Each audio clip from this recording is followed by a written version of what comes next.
The World Series celebrated its 75th anniversary when the New York Yankees and Los Angeles Dodgers, crosstown rivals turned cross-coast competitors, faced off once again in a legendary fall classic in 1978. Hello, and welcome to Yankees Classics. I'm John Sterling.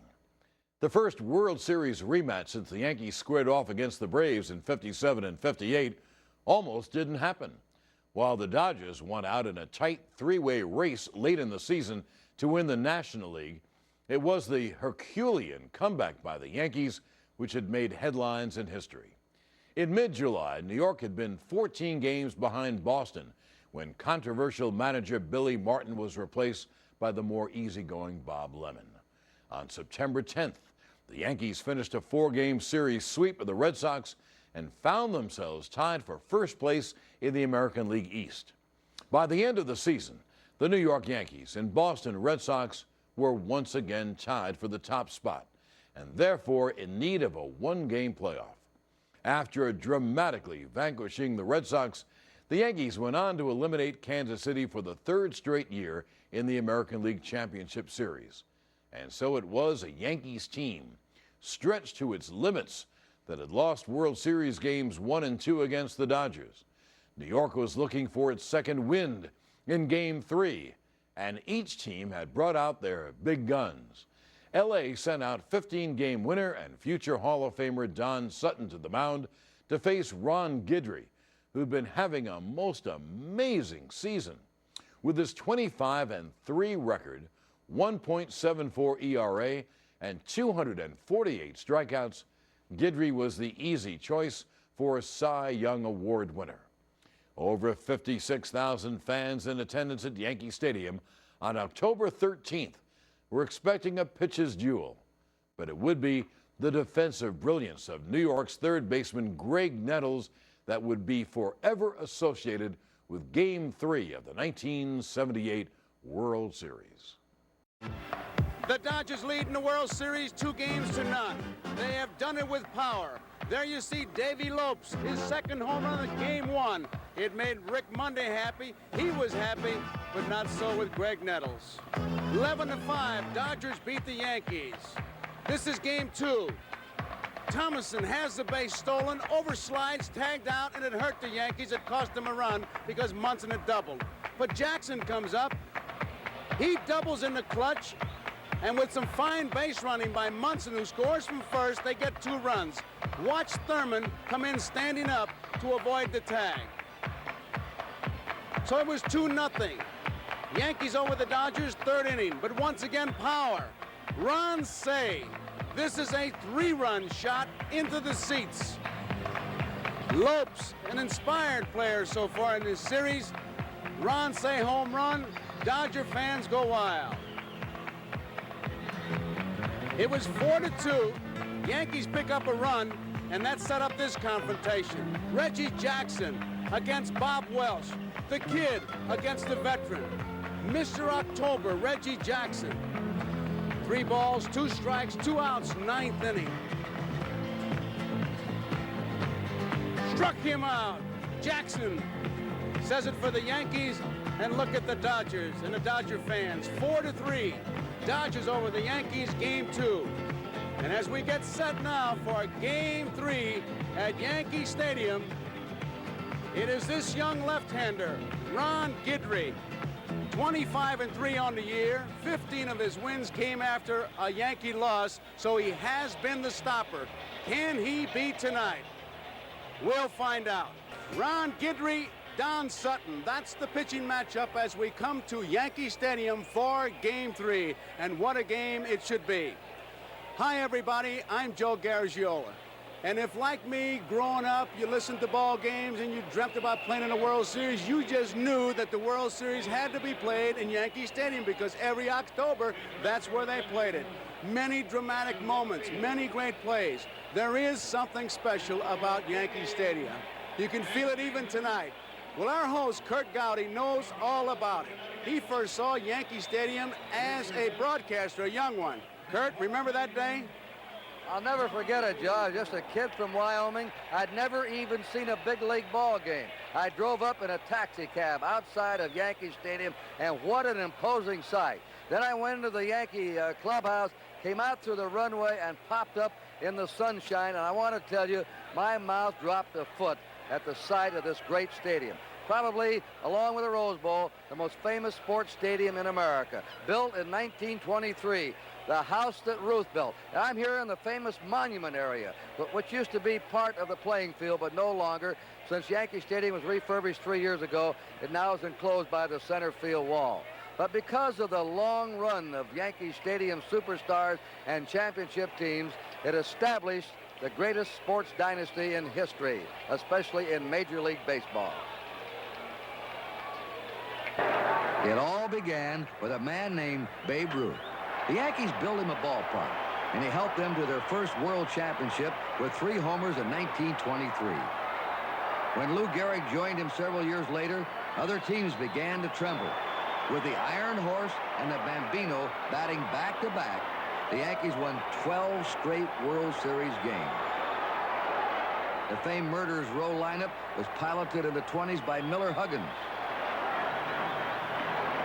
Joe McCarthy took over in the 30s and stacked up the most impressive World Series record ever, with the Yankee Clipper Joe DiMaggio leading another imposing team, one that won 4 consecutive world titles. In 1949, Casey Stengel launched the 3rd Yankee dynasty, the winningest of all. Mickey Mantle continued the tradition of super sluggers. Yogi Berra became a World Series standout. And so did Billy Martin, even though his talents were limited. Billy the Kid hit .500 in 1953 as the Yankees won a record 5th straight title.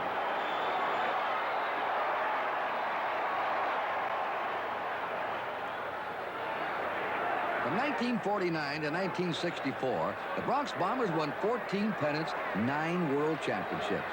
Casey counted on Whitey Ford to win the big ones, and Whitey did just that, while compiling a long list of series pitching records. In the 60s, Roger Maris joined Mickey Mantle in a lineup of sluggers that rivaled Murderers Row. In 1961, the team hit a record 240 home runs. Maris blasted 61.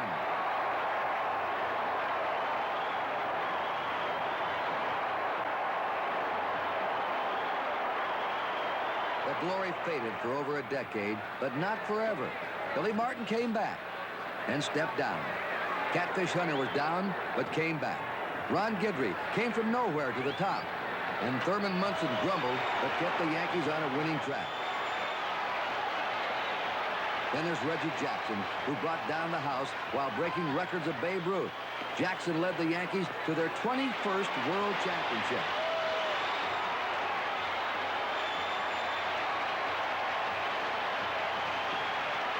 Everything is as it was.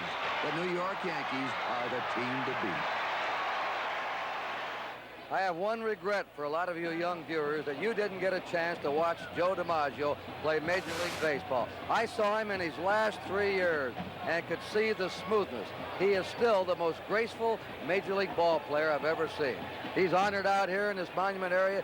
Joe, you played in 10 World Series. What was your biggest World Series thrill? Well, Terry, just putting on a uniform, those pinstripes for the 10 years that I played was one of the big thrills. But I guess that's being on the field, the biggest thrill I had, of course, when I thought about it as a kid, hitting a home run in the World Series, and I accomplished that in 1937. And I must say, this ring that I'm wearing right now in 1936 was the other big thrill. A lot of pressure on you in a World Series? All the time. And these fellas, they say there's no pressure on, have to be joking. Every one of those fellas are under pressure. You didn't get rid of that pressure until at least the 3rd or 4th inning. How do you see this series? Oh, this is a tough series. You know, the Yankees being 2 down as they are, they're depending. Can you imagine the pressure there is on this kid? They've been building it up all this time that Guidry has to win this ball game for them to stay in the World Series. How do you rate him with other Yankee pitchers? Well, I'd have to rate him right on top with all the other Yankee pitchers. Of course, we know this is only his 2nd year as doing it, and I'm sure he'll continue to do it. But we had fellows like Gomez and Ruffin. They were great and Hall of Famers, you know. But this boy, he's got to win this one for the Yankees to come back to be in the series. One player quickly that impresses you off these 2 teams. Well, there are a lot of players, but I'd have to say Davy Lopes. Joe, glad to see you got a ticket this year. Okay, thanks. Can the Yankees come back? We'll have that story right after this message.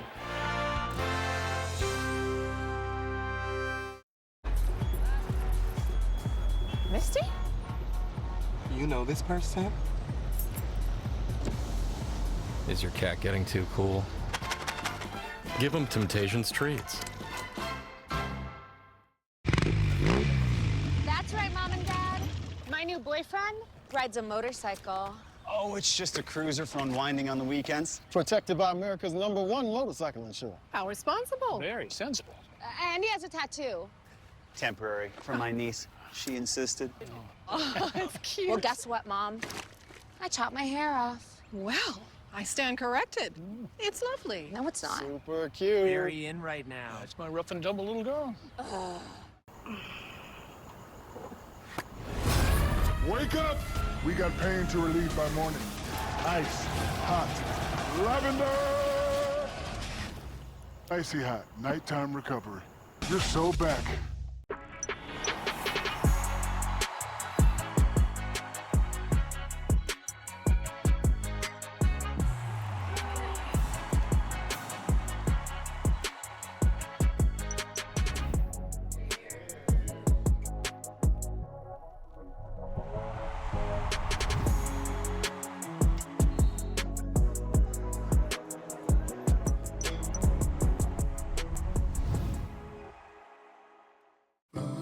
I knew that St. Jude was a children's hospital for cancer and hematology. I knew that no one ever received a bill from St. Jude, but I in no way understood the scope of how amazingly and how completely they take care of their patients and their families. Join the battle to save lives by supporting St. Jude Children's Research Hospital. Here at St. Jude, you don't ever have to worry about how much treatment costs. You never get a bill, ever, for any of it. They make it so that our only battle and our only concern is taking care of him and making him comfortable, and making sure that we're there to support him in every way. Any other concern that we could have, St. Jude took care of completely.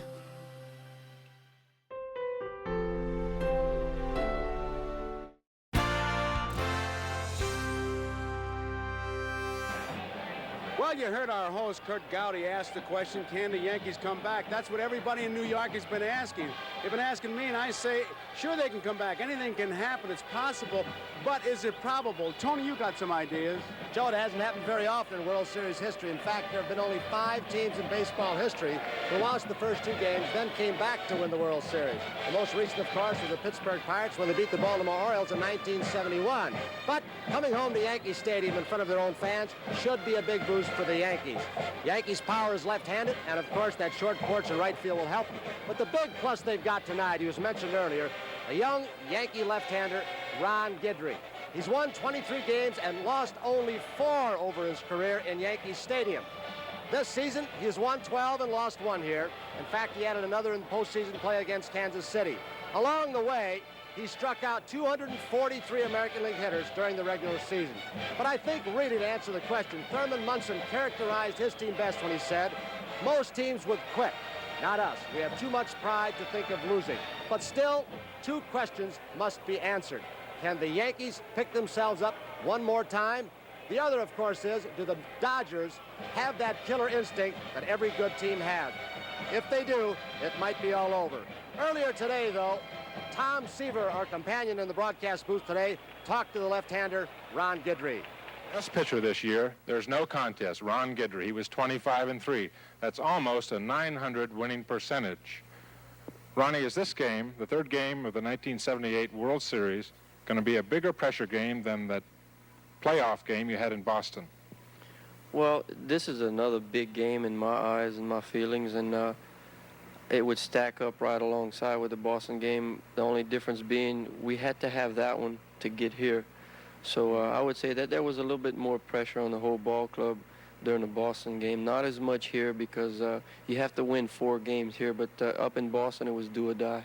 Does it make any difference that you're home in your own park as opposed to the Boston park in this game? Well, I never really believed in the home field advantage. You know, if you just go out and you pitch your game, the best of, you know, your ability, I think you'll prevail most of the time. The Dodgers have a lot of right-handed hitting power in their lineup. How are you going to pitch them? Well, you got to pitch all these guys carefully. I think the key is keeping them in the ballpark because they do have a lot of power. But I faced them last year. I know what their guys are capable of doing, and I think I'm a little bit smarter pitcher than I was last year. So I'll just try to mix up my pitches, get ahead of them, and make them hit my pitch. Game 3 is getting closer, and we're going to be right back after these messages.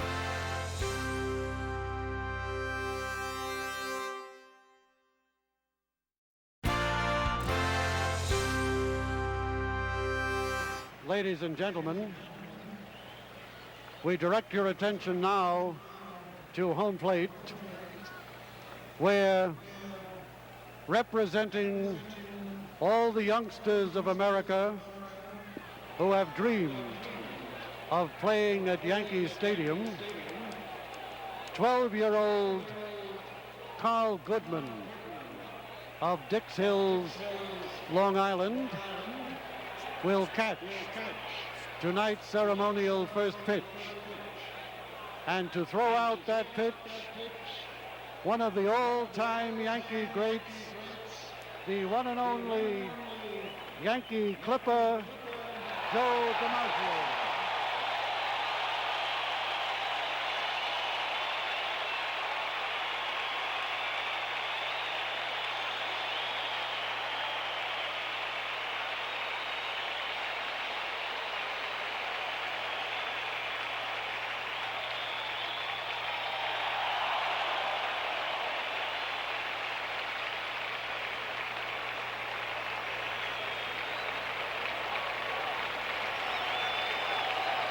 What a tremendous thrill for that youngster who was just picked out of the stands. He must have been on cloud 9 when he got the World Series ticket. He comes to the ballpark, he catches the first ball, and is thrown by Joe DiMaggio. What's next for that youngster? Amazing, Tom. So many people in the country, so many young ball players in the country, obviously grow up with a dream of even seeing Yankee Stadium. I know I did. When I was a youngster growing up in Fresno, California, just thinking about Yankee Stadium would give you thrills. And a few years ago, the first time I ever did see it, it was quite a thrill. Here come the Yankees.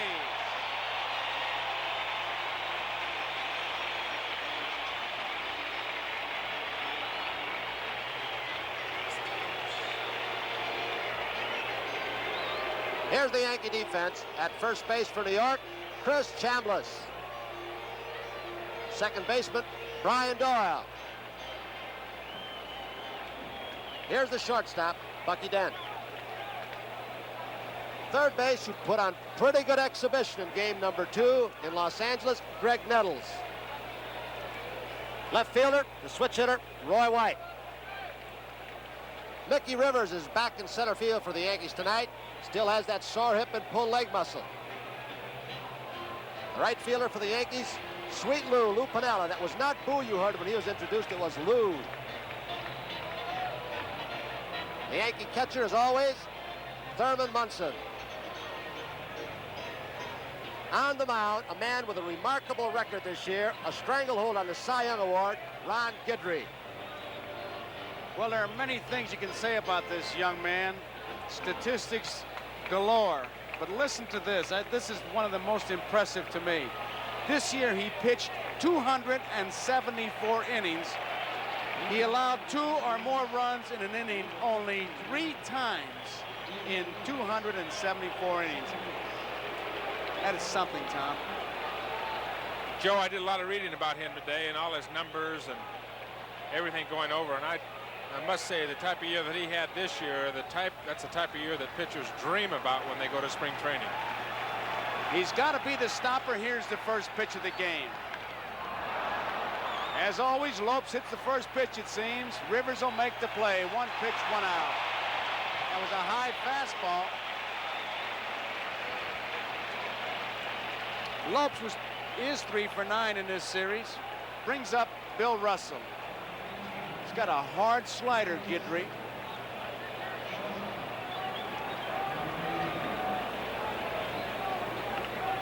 A balloon has just gone out in the field, and Lou Piniella retrieves it. Russell 4 for 9 in this series. He leads the Dodger regulars in base hits. Remember our host Kurt Gowdy talking about him. Outside, ball 1. It isn't always the big slugger who's the big hero.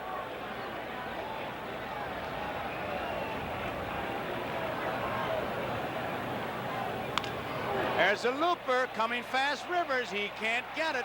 Russell is on again.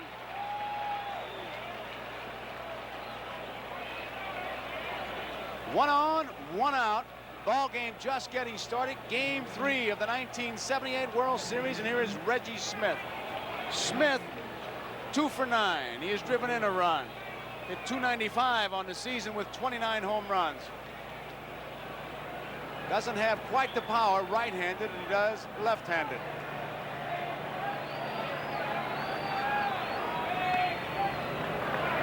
Hasn't thrown real hard yet.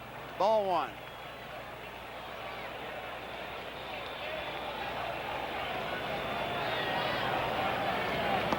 High. Does that signal trouble for you guys? Well, Joe, I saw him pitch against Kansas City in the playoffs, and a lot of times a power pitcher like this, you'll have a little trouble getting going in the first inning. Just you don't quite get loose in the bullpen. Sometimes you don't get the ball down, and your shoulder doesn't quite get loose. He does not look very free and easy to me on the mound. If you know that you're not getting loose in the early innings, why wouldn't you take more time, Tom? Sometimes you go down there and you don't leave yourself enough time, Joe. A lot of times you go down there when you got about 20 minutes left and you use all the time possible that you can get before you have to get back to the dugout. You throw as much as you can, but you still don't get there. Well, that tells you something about how Lasorda's going to play. At 3-0, he was going for downtown. And that's where Ron Guidry has to pitch, down in that area, something that he learned sitting down in the bullpen from Dick Tidrow. He used to be a belt-high pitcher, and Tidrow said, not up here, kid. There goes the runner. Here's the throw. It's a bad one. They got it. What a play by Doyle.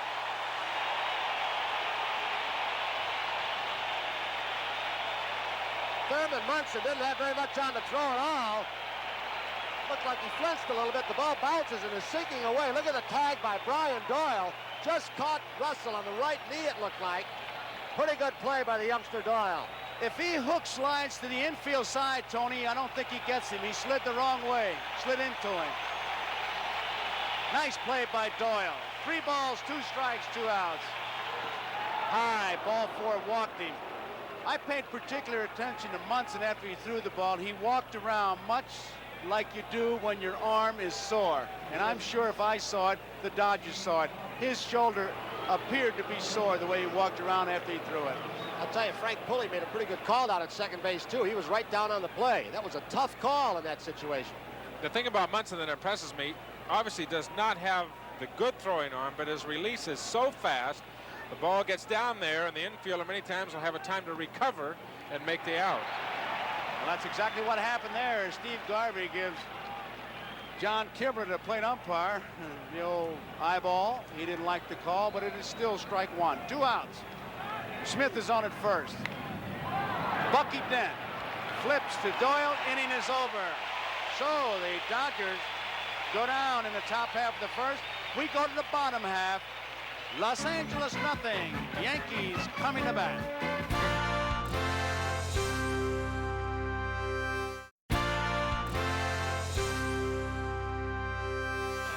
Back at Yankee Stadium, here's the defensive alignment for the Los Angeles Dodgers. Steve Garvey down at first base. Davey Lopes at second. Checking the baseball. No scuff marks yet, Davey. Shortstop, Bill Russell. Ron Say at third base for the Dodgers. We'll give you the outfield later as Mickey Rivers is about ready to go on home plate. There's Dusty Baker in left. A lot of room in left field to cover for him. Billy North in center. Reggie Smith in right. Steve Yeager behind the plate, and Don Sutton. And you mentioned that young man who caught the ball from DiMaggio. Sutton had dreams as a youngster of pitching in Yankee Stadium in situations like this. Mickey Rivers, like Davey Lopes, a first ball hitter. I remember on one of our Game of the Weeks, Ron Luciano, the umpire, gave the lineups, and he said about Rivers, he said, I don't really get to know him. One pitch, and he's gone. So it's 1 strike on Mickey Rivers. Out of play, and it's strike 2. John Kibler of the National League behind the plate. Marty Springstead at first, Frank Pulley, second Joe Brinkman, third at Vargo and Bill Haller, the right and left field lines. 2-strike pitch. There's a base hit.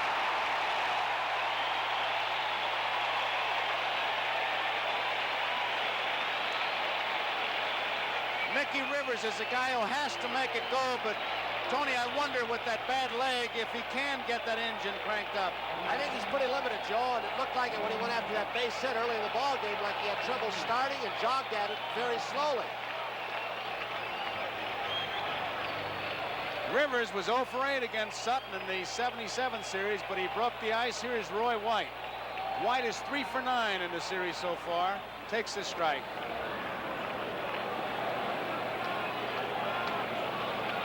They're playing White really to pull the ball. Smith in right field near the line. There you see the gap as Rivers takes his lead, the gap between first and second. Out of play. 2 strikes, nobody out. The Yankees have a base runner. Dodgers didn't score in the top half of the first. We're in the bottom half. Joe, Rivers isn't the kind of guy who really steals bases on knowledgeability as far as pitchers or catchers is concerned. He's always done it by simply outrunning the ball. And with that bad leg, he doesn't have anything else to go on except speed. Speed, no substitute for it. High, ball 1. Mr. Rickey used to always say that speed erases mistakes. You get a bad jump, but your speed makes you get there in plenty of time. A fastball pitcher, if he's fast enough, can throw a low fastball pitcher a low fastball. Misjudge a ball, speed will allow you to catch up. Outside. That's going to be Sutton's plan, I've got to believe. In Yankee Stadium, with all the left-hand hitters in the lineup, there's a short porch, 310 down the line, 353 a little bit off the line, and he wants to keep the ball away. Sink the fastball away, throw that little fadeaway pitch, looks like a screwball on the outside part of the plate. It's not a good move by Sutton. You know, Tony, I think you're exactly right. He wants to pitch everybody away, and that's why I find it odd that Billy North in center field is playing around to the right field side. If he's going to pitch away, you would think that the center fielder would be around on the left field side and the outfield to cover that big gap in left center. If the scouting report told you that, there goes Rivers. Here's the throw. They're going to get him. They got him. Russell covering. Yeager with his shotgun just sent out a commercial, and Rivers is retired as White took the pitch high. And Yeager did not rush the ball. He saw Rivers and the kind of jump he got, that he wasn't running full speed, so he took his time, just made sure of the throw. There's Russell's tag. Tom, if as we watch the replay here, Rivers looking all the way, and he realized he's going to be out by a mile. If the scouting report told you that, would you move him? That was a drive. This is going to be 1-0 ball game.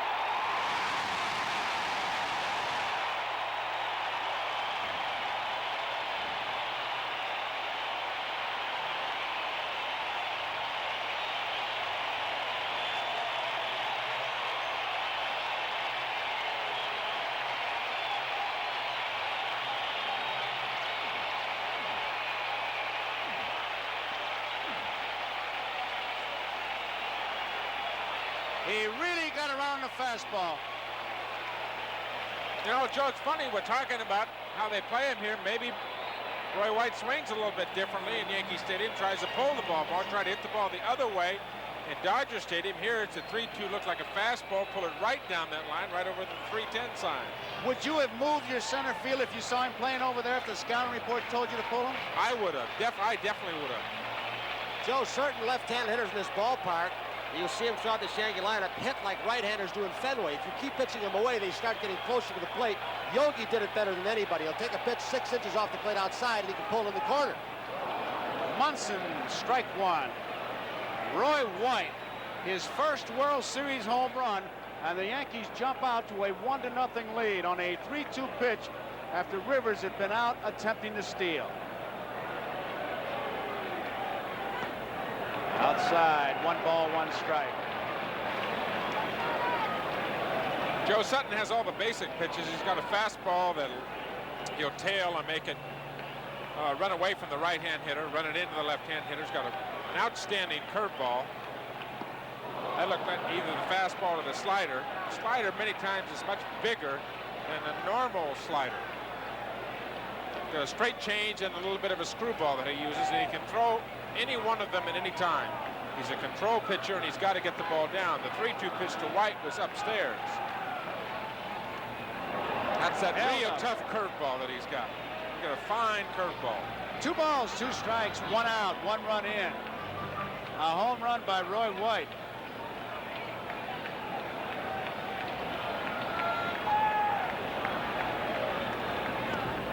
Struck him out. Munson is called out on strikes. So there are 2 away, and the crowd will react to Reggie Jackson.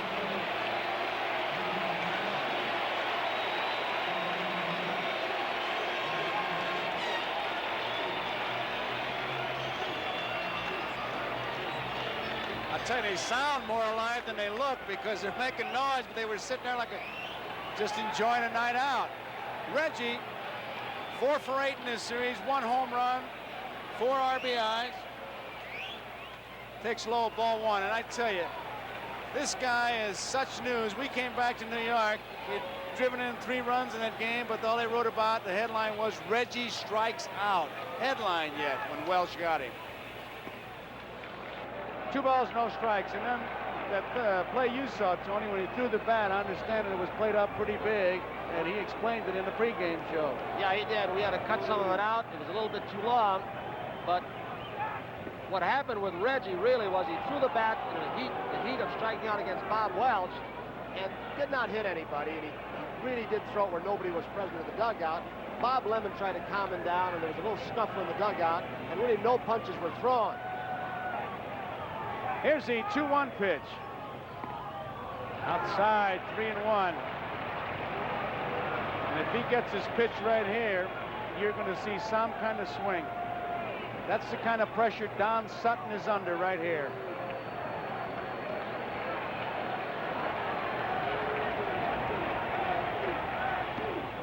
Strike. Some pitch, Tom. I'm surprised he didn't swing at that. You know, Reggie, the fastball hitter, ahead of the pitcher. You got to think that he looks for a nice pitch to hit out over the strike zone.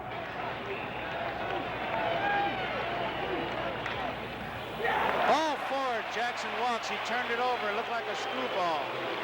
And here comes Piniella.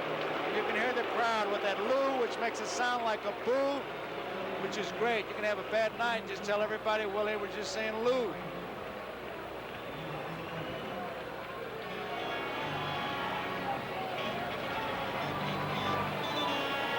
Piniella, 3 for 8 in this series. He's driven in a run. He had 314 on the season.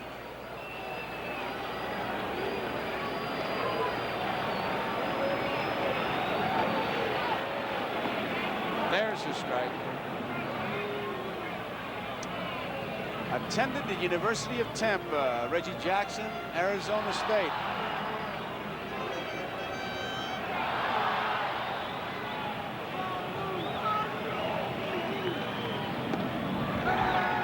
Ball, 1 strike, 2 outs, 1 man on, 1 run is in, a home run by Roy White.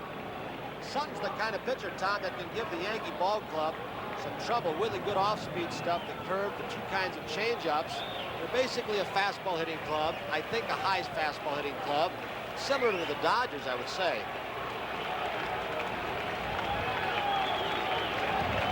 Tony, one of the things that Sutton does when he gets in trouble, he does have the 4 pitches, and he has very good control of them. When he does get in trouble, he gets his fastball up.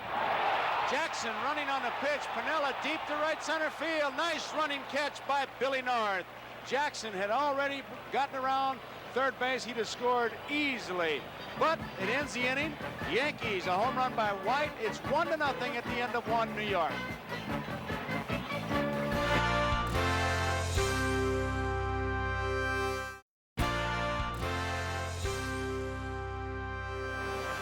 One to nothing. The Yankees, and there's a man who put the number on the scoreboard, Roy White with a home run. Ron Guidry on the mound, having a little visit with John Guidry, with John Kibler. Guidry is 5'11", 161, which I think is his baseball weight. I don't think he's that big. 28 years old, born and lives in Lafayette, Louisiana. High school did not have a baseball team. He played sandlot ball. Attended the University of Southern Louisiana, playing varsity baseball. He was a third selection in June '71 in the free agent draft by the Yankees. Here is Ron Say. That's the hardest ball he's thrown so far. Say 3 for 7, 1 home run, a 3-run blast in the second game that put the Dodgers ahead.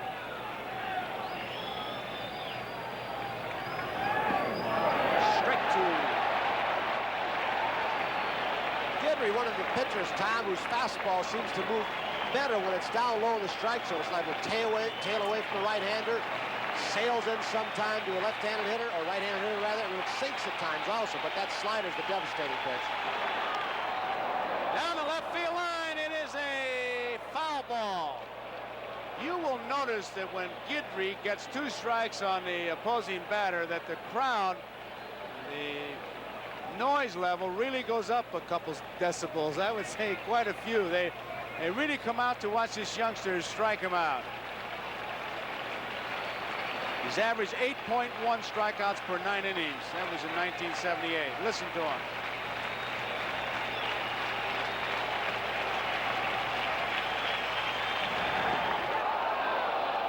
Ball 1. 1 ball, 2 strikes, nobody out. 1-0. Yankees, top of the second. Home run by Roy White.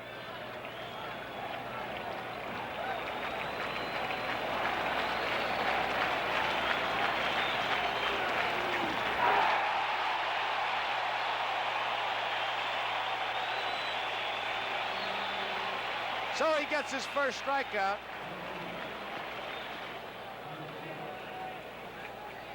Dusty Baker, 3 for 7, has 1 home run. He had 262 on a season with 11 home runs.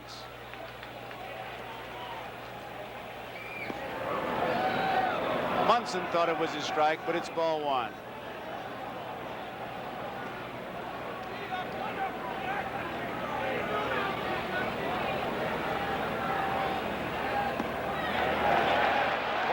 Strike, 1 out. You know, Joe, we sit up here and we talk about keeping the ball up or keeping the ball down or whatever. By keeping the ball down, a lot of people don't understand exactly what we're talking about. If I say keep the ball down, I don't mean from the belt down. That is not low in the strike zone. If you want to talk about down in the strike zone, you've got to talk about the middle of the thigh down. It's probably the best way to describe it. If you look at the hitter and go from the middle of the thigh and go down to about 4 inches below his knee, then you could say you might be getting the ball down. If you get up above about the middle thigh, you're in trouble. That's when you get the ball up in the strike zone. You can do it if you're a power pitcher like Ron Guidry. Crowd, they're looking for another strikeout. 3-2. New baseball. Down, I tell you, it means so many things. Depends on who the pitcher is. Listen. Foul ball. 1 out, 3 balls, 2 strikes. Dusty Baker. Yankees 1, Dodgers 0. Top of the second, a home run by Roy White.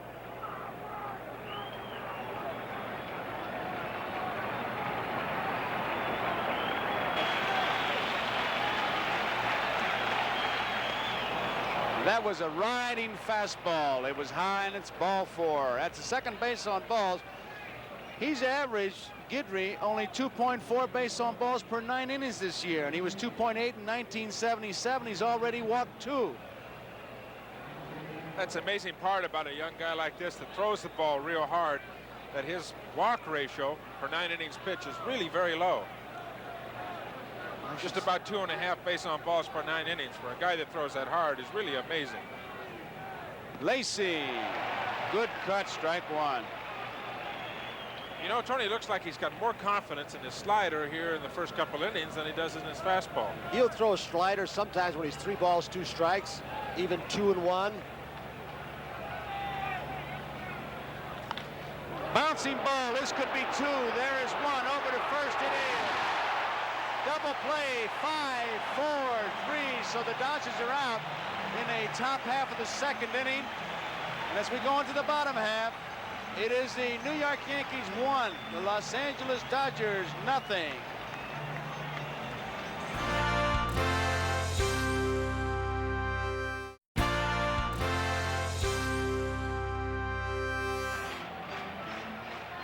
Greg Nettles, Chris Chambliss, and Brian Doyle for the Yankees. A beautiful shot with our creepy camera.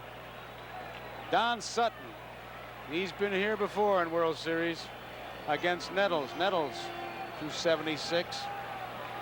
1 for 8 so far in this series. Strike 1. This is his 5th series game, Don Sutton, his 5th start. 74 against Oakland, 1-0. 77 Yankees, 1-0.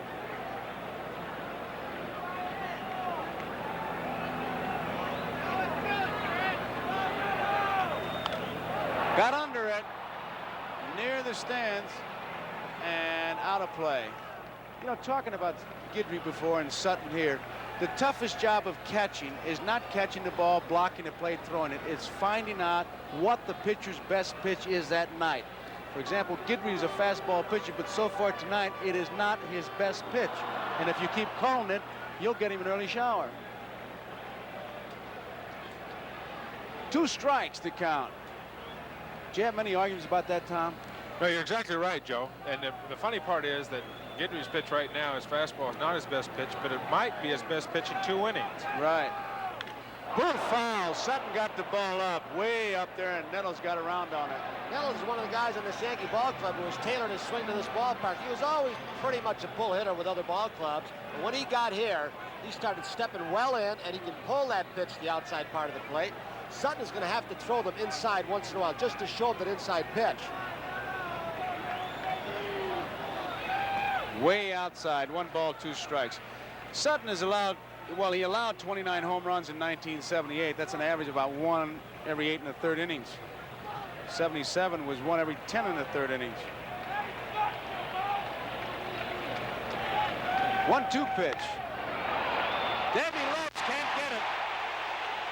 Nettles a big turn, holds on at first. See how they call it. Davey just got handcuffed. He got a funny in between hop. He just tried to block it, and the ball scoots, as you saw, underneath his glove. Seldom do you see a ball hop over the infield's glove. It usually scoots right under the bottom of it. He just got handcuffed. The scorers have just given Nettles a base hit. The scorers are Bill Liston of the Boston Herald-American, Gordon Verrell, Long Beach Independent, Jack Lang, New York Daily News. Here's Chambliss inside ball 1. Liston is the baseball writers president, and they have a new one now. We congratulate J.P. Sereau from the Montreal Matin in Montreal. He was elected today. Is that the way you say it in French? Matin? All right. Well, Matin is half Italian. Low to Chris Chambliss. 2 balls, no strikes. Yankee fans whooping it up. They've got 1 run on the scoreboard. A home run by Roy White. There's nobody out. Nettles is on at first.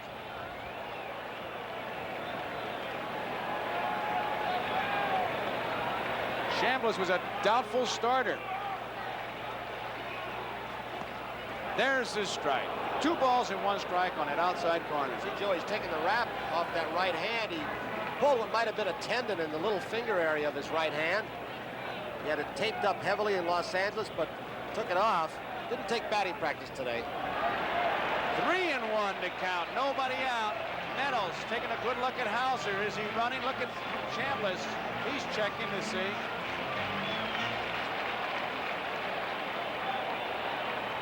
Garvey's playing behind the runner.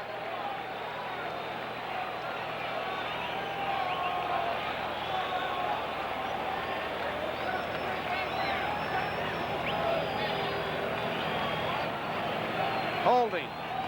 Ball 4.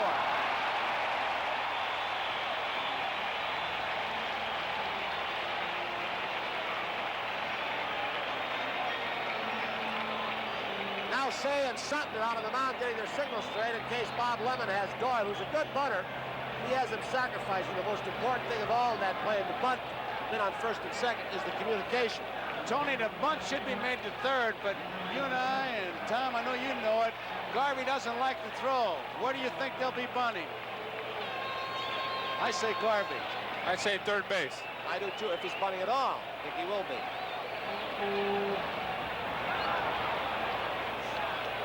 He was going to third. Garvey right in on top, and there you see the coaches, Red Adams, Tom Lasorda. It's like Joe Ferguson. Tom, as a pitcher, who do you like to control this play? You like the catcher to tell you if you get the ball? As far as where I'm going to go with the ball, you mean? Definitely the catcher is in control here about which base you're going to make a play to. He can see everything out in front of him, and he's got to make the call for you. Pops it up. Can't get it. Doyle a bit disappointed. He now has a count of strike two.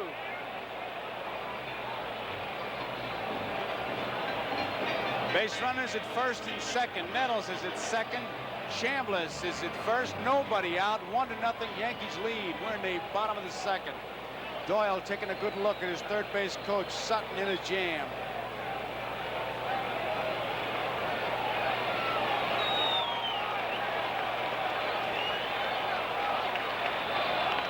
Up the middle, could be two.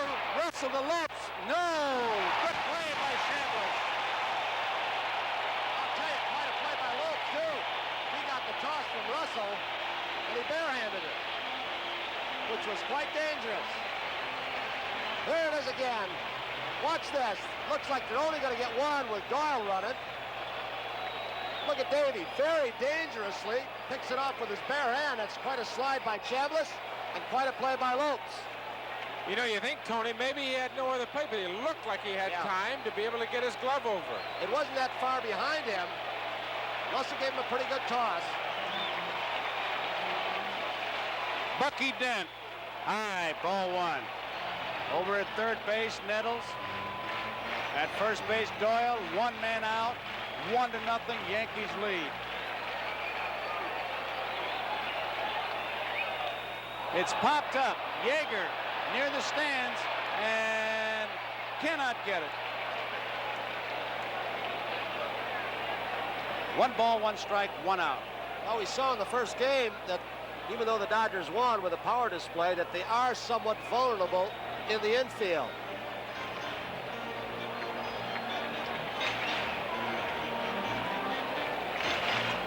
There you see Hauser talking to Nettles at first base. Doyle. 1 out. 1 ball, 1 strike. Bucky Dent. 2 for 8 so far in the series.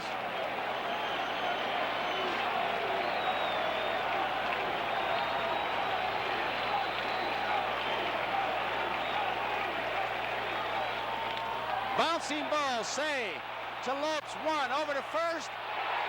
Not in time.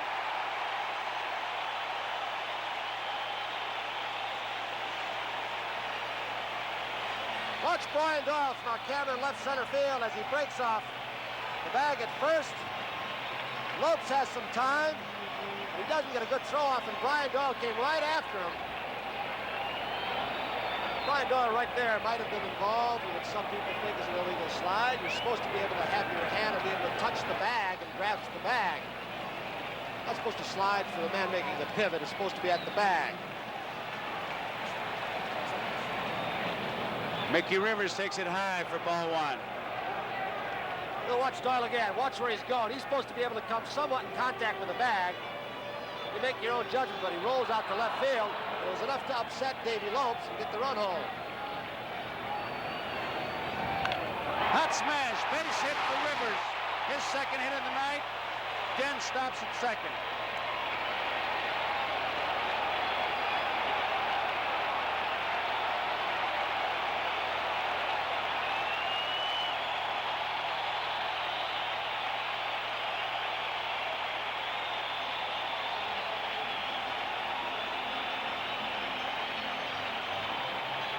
Lasorda, left to right, Ferguson, Lasorda, Red Adams. Yankees lead 2-0, and Roy White, who hit a home run on a 3-2 pitch, as a batter.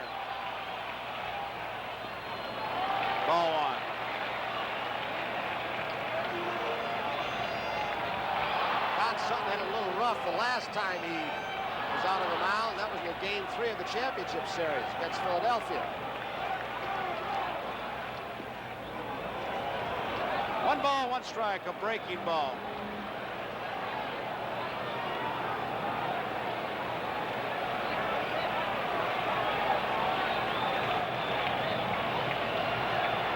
Two outs, base runners at first and second. Yankees lead 2-0. Outside. 2 balls, 1 strike. Sutton nibbling. They have not really dented him, but they have scored twice, a home run and 1 here. Bouncing ball to Lopes. And so that retires the side, and the score at the end of 2 complete innings. It's New York 2, Dodgers nothing. And coming up for the Dodgers, it'll be Billy North, Steve Yeager, and Davy Lopes.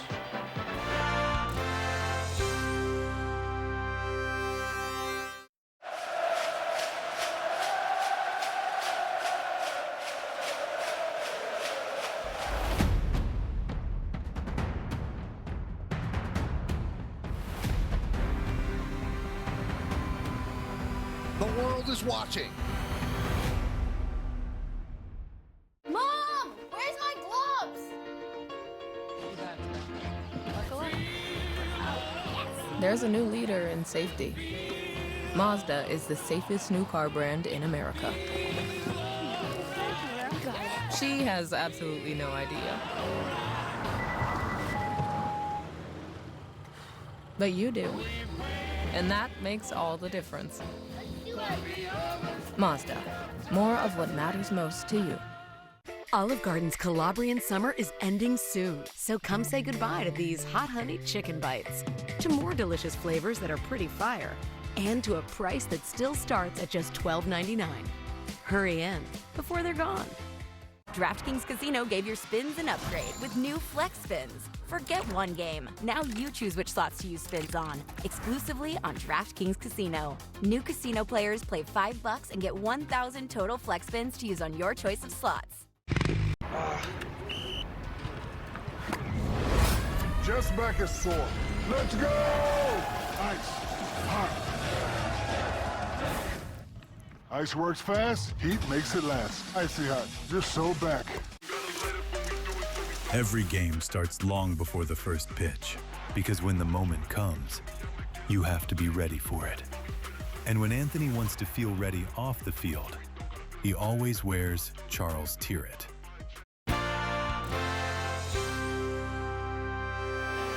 Beautiful night so far here in New York. Capacity crowd, Yankee Stadium. While I got a chance here, I got to get somebody off the hook. I said the other night that Cary Grant was a great Yankee fan. I saw a picture of him in George Steinbrenner's office. That he is. I looked at the picture again tonight, and he is written a confirmed Yankee Dodger fan. And George Steinbrenner told me that he is a good friend, but he was a Dodger fan first, so he understands his allegiance. So since we look so much alike, me and Cary, I thought I'd...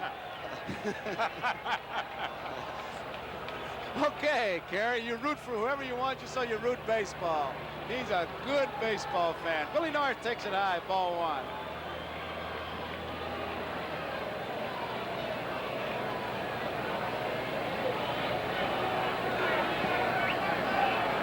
Ball 2. 2 balls and no strikes. Nobody on, nobody out. 2-0. Yankees have jumped out in front. Did a good cut at that. Boy, I don't know what camera that is taking it, but they're getting in with some shots that are really close-ups. Look at that. You can look at that.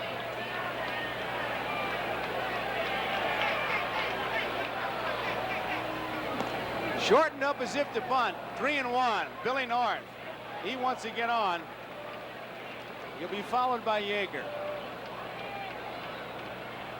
North has only been at bat once in this series, and he hit a double. Drove in 2 runs. He's on now. That's a 3rd walk given up by Ron Guidry, and that's not like him. Well, the point you made before, Joe, is really I think it's very worthwhile in a sense that he is not sharp. His control is not sharp yet, but he's throwing hard enough. Not really as hard as he can throw in maybe that 95 or 96 mile an hour range, but he's throwing hard enough where he hasn't been hurt yet. He's only given up the one hit. And you can see Munson fishing around, trying to come up with what he thinks is the best pitch that he can go to when Guidry's in trouble. With Billy North on his obvious steal threat, and even with the Dodger team down by 2 runs, you never know what they're going to try. Guidry does not have a good move. There he goes. Here's a throw. Not this time. They're going to be running all night with Munson. Here's Billy North.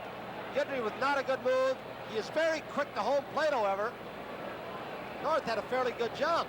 Has a great study, too, of a man just looking for the base and just putting his head down and going.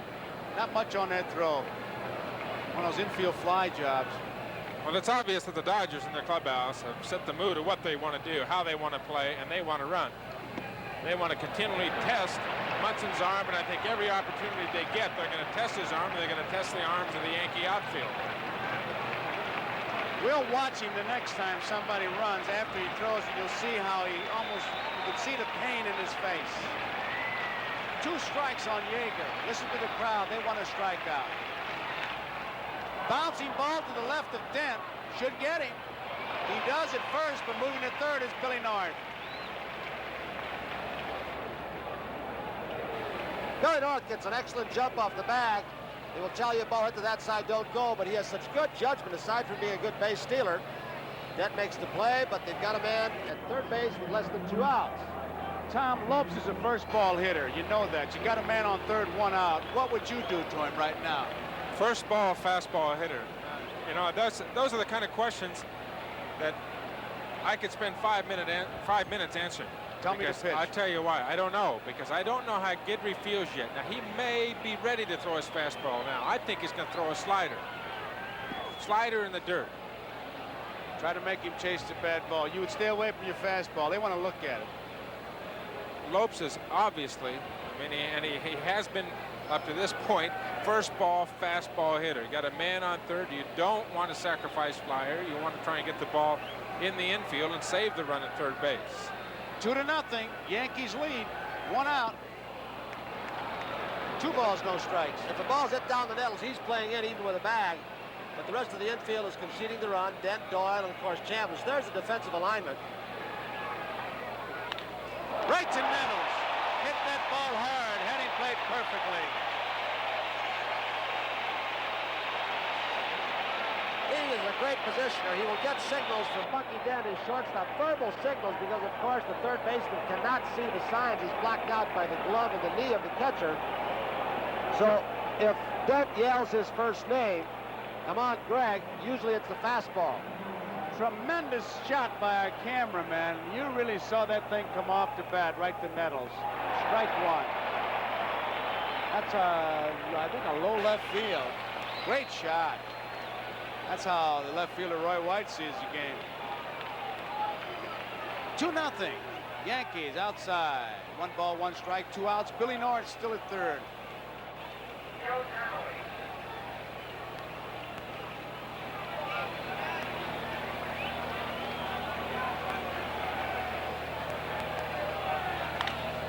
In the hole, gonna be a tough play for Bucky Dent. Safe.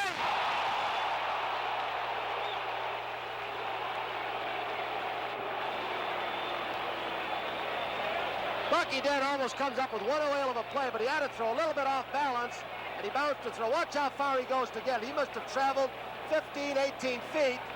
Now off balance across his body, it bounces. I tell you, that ball might have been in the glove of Chambliss before the foot hit the bag. Right there, when he could not get righted around, couldn't get enough on the ball.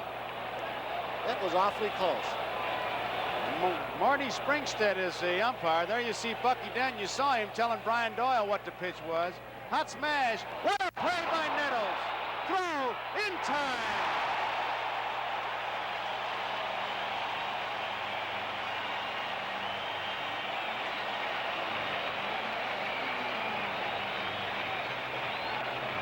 Greg Nettles putting on a fielding clinic, and that ends the inning. So we go to the bottom of the third, and what a ball game we've got going here. 2-1 Yankees.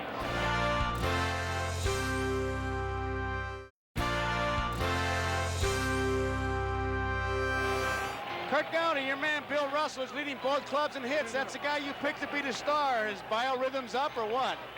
Well, no, I tell you, Joe, I talked to the Dodger ball players, and they all told me that Russell is the most underrated player on their team. He already leads the series in hits. He's just driven in a run. He's made good contact the entire series, and I'm sure that he's going to make more. Kurt Gowdy, who is down right at field level, and that was his pick. Bill Russell will be the star as we look at Munson against Sutton. It is a strike. You've got to admire a guy like Kurt Gowdy, especially when he picks a shortstop. Good taste, Curtis. That was an objective view. Munson was called out on strikes his first time up. 1 ball and 1 strike. I tell you, a play like Nettles made to end that inning may be just what a pitcher needs, because Guidry has just been, he's been reeling. He's been, you know, it's one of those feelings of walking in the bedroom with no lights on. He's bumping into everything. 1 ball, 1 strike. Go around. Kibler's going to ask. He gets his strike. 1 ball, 2 strikes.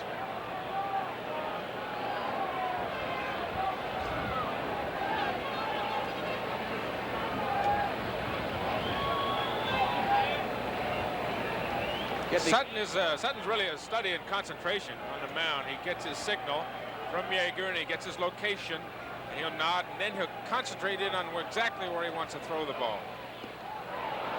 Kibler says strike 3. Munson is out on strikes for the 2nd time. He just can't stop that bat, Tone. No, he can't. That shoulder is so bad.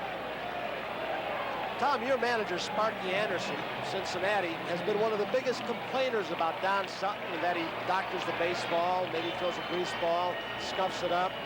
You were on that bench.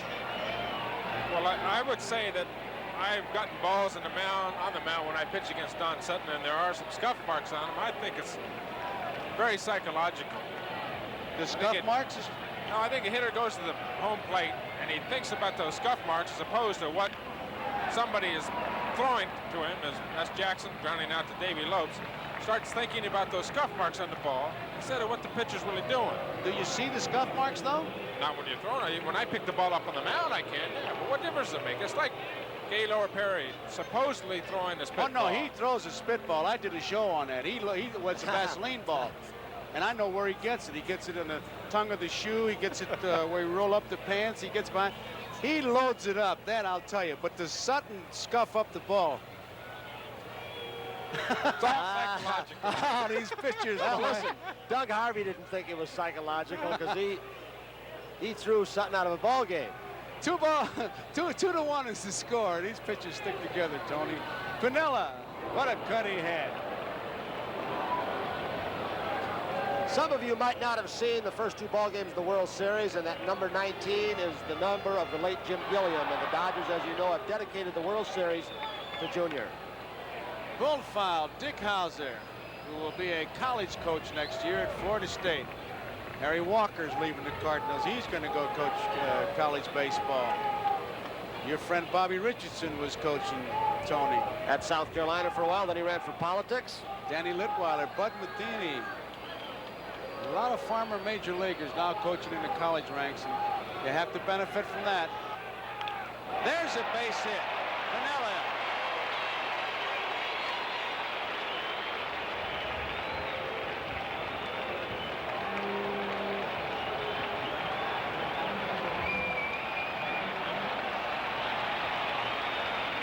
There's the stadium. Beautiful shot. Our handheld camera from high atop behind home plate. You can see the facade at the top of your screen, one of the things left from the original stadium. Greg Nettles. That's it. Button your shirt. Look nice. Mother will be proud of you. National television, he gets a bad Taylor. He's ready. Nettles, base hit his first time up, scored a run. Good pitch by Sutton.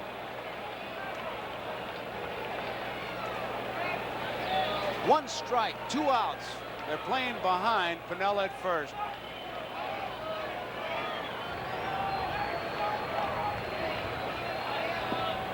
Quick throw. Close. Yeager thought he had him. He loves to throw. There's Garvey waiting for it, and here's the tag. Just did get in. A good call by Marty Springstead. That's an ad-lib play. Boy, he was leaning too. I don't think he was stealing, but Sutton caught him almost going the wrong way. That's something you can see the first base coach, Michaels. He can't help you. There he goes. Here's the throw. Safe. Piniella, who is not a base-stealing threat. In fact, he only stole 3 bases in 4 attempts. He makes it. Well, Sutton may have taken him for granted after he threw over and almost got him. Who takes off, and you can see the play.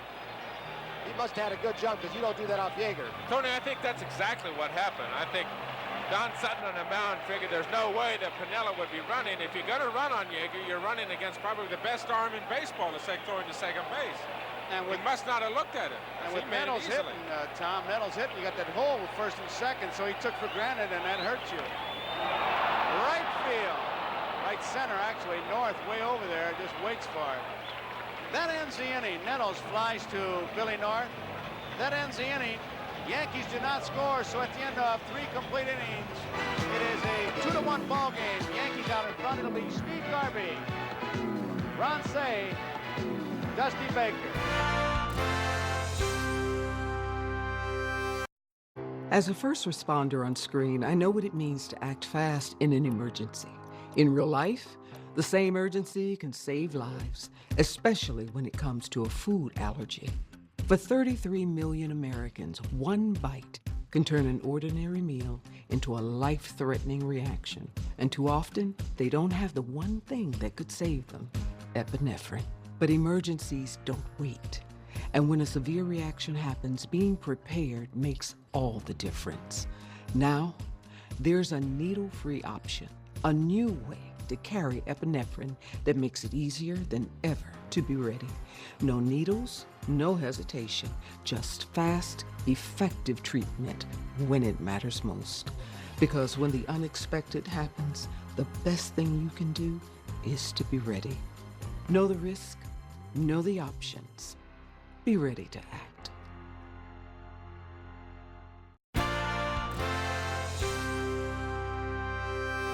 Steve Garvey, Ron Cey, Dusty Baker, Yankee Stadium.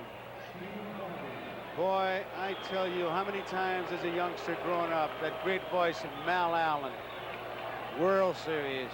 Hi, everybody, Mal Allen, World Series. That was just so exciting. Here we are again, popped up. Guidry's going to make the play. Hey, what does that tell you, Tom, that a powerful guy like Garvey is trying to bunt? Well, he's a third baseman playing way back. He thinks he can, leading off the inning, can get on base. Steve will do that once in a while during the season. He's a pretty good bunter. He'll use all of the park. He'll go to right field. He can hit the ball out to left field. Try and drag bunt once in a while.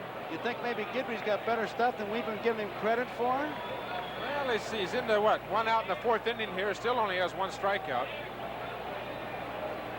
He had a chance to see Ron Guidry, the athlete, right there, too, going way into foul territory to catch that ball. He ran the 100 about 9.5. Some say he's the best center fielder they've got on this ball club if he would play there, and he was an excellent hitter when he was growing up. So here is Ron Cey outside, ball 1. Guidry's 3 losses this year were to Milwaukee. Mike Caldwell beat him. Baltimore, Mike Flanagan beat him. And Toronto, Mike Willis beat him. The Dodgers had a guy named Mike, they would have probably brought him up. But they don't have anybody named Mike. Guidry's 3 losses. There is that Yankee bench. 2-0 pitch. Outside, 3 balls, no strikes, 1 out. Cey takes a look at third base coach Preston Gomez. Keep in mind that Reggie Smith went to work on a 3-0 pitch, swung and missed.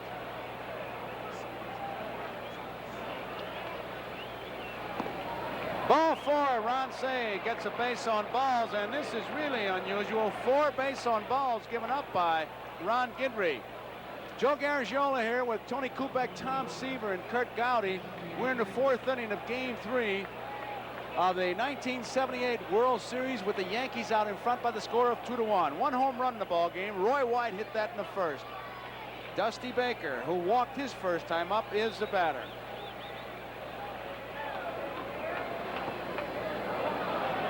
Ball 1. Ron Say stole 2 bases in 7 attempts. If he breaks off first base, you know everybody is running. It's a high fly ball right field. Piniella has it in range. 2 outs.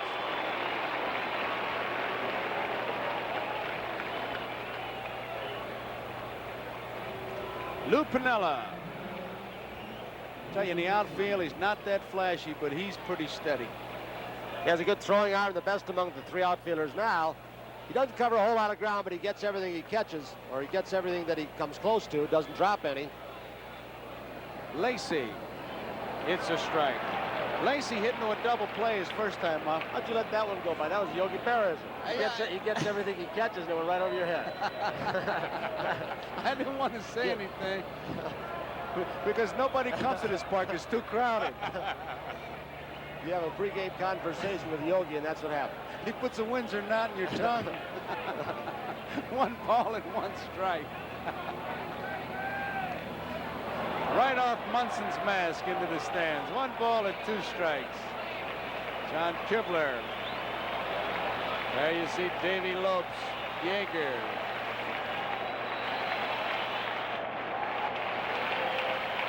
Sutton. 1-2 pitch, 2 outs. Inside, 2-2.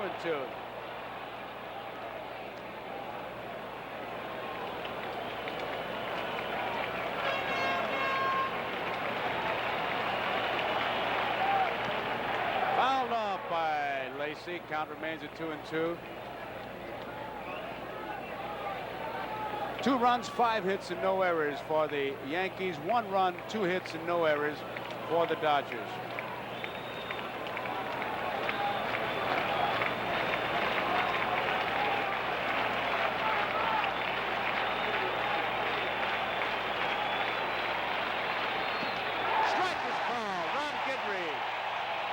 Gets his second strikeout, and do these fans ever react? So that ends the top of the 4th inning. The score here, New York Yankees 2 and the Dodgers 1.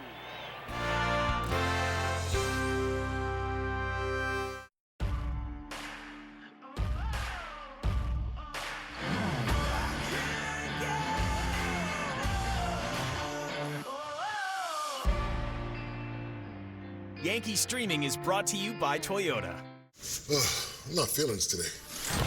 Hey, champ, you need a new game plan. And fast. Doug Flutie and Frank Thomas. What are you doing in my bathroom? More like your new locker room. You turn 40, your testosterone level drops, strength, energy, and drive all go south. Did it happen to you? Yeah. What did you do? Nugenix Total T2.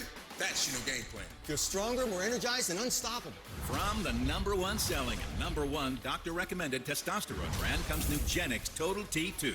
A unique new formula that combines the ultimate free and total testosterone booster with a powerful nitric oxide booster that works in just 3 hours. Feel like a new man, leaner, stronger, with more energy and drive. Get your complimentary bottle by texting THINK to 42424. Who are you talking to? You wouldn't believe me. Oh, by the way, she'll like it too. You can only try before you buy with this special offer. Get your complimentary bottle now. Text THINK to 42424. Do it now, and we'll include a bottle of new Nugenix Neurozone Brain Supplement, absolutely free. Are you looking for a beach read this summer? May I suggest your big wireless bill, where you realize you've been overpaying the entire time. Fortunately, though, Mint's story is better. Every plan, $15 a month, even unlimited. That's it. Happy ending, 0 tears. Spoiler, it's only 1 page.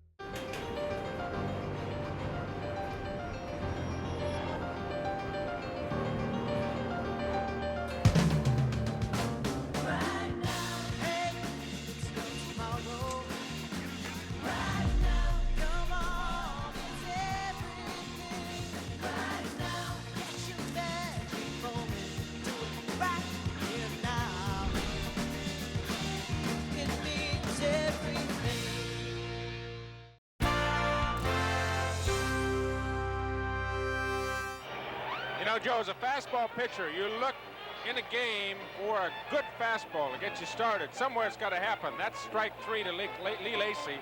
That's the best pitch that Ron Guidry has thrown all night, and that might be an indication that he's going to go away from that slider a little bit. We'll see more fastballs. We'll be watching for it. Sutton against Chambliss, Doyle, and Dent. Yankees lead 2-1, bottom of the 4th.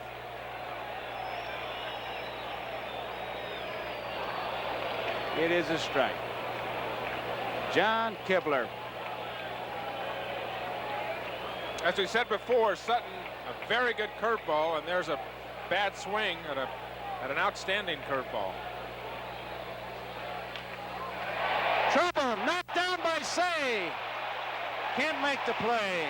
He covered a lot of ground on that one, Tony.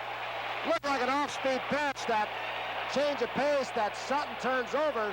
Chambliss is having trouble swinging, as we told you, but Ronnie Say, even though he does not get Chambliss, he saves a short double. He made one heck of an effort.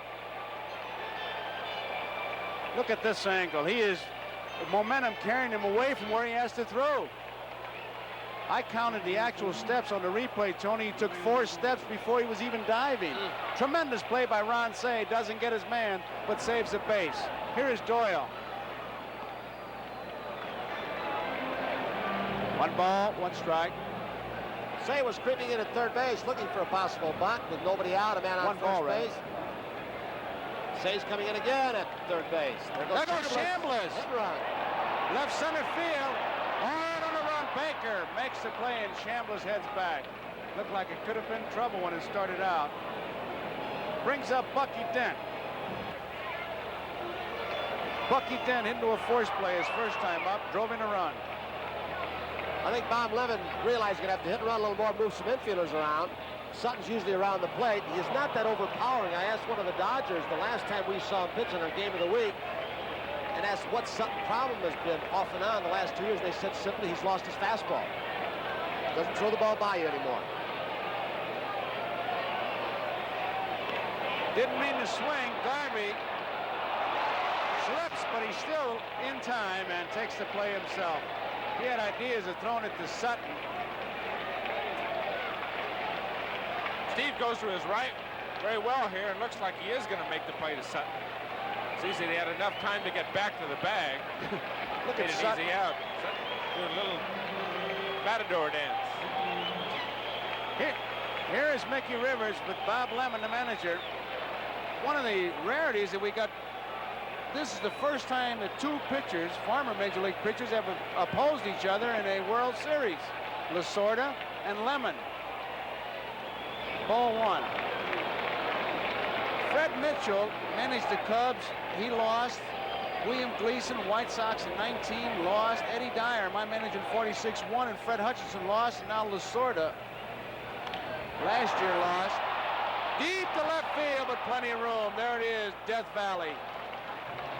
So Rivers flies deep to Baker. That ends the inning. At the end of 4 complete innings, the score here, Yankees 2, Dodgers 1. It'll be Billy North to lead it off, Steve Yeager, and Davey Lopes.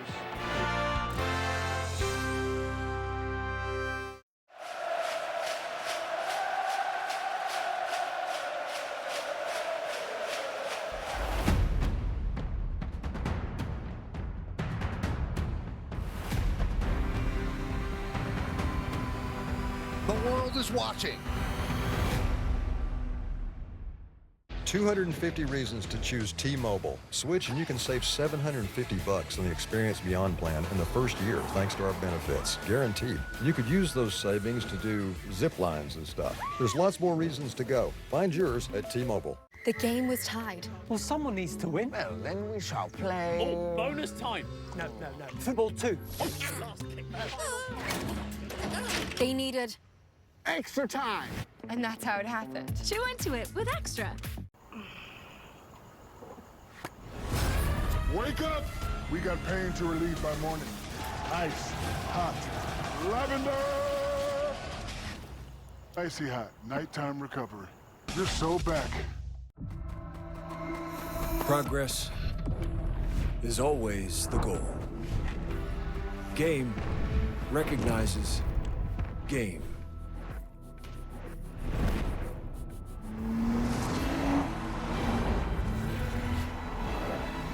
The summer of Audi is here. Get exceptional offers at your local Audi dealer during the Summer of Audi sales event.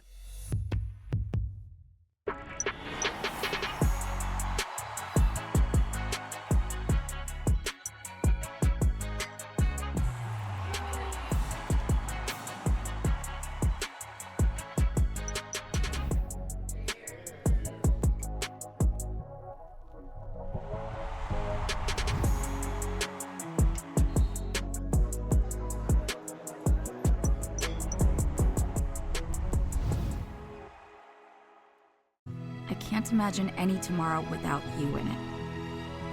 So today I say, I love you. Get screened. Regular cancer screening saves lives. Visit cancer.org/getscreened to learn more.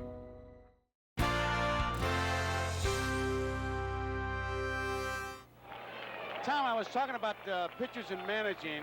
I was trying to lead into it because not many pitchers have managed and not many in the World Series. Have you ever thought about managing? Well, it's a possibility, Joe. Maybe 5 years down the road when I finish playing, I don't know what I'm going to do, but it's a thought. All right, Billy North, Steve Yeager, Dave Lopes. North after the first pitch pulls it foul. We got a good pitcher's game going once again, as we did in game 2 when Hooten and Hunter tied up. Yankees lead 2-1. Dodgers with just 2 base hits. 1 ball, 1 strike. The man who has those 2 hits, Kurt Gowdy's man, Bill Russell. Guidry has struck out 2 so far. He has walked 4, very high for him. But Guidry got it on the first hop. So North is out, 1 down. He jammed him with a fastball, and Billy couldn't get far enough down the third base line to surprise Greg Nettles.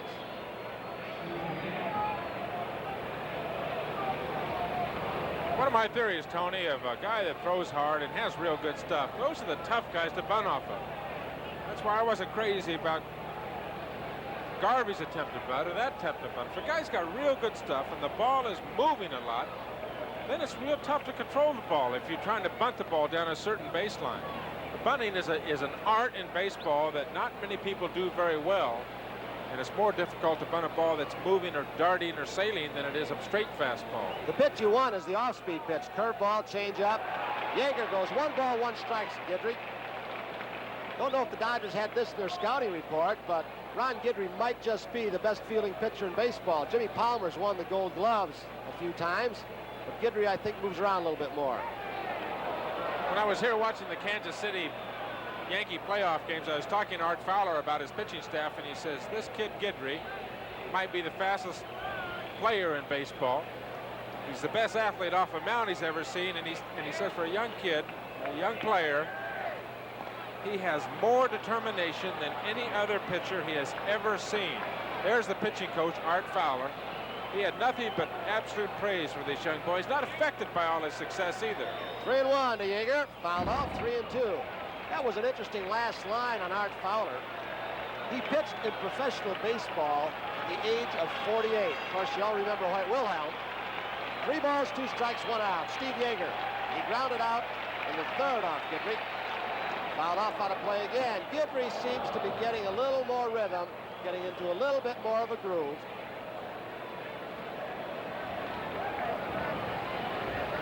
Two to 1. The Yankees lead over the Dodgers. We're in the 5th.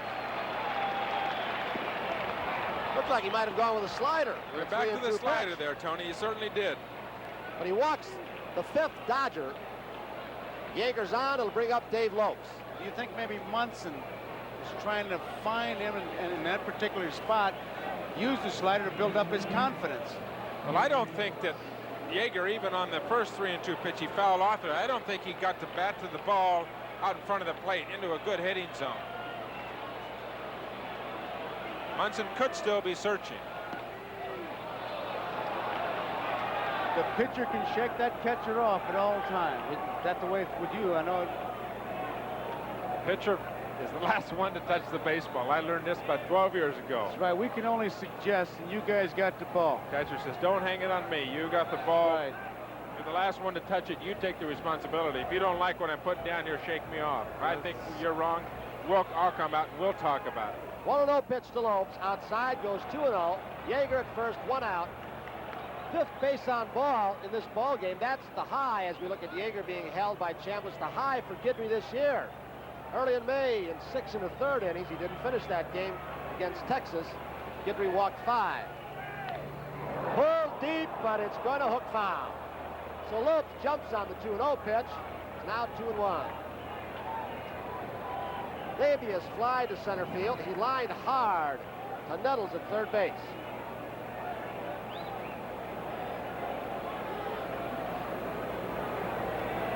Two and one. Drilled hard, base hit in the hole by Lopes, so the Dodgers have 2 men on base. 1 out. It'll bring up Russell, who's 2 for 2.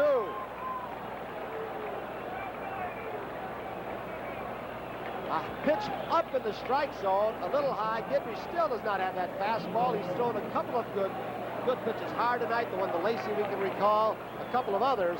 But he's not the Guidry we've seen most of the season.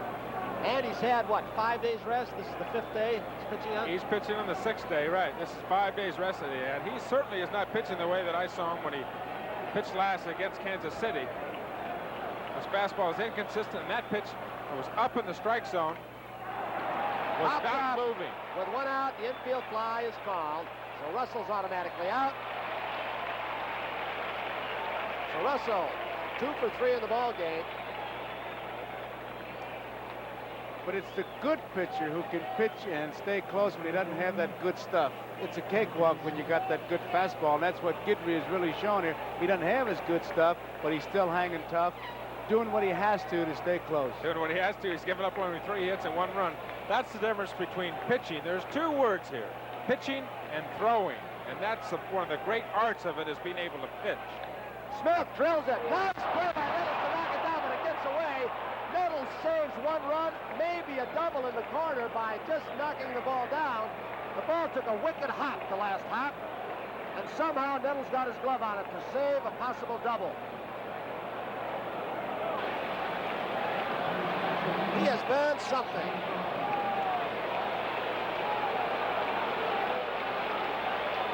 Looked like a slider down and in that Reggie Smith really turned on. And Greg Nettles is, in the last 2 games, the last game in Los Angeles, the game here, has put on some show defensively.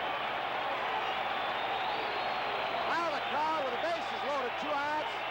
One of the dangerous men in all of baseball, Garvey up. He popped it up, but will it stay in play? Chambliss to the seats. He can't reach it. The Dodgers have the bases loaded with 2 outs off Ron Guidry. You know, Tony, one of the mistakes I think the Dodgers did last year, 1977, when they came into this ballpark for the World Series, those right-handed hitters tried to pull the ball too much. The only right-hand hitter that was going to right field was Steve Garvey. 1 strike pitch to Garvey. Hit hard once again. Nettles will go to second. He just gets the rush riding runner to retire the side. Greg Nettles with quite a defensive display that inning once again. So we'll go to the last of the 5th. The Yankees, as Nettles saves a run, they lead over the Dodgers 2-1.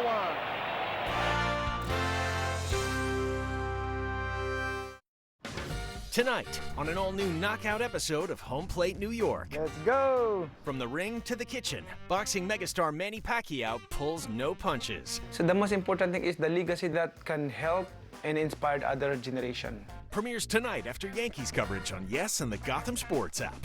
Go Yankees!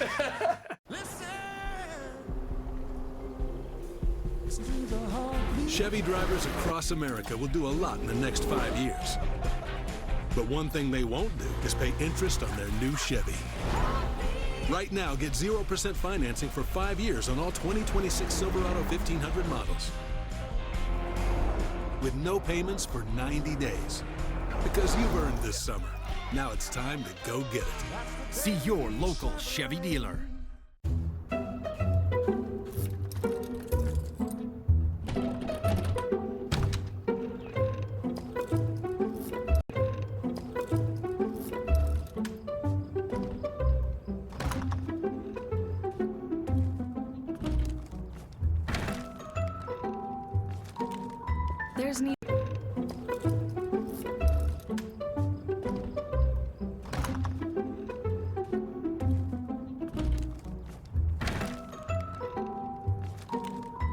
there's an easier way.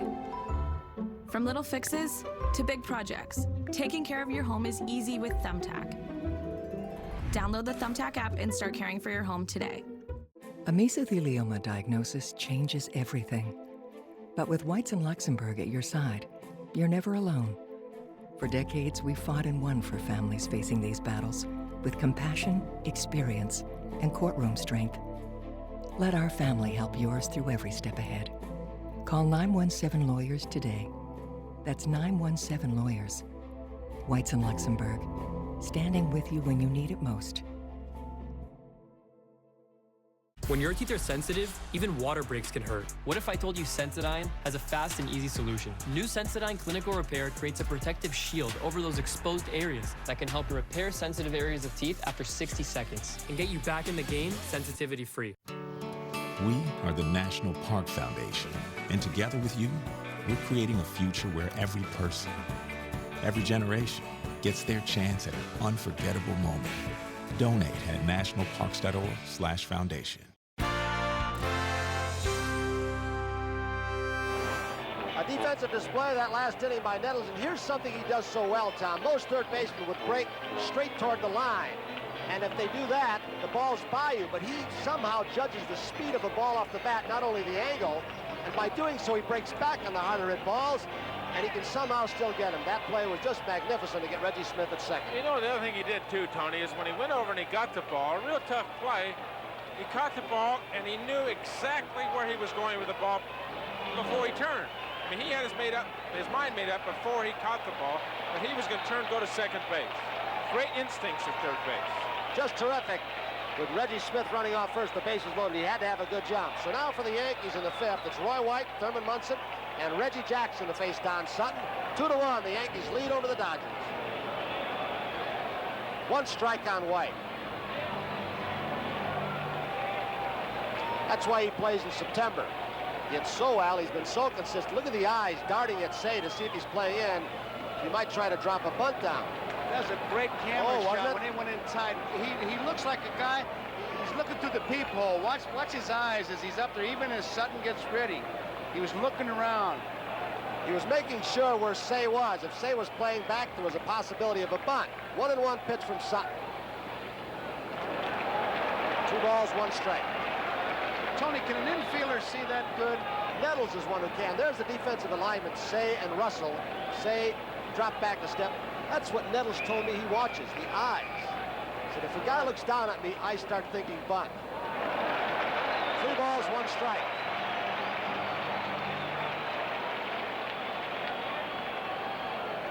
That's the time when Nettles says he decoys a guy. He sees a guy's eyes. He will step back and decoy a guy into bunting. From a left field camera, Roy White walks on a 3-1 pitch, so the Yankees have a leadoff hitter on in the fifth.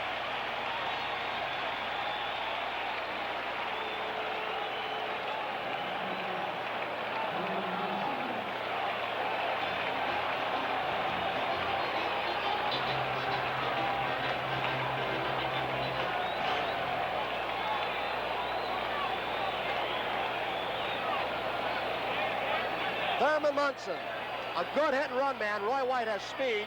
The Yankees leading 2-1 over the Dodgers. Bob Levin might send the runner. Munson has struck out twice today. Sutton knows there's a possibility right here of a hit and run. White with a pretty good lead. He's off. First pitch, hit to right center field. Reggie Smith back. So Levin has started the runners about 4 times so far in this ball game, trying to get some infielders out of position. But it didn't work that time, although Munson hit the ball fairly well. Now it's Reggie Jackson. He's walked, he's grounded out.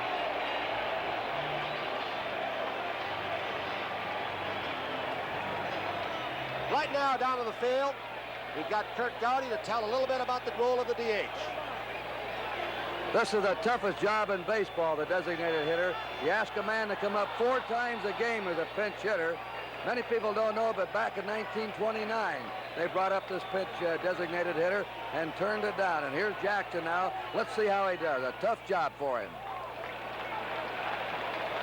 All right, thank you, Kurt. 1 ball, no strikes to Reggie with 1 out. There's Roy White at first base, held by Garvey. Yankees lead 2-1. We're in the last of the 5th. Reggie is one man who can hit the ball out of any part of this ballpark, even though it's deep in left center field and center. He put on a show, Tony, in batting practice. He was the last Yankee to hit today. He got in that page, and he must have taken about 25 or 30 swings. This was very unusual during batting practice, take that many swings in a row. And he put on an incredible show. Out of that 30 swings, he must have hit 15 balls, some of them in the upper deck. Must have 15 home runs. He was really in the groove with the bat during the month of September, early in October. 1-1. White at first. Pulled foul on the first baseline. The bat sawed off in Jackson's hand. He'll get another one. There you can see why they call him the October Child, Mr. Autumn. 19 RBIs in 17 postseason games for the Yankees these last 2 years. But Sutton jumps out ahead of him, 1 ball and 2 strikes with 1 out. In Yankee Stadium, they've swung around in the outfield for Reggie Jackson to pull north over toward right center. All 3 outfields are very deep. If there is a gap, it's a little bit toward left center. 1-2 pitch. 2 balls, 2 strikes. There you see the defensive alignment for the Dodgers. Look where Billy North is in center field. Russell playing up the middle. Lope swung over toward the hole, protect that hole. There's Reggie Smith, deep and down toward the line. Attractive spot to hit home runs here is just to the right of the shoulder of Reggie Smith, 353. The Yankee bullpen used to be there. 2 balls, 2 strikes, 1 out on Jackson. Reggie has walked and grounded out. He changed up. Garvey will go to Russell for 1. Sutton was not over in time to cover. Russell looks a little, well, he didn't look exactly mad, but a little disgusted. But they get the lead runner. It's got to be a tough play for a pitcher getting over there, Tom. That is one of the toughest plays. The second part of the double play, but it's part of the pitcher's job. Russell gets the ball nicely, plenty of time, looks, and obviously nobody there. Sutton showed up late. He lost the double play because Russell was ready to gun it. He just didn't get there. If he'd have gotten there in time, he'd had a good shot at a double play. So now with 2 outs, Jackson down at first base. The Yankees lead 2-1, and Lou Piniella steps in. He is lined out hard to center field. He is singled, and he stole a base, surprisingly enough.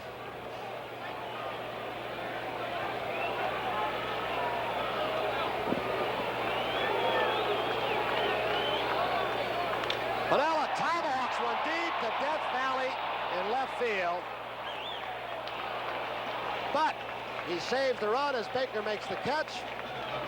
The score, the Yankees 2, the Dodgers 1 as we go to the 6th. Due up for the Dodgers, Say, Dusty Baker, and Lee Lacy.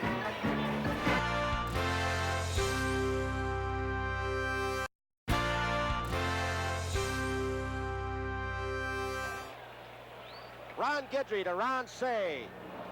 Way outside and high, ball 1. The Yankees lead 2-1 over the Dodgers. We're in the top of the 6th.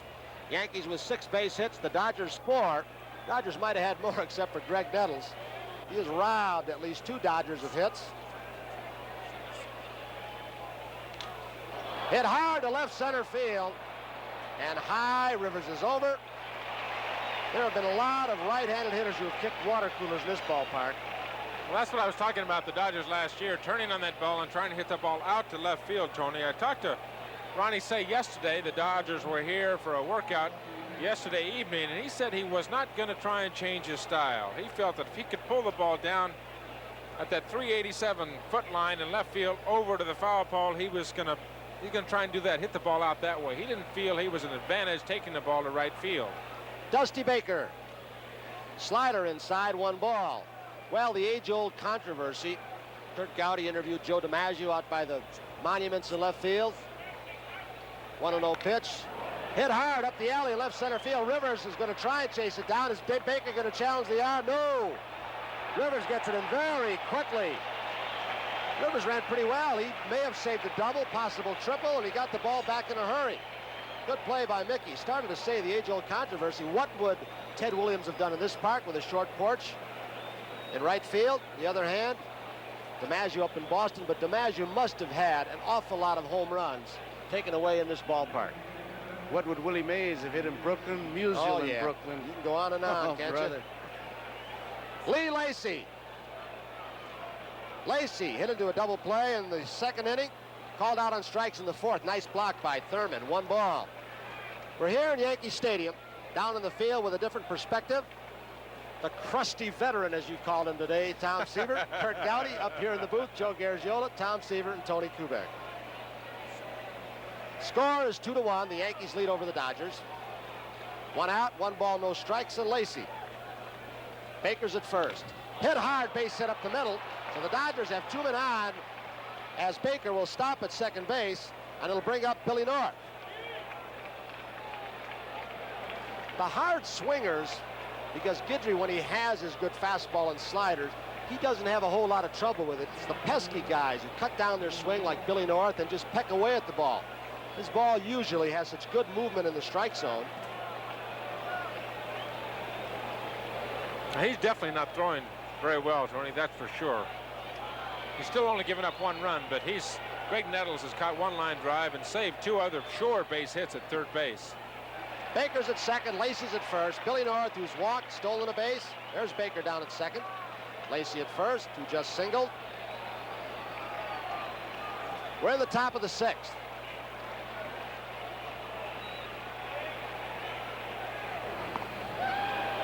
One and one to North.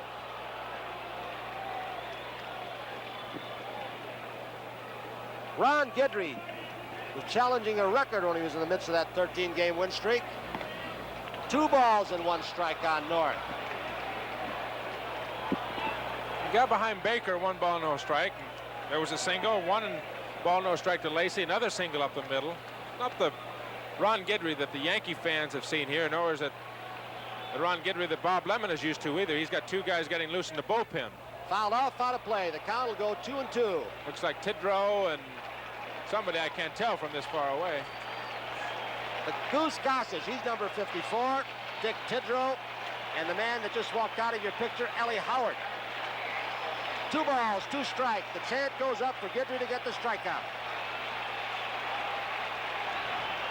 Fouled off.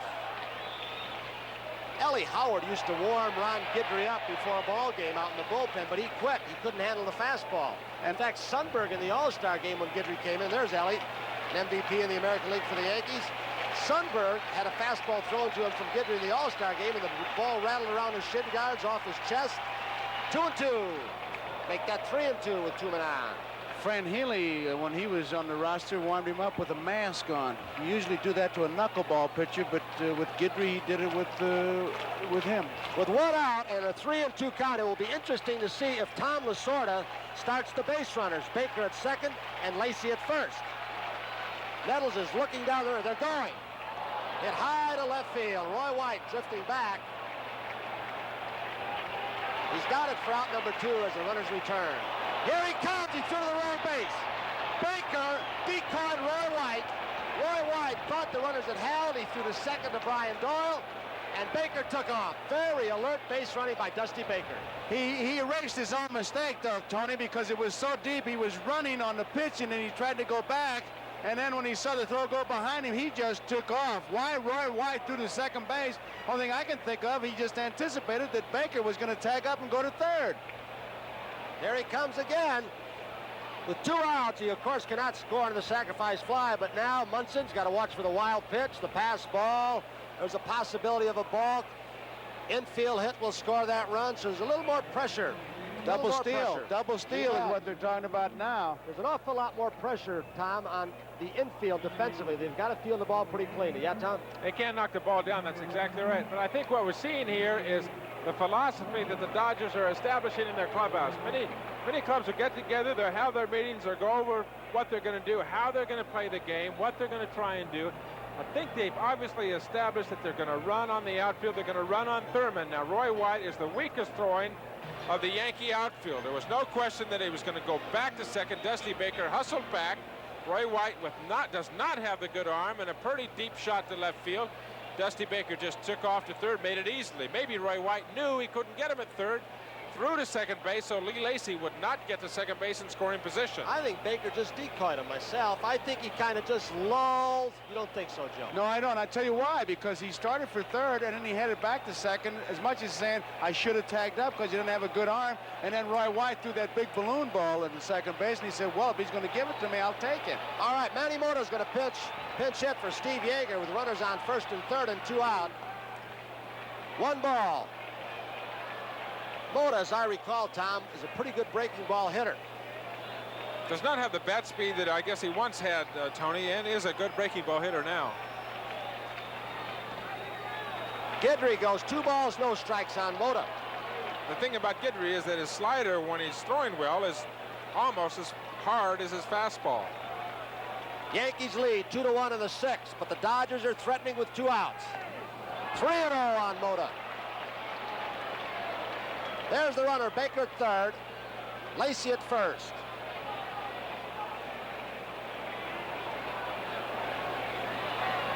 Mota, one of the premier pinch hitters in baseball. Guidry walks the bases full. Tom Lasorda. And it'll bring up Davey Lopes. There's Lemon. Emotionless outside anyway, but inside he's churning.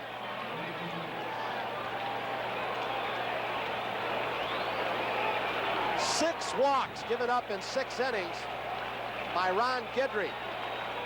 They still haven't been able to crack him, Tony. Not throwing well. He's gotten the 3 great plays down at third from Greg Nettles. Still only 1 run on the board for the Dodgers. There's a slider. 1 strike. Now he's going to get some fan support.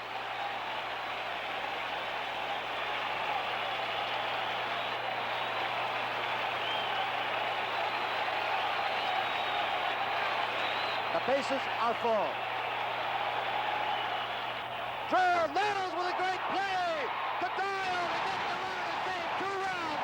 What a display by Greg Nettles, the Yankee third baseman, who's making a believer of even Tom Seaver. He is absolutely fabulous. I don't believe it.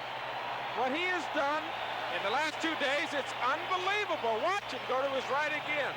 Another shot down the line. It's unbelievable what he's done, the plays he's made behind the pitchers on the Yankee pitching staff. The ball is crushed. He got an in-between hop. He gets the force out at second base to save 2 runs. So the Yankees retain the lead as we go to the last of the 6th here in Yankee Stadium. It's the Yankees 2, the Dodgers 1.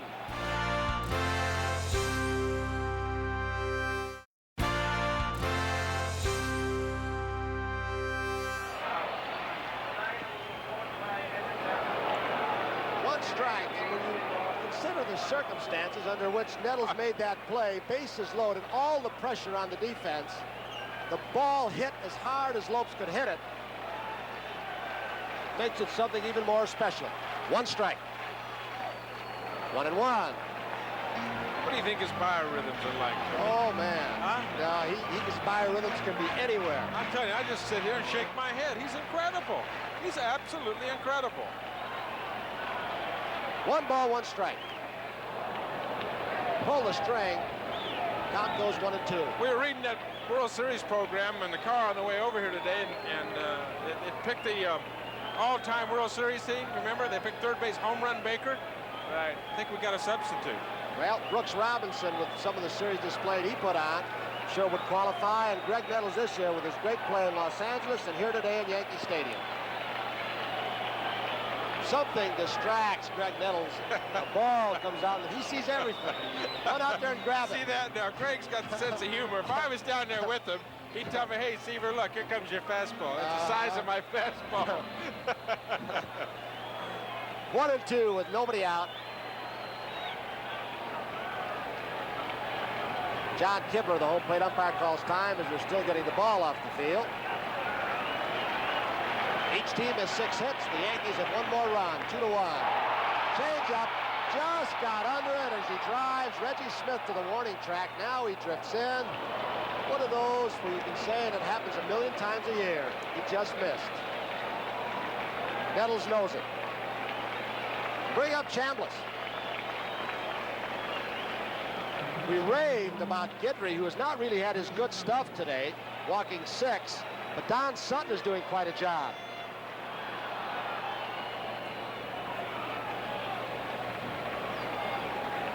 One out.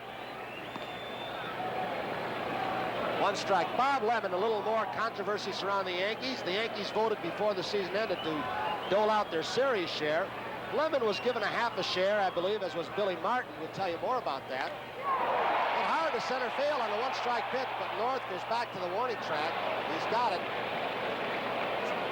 And in the confusion of voting him a half a series, well, they didn't really vote, as I understand it. They thought that the commissioner's office, there's Lemon, took care of the manager's share if he was not there the full year. And there's this obscure rule called Rule 45. I asked a couple of Yankee players to explain it. None of them could. But they were under the assumption that, the Yankee players, that the commissioner would decide how much Lemon got.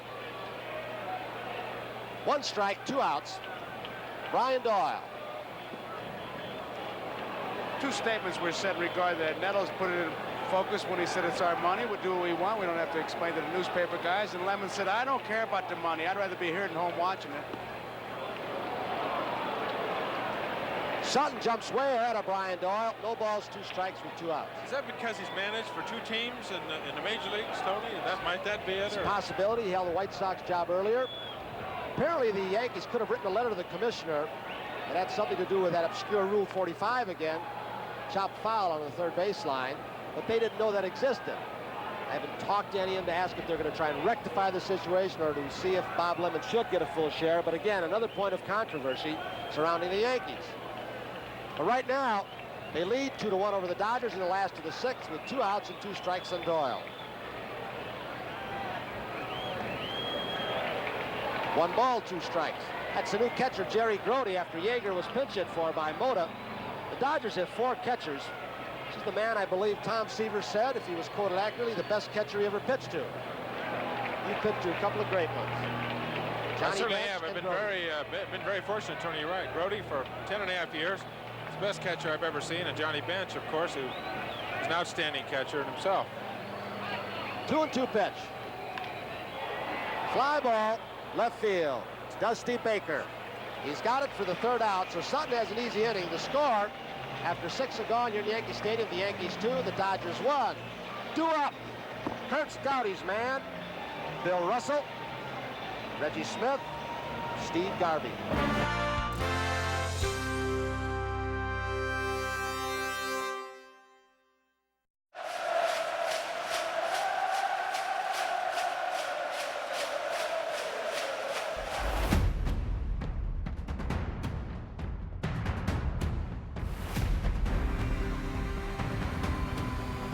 The world is watching.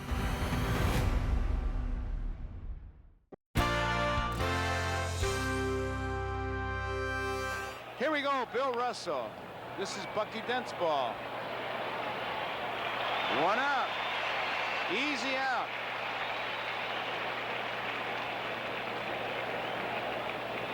Bucky Dent gets Russell. It brings up Smith, Reggie Smith.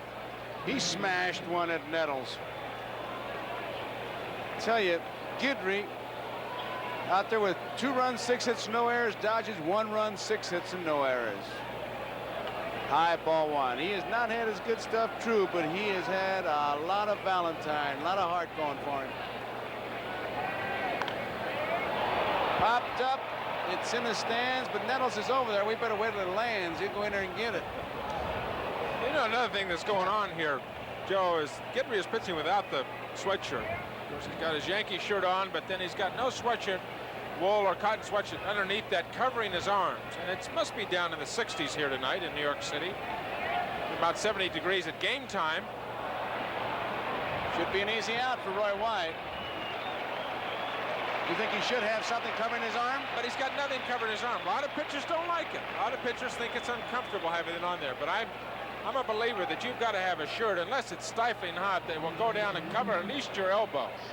Mike Marshall, who's back with the Minnesota Twins, had that theory of not wearing a sweatshirt, something to do with perspiring. I know Jimmy Cott doesn't wear one anymore in almost the coldest of weather.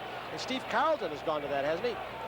I really don't know if he has or not, Tony. I know that if I don't wear one, things start to hurt once in a while. Garvey is the batter. takes the first pitch.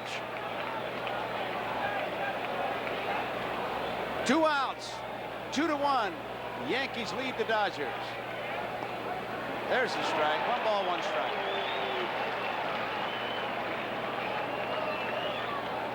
See Kibler pointing 1 ball, 1 strike. Scoreboard a bit late. Tapped foul. 1 ball, 2 strikes. Now these fans, they'll start to hoop it up again.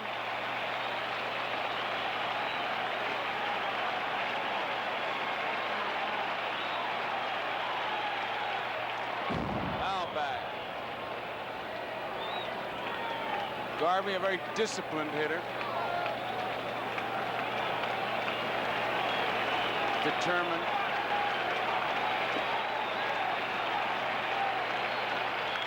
Straight away center field. Mickey Rivers going back, got a back jump on it, and is over his head. Garvey digging hard. He will stop at second base. No, now a bad relay. He'll head for third. Whoa, nobody backing up third. Safe. Guidry didn't know what to do. He was standing on the mound. He should have been behind third, but it looked like the throw was going into second. Rivers did not get the good jump, as you said, and he plays a very shallow center field, and this is not the time to play shallow. With 2 outs, you're in the last part of the ball game. You want to give him that little looper. Here comes a late throw as Garvey really hustles. You want to give him the looper and cut the extra base hits down. Do you know who almost made another great play on this? Watch Nettles turn.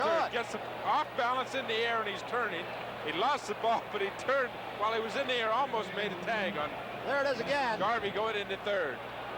Rivers really got rid of the ball well in the outfield, and why they let the ball go through, I don't know.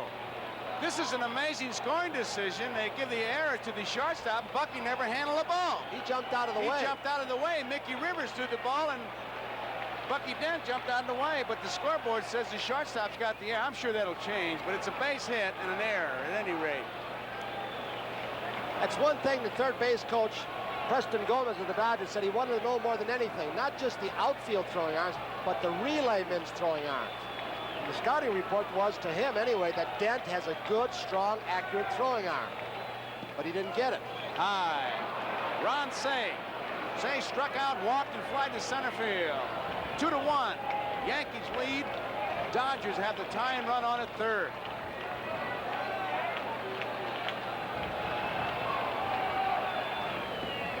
He took something off the curveball. He was behind the hitter, and he threw something besides the fastball. Ron Guidry battling all the way. These Dodgers have hit the ball hard. Greg Nettles has put on some kind of a fielding clinic at third base. Unofficially, they have left 10 men on base. Strike.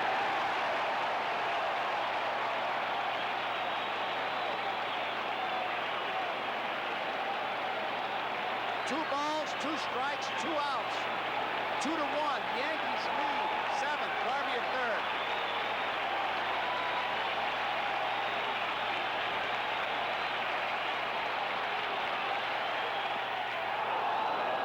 All 3. He has walked 6. He has struck out 2. Unusual. That's the highest he's ever, as far as walks in his major league career.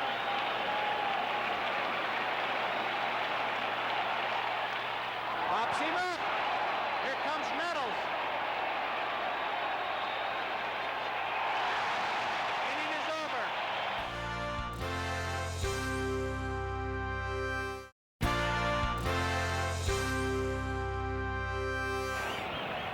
Bucky Dent will lead it off against Don Sutton, who has done quite a job for these Dodgers. It's been a frustrating night for him. Looked like he would have the lead, but Nettles has deprived him of it, and he keeps coming at you, Sutton does. There's a base hit, left field. Bucky Dent singles to left. He hung a breaking ball, got it up.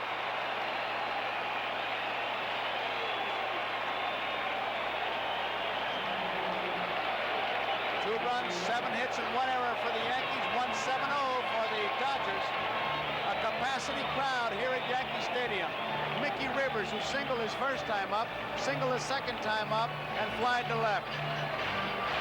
Sutton, the all-time Dodger leader in wins, 205, most starts, strikeouts, innings, shutouts. Very high on the all-time list in a number of categories. He's battling here, trailing by a run. Ron Sain moves in close at third. Very close at third.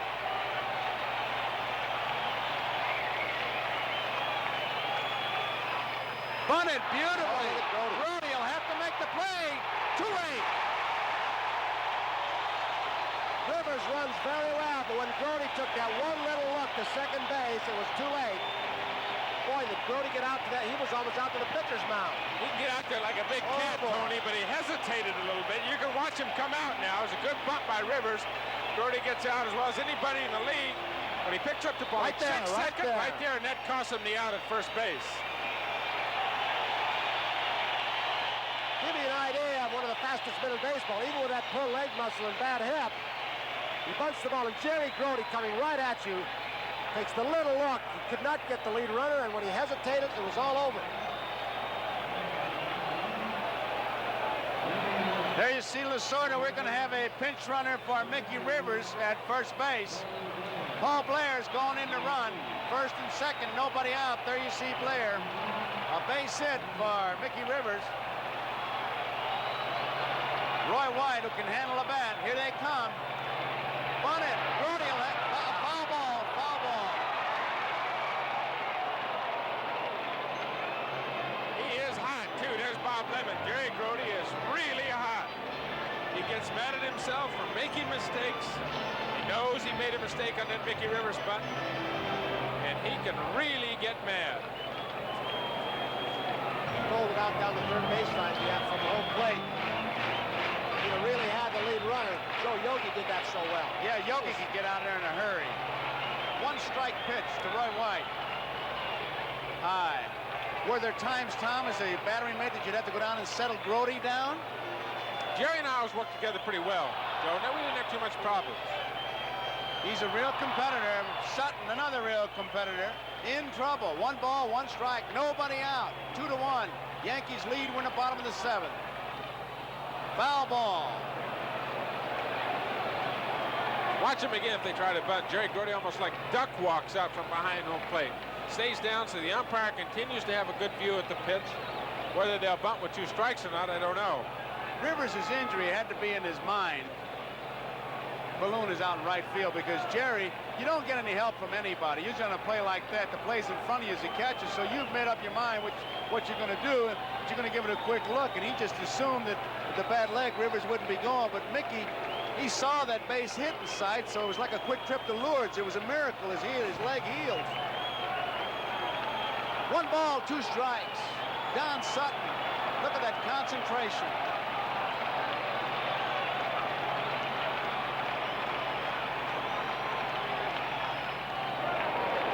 Outside, 2 balls and 2 strikes.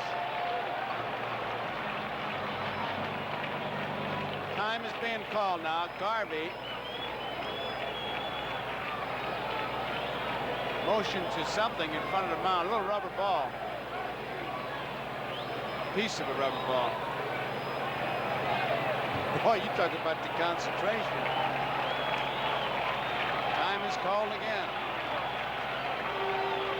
Groundskeeper retrieves it. Now we're set.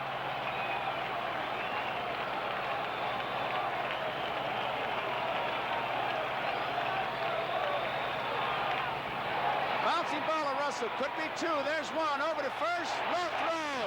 And what a takeout. Davey Lopes really got dumped at second by Blair. He's still seated down there at second base. Just now getting up.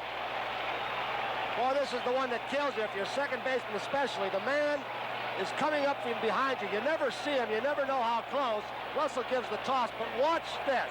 Paul Blair forced the bad throw, the low throw. We'll show you another angle. Davey Lopes never knows what hits him. Doesn't get a chance to open up, get much on the ball, and Blair just tears him up.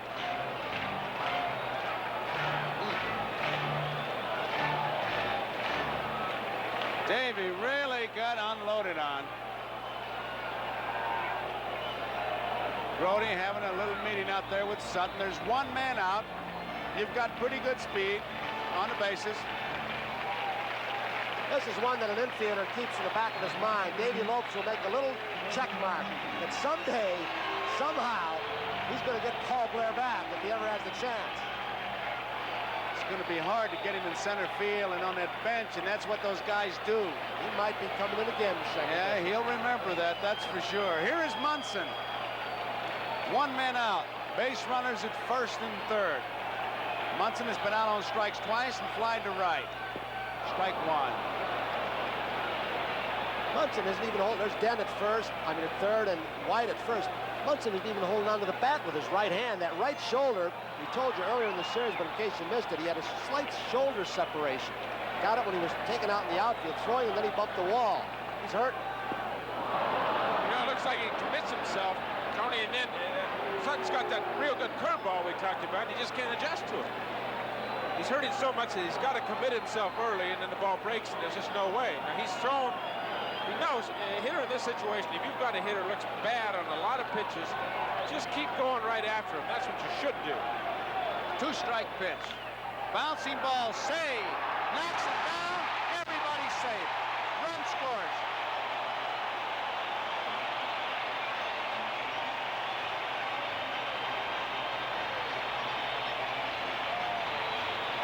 There it is. Munson chopped it. He made contact with two strikes. Say retreated, let the ball play him a little bit, couldn't get the handle, and he gets no on. There's Tommy Lasorda. Just like we established in the first game, Tony, the one downfall the Dodgers might have, and you said it tonight, the defense on the infield might be their weakest spot. Well, Tom Lasorda has told everyone in the world that he'll always be a Dodger. He's been in the organization 28 years. We found out something new about Tommy. The whole world knows how much I love the Dodgers. I've been with them for 29 years, the greatest organization in baseball. But what a lot of people don't know is that when I was growing up and living in Norristown, Pennsylvania, I loved the Yankees. I used to think the Yankees were the greatest team in the world, and I knew their middle names: Joseph Paul DiMaggio, Henry Louis Gehrig, William Malcolm Dickey. But now, it's Dodger blue all the way. I love the Dodgers. So you gotta love that guy. He just made a pitching change, and Sutton's gonna walk off. I'm sure these Yankee fans will give him a nice ovation. But for the young pitchers, this has been a great study, I believe, Tom, in what the term battle of hitters mean. Sutton did it all night. Guidry's been doing it. And we've got quite a ball game going. We've got a break in the action and scored 3-1 Yankees. We're going to pause right here and be right back after these messages.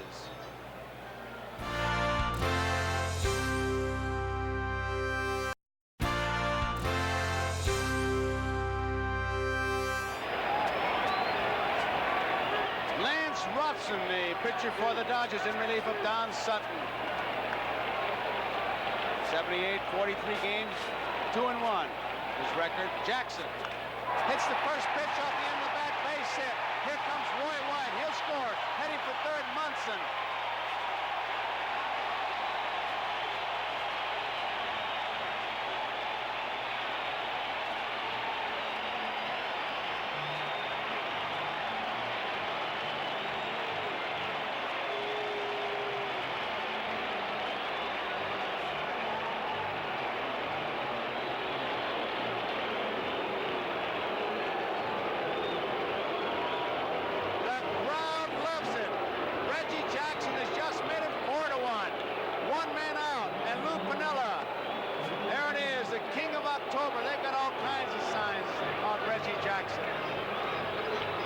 Munson did a pretty good bit of base running as we see the score 4-1 Yankees. Runners on first and third because he went to third on Dusty Baker. He had to play in front of him and scoring that sacrifice fly. He's an excellent base runner, Thurman. He showed that scoring all the way from first on a hit from Jackson in that second game. So Thurman Munson's at third, Jackson's at first, one man out. 2 runs are in. Yankees lead 4-1. Bottom of the 7th. Lou Piniella, the batter. He's 1 for 3. Bouncing ball. Russell will have to go to first. They get Piniella, but Munson scores. 5-1.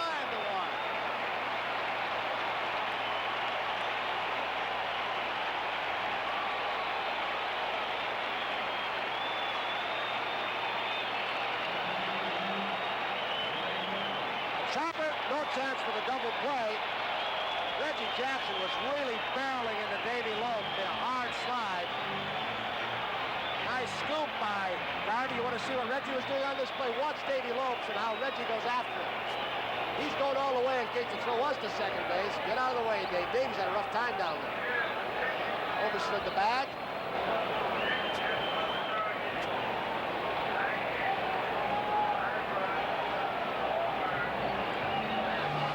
John Kibler has held that play here. Somebody from the upper deck has now thrown 2 beer bottles down there and broken them on the field. Very dangerous situation. The last one, the glass splintered all over, and that's what the bat boys and a couple of ground crew do, picking it up.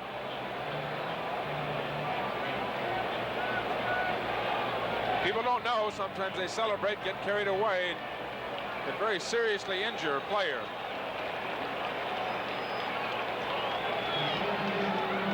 Bob Lemon, Tom Lasorda. Right now, 5-1 Yankees, and here's Nettles. Crowd gave him a tremendous ovation, as you heard. Done some job with that glove tonight. There's the strike. Game 3 of the World Series. Tomorrow night, Tommy John against Ed Figueroa, and we'll be right here.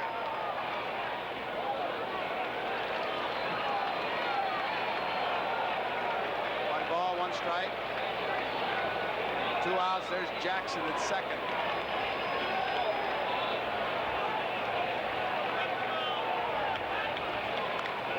Well hit. Way back north, near the warning track.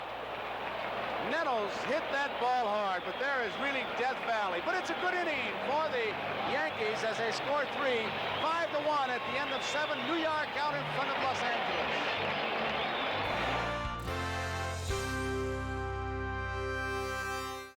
Adding stuffed crust to Domino's best deal ever for just $9.99 was all Lindsay's idea. We used to charge $3 more for stuffed crust, and now we're just giving it away. It's the most financially irresponsible idea Lindsay's ever had. It's crazy. If her idea doesn't pan out, I call dibs on her office. I've already made myself quite comfortable. Get any toppings on any pizza, now including stuffed crust, for just $9.99. Lindsay. Only at Dom. Minnows.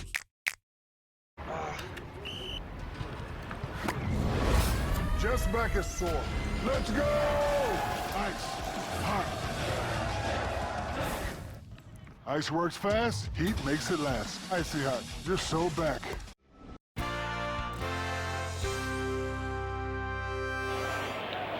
We've got a new center fielder for the Yankees. Paul Blair has gone into play center field, replacing Rivers. It'll be Baker, Lacey, and North. There you see Blair. You know, Tom Lasorda's got the whole staff of coaches, but he's also got some honorary coaches, and one of them in the hospital. I know he's brought many laughs to a lot of us, Pat Henry, so we wish him a speedy recovery. He's a big Dodger fan. That 4-run deficit not going to help him too much as we look at Lasorda. He knows them all. He's like a whole lot like Casey Stengel, Tony. Wherever he goes, people just follow him. Last night at the workout, everybody left. We were walking away, and you always feel good around Tom Lasorda when you leave him. I've never seen him in a down mood. He's something. Dusty Baker, he walked in the second inning, flying to right and single to center. Ron Guidry. Line score, 5 runs, 10 hits, and 1 error for the Yankees, 1-7-0 for the Dodgers.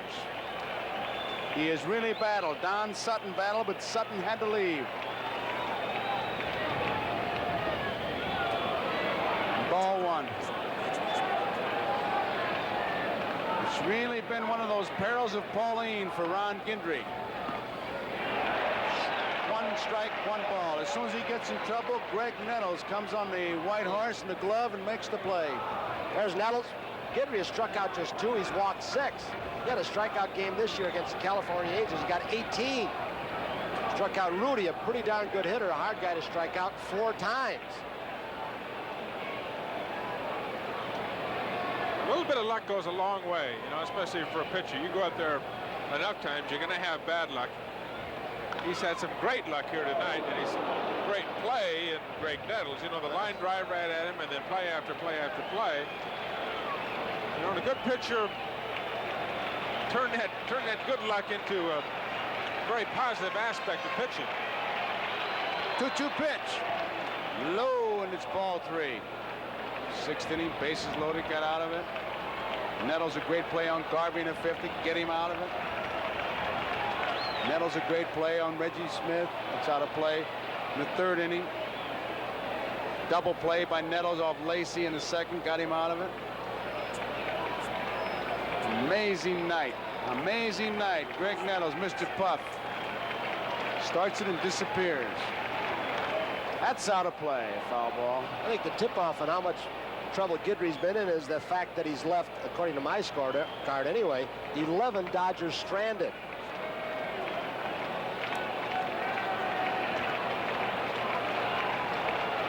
Three-2 pitch to Dusty Baker. Finally got one by Nettles, but it was way foul. You know, sitting up here, we don't know if it's rhythm or if he's stiff. Another thing, that he could just plain be tired. He's pitched 274 innings during the season. He pitched against the Kansas City A's in the playoff game. He could be just tired, that's all. That's going to be a base hit. Baker just kind of reached for that ball. Didn't have a good swing, but had enough force behind it that he dropped it in for a base hit. Goose. There's the big golden boy down the bullpen. And he can fire it up to home plate with the best of them. Rich Gossage. Rich Gossage. Rich the Goose Gossage. What makes Guidry, what he's done over the last 2 seasons, the big league, so surprising is that, and some of you may have heard of this, at one time he considered quitting. His wife talked him into it when they were driving home. Fouled out of play, Lee Lacy. I tell you, it's a cliche, but I just wonder how many careers were right at that crossroad where you were going to quit. And the wife, good wife, the faithful one, right behind you says, do it this way, and it turns out like a Guidry story. Could be a double play. There's 1, 2, double play, 6-4-3. Becky down. Got the ball very quickly to his pivot man, Brian Doyle. Here comes Dusty Baker, but he never gets a chance to get close enough, as the key play was when Dent got the ball to Doyle in a hurry. You can see how Doyle, low bridges, Baker coming in. You know, I think what Guidry might be showing us tonight, too, is that he's not just a hard thrower. He's a pretty good pitcher. He's got a sinker ball going for him when he's had to. He's made the pitch, and, of course, he's gotten the play, especially from Nettles. Here he gives up a base hit, gets the pitcher's best friend to double play, and here is North. Strike 1, fouls it back. A lot of guts, too, Joe. I think that's one credit we really found out about him here tonight. A lot of people have across the country. He is one gutty player. 1 strike to count on Billy North. North walked and scored. That was back in the 3rd. Bouncing ball to Dent. It's going to be a 1-2-3 with that double play. There it is. So the Dodgers go down in order in the 8th inning. We go in the bottom half of the 8th inning. The score here, New York 5, Los Angeles 1.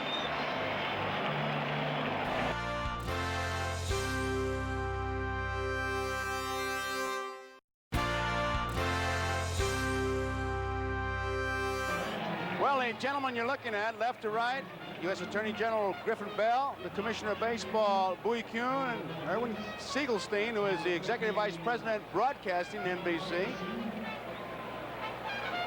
You don't think they're talking baseball strategy, do you? Charlie Huff and knuckleballers come on. Joe Ferguson has come on to catch. Dodgers with 4 catchers. Johnny Oates is still on the bench. Ferguson got that big glove out, I imagine he does. There it is, the one that Paul Richards brought on back in Baltimore when Hoyt Wilhelm, great knuckleball pitcher who is incidentally here again today. Hoyt's been around the country. He's a Yankee minor league pitching coach. So it's Chambliss, Doyle, Dent here in the 8th inning. Yankees lead 5-1. The ninth inning for the Dodgers. And ninth place, Lopes and Russell.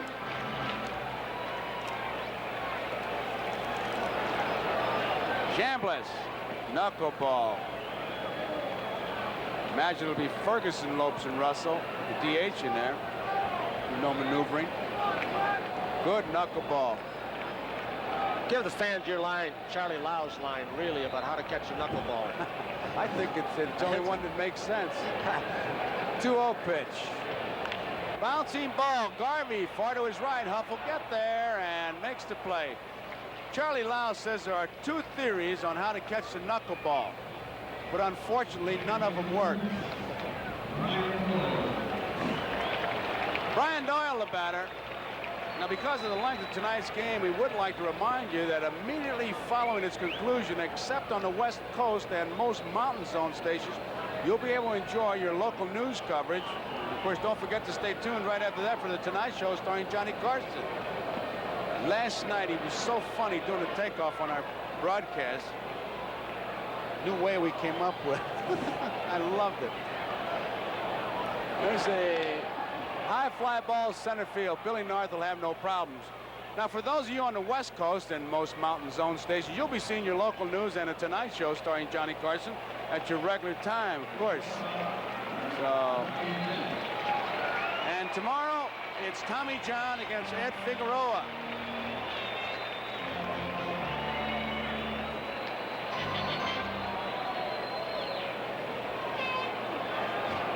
Bucky Dent. Knuckleball scoots back. Speaking of theories on a knuckleball, Harmon Killebrew had a theory on how to hit it. He says you look for the seams and then you try to hit in between the seams. Lasorda, there's a one all the way back. Nice play. Hey, one guy Charlie Huff didn't want to see come up there is Reggie Jackson. Reggie, of course, 3 home runs in the last game of the World Series last year. The last one that Reggie hit was an absolute monster, and he hit it off of Charlie Huff. There's the strike. 2 balls, 1 strike, 2 outs, nobody on. We're at the bottom of the 8th. The Yankees leading by the score of 5-1, and there is the Yankee bench.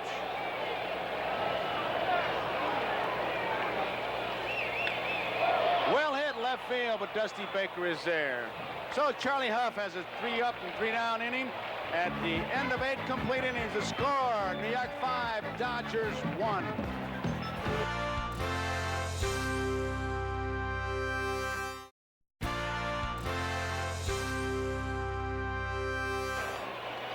Joe Garagiola here with Tony Kubek, Tom Seaver, and Kurt Gowdy. Yankee Stadium, Game 3, 5 runs, 10 hits, and 1 error for New York. 1 run, 8 hits, and no errors for the Dodgers. Ron Guidry against Joe Ferguson. Ron Guidry has battled hard. Plenty of help from Nettles. He's got 5 runs. High, ball 1. That 1 run was a walk given up to North. That was in the 3rd inning. Roy White got the Yankees started with a home run. That's the only home run in the game. Foul ball out of play.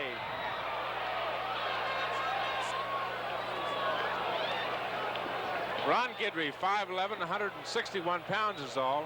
Not throwing here tonight the way he has normally, but watch his arm speed. He gets tremendous leverage, pitches off a stiff front leg, but his arm goes all the way through. That arm speed is what generates that velocity.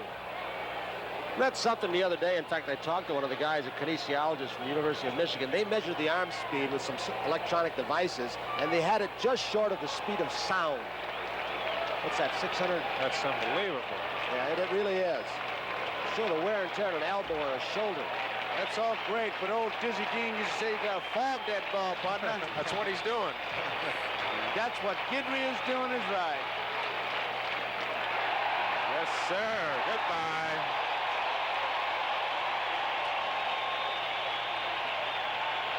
He's a gutty little guy, boy. He's got little help from his friends, and he's up 5-1. It's his 3rd strikeout, and his crowd reacts. From the 1977 All-Star game, he has a 38-5 record. That's an .884 percentage in his last 52 starts, finishing the 77 season with a 10-2 record, 2 wins in postseason, 25-3 this season, a win against the Royals. Oh, brother. He's liable to get a raise. Here's Lopes. Nettles, they ought to try somebody else. He's proved it tonight.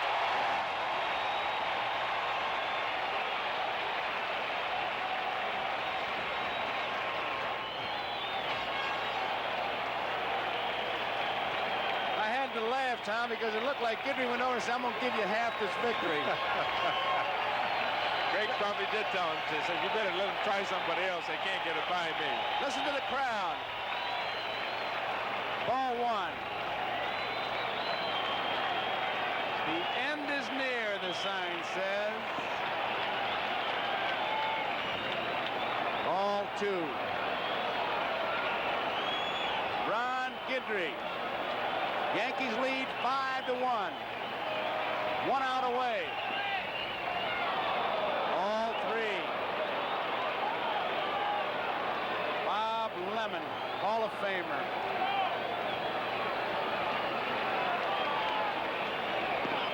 There's the strike.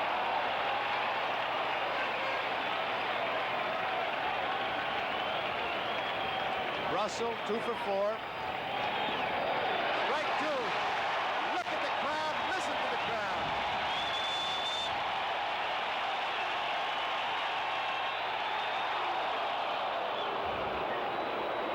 That's the 7th base on balls given up by Ron Guidry, and that is really news. Man bites dog kind of news. He just doesn't do it.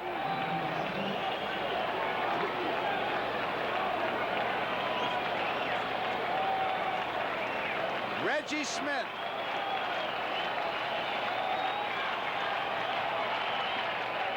Right. 56,447, and then I'll be back tomorrow to watch Tommy John against Ed Figueroa.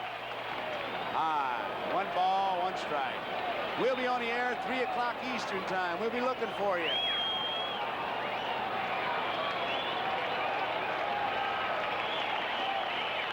Out of play.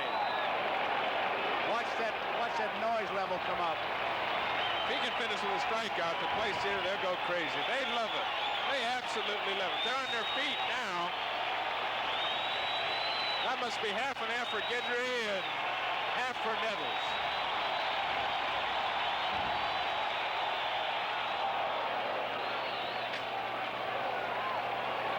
Tell you what we ought to do, guys, is just let that crowd build up, and they'll tell us what he does.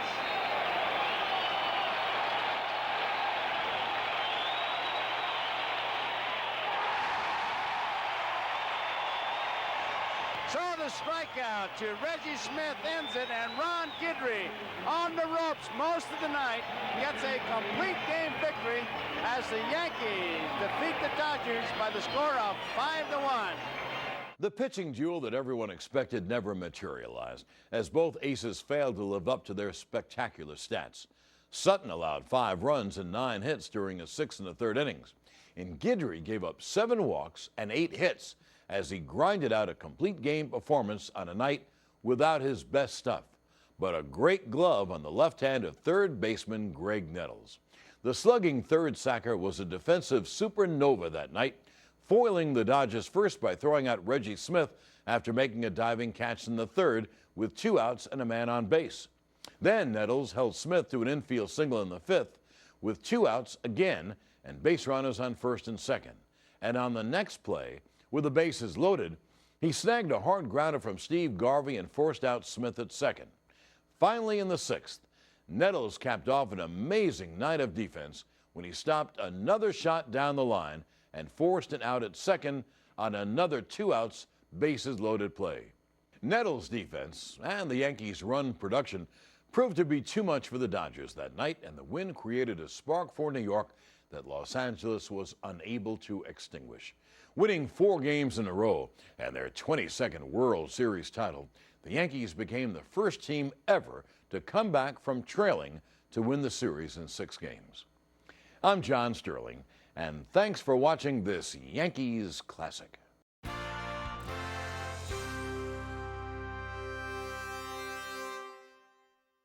Our America. America is us.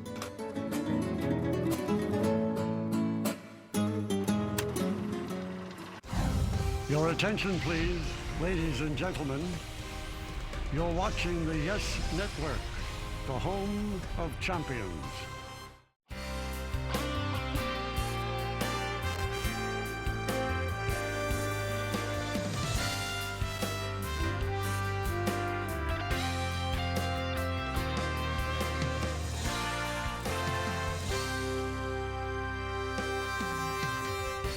It seemed fitting that on the 75th anniversary of the World Series, the New York Yankees and Los Angeles Dodgers should meet at the Fall Classic and write another exciting chapter in the storied life of these two dynamically opposed teams. Hello, and welcome once again to Yankees Classics. I'm John Sterling.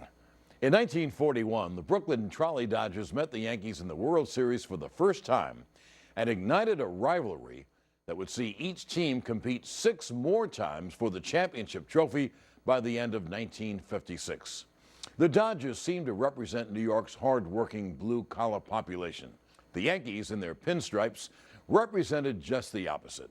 The Bronx Bombers triumphed in 6 out of the 7 Subway Series, thus making the Yankees the kings of New York, then known as the capital of baseball.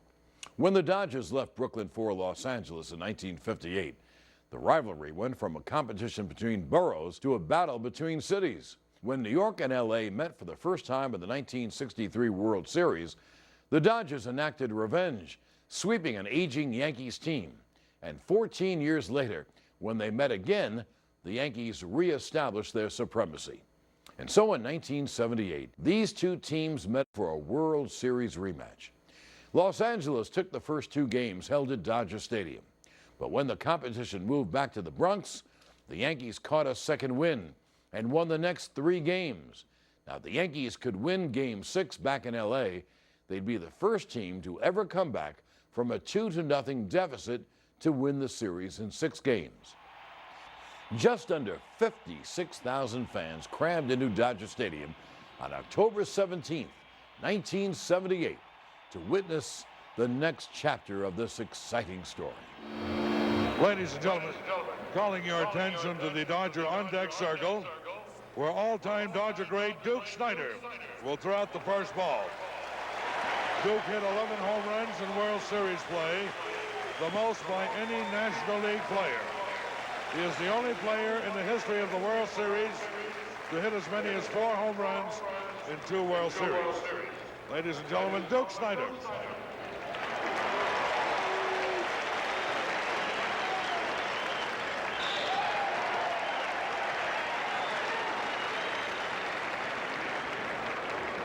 Duke, you played in 6 series. 4 times you're in the position the young Dodgers are in right now. Can they come back? Well, I think with this reception, Kurt, they're back home. The fans are behind them.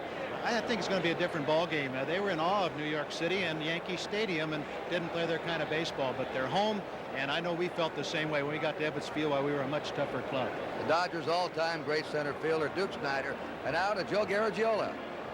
Okay, Kirk, Duke Snider, good to see the Duker. We see him during the season. He is a broadcaster for the Montreal Expos, so he looks great, Tony. Dodgers could have used that left-handed bat and that power in Yankee Stadium. There's the Yankee bench. Of course, they're loose. They're ready to play. Here come the Dodgers. Listen.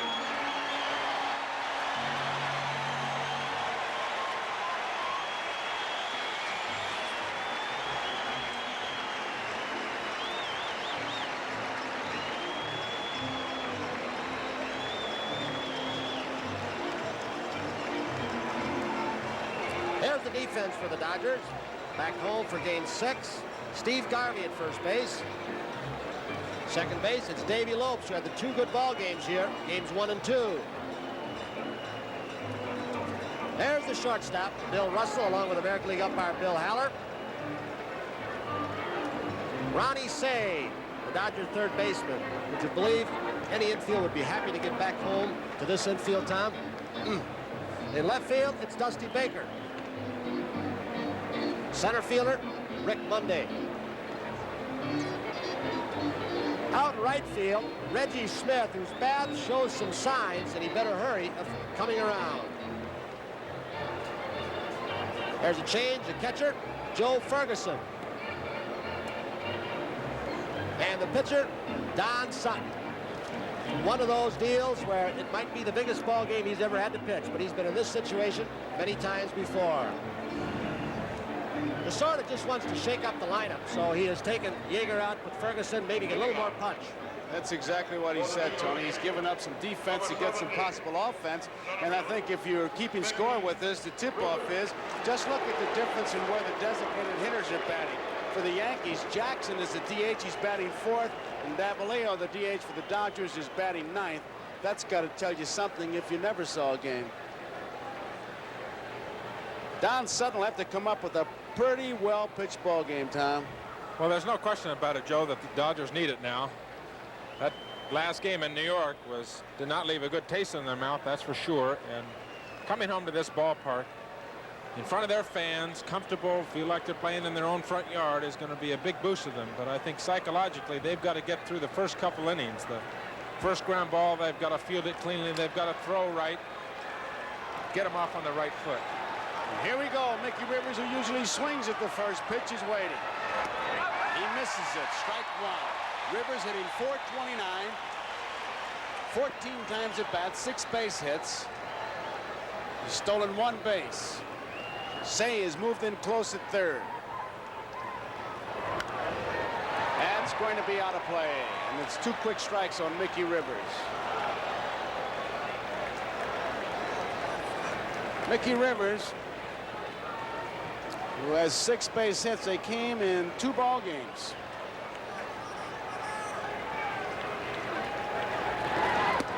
I am tight. Sutton's last game, he started game 3 at New York Friday night, losing 5-1 to Guidry, allowed 5 runs, 9 hits in 6 1/3 innings. Walked 3, struck out 2. Joe Ferguson behind the plate.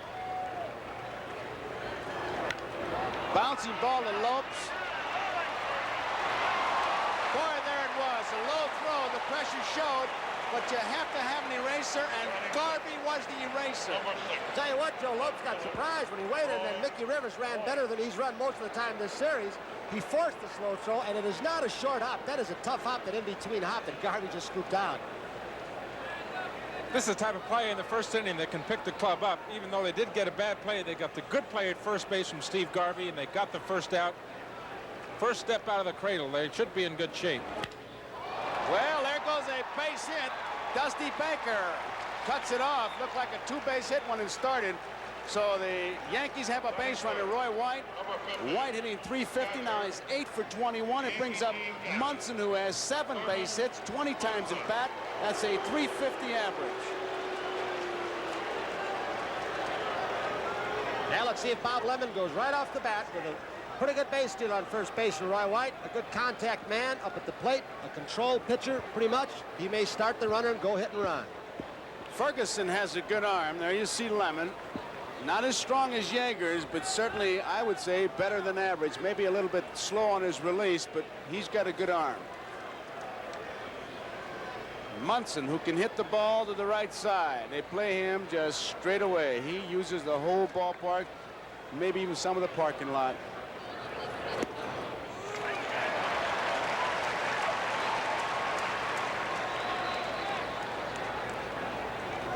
Munson leading the club in runs batted in with 7. In fact, he's leading both teams.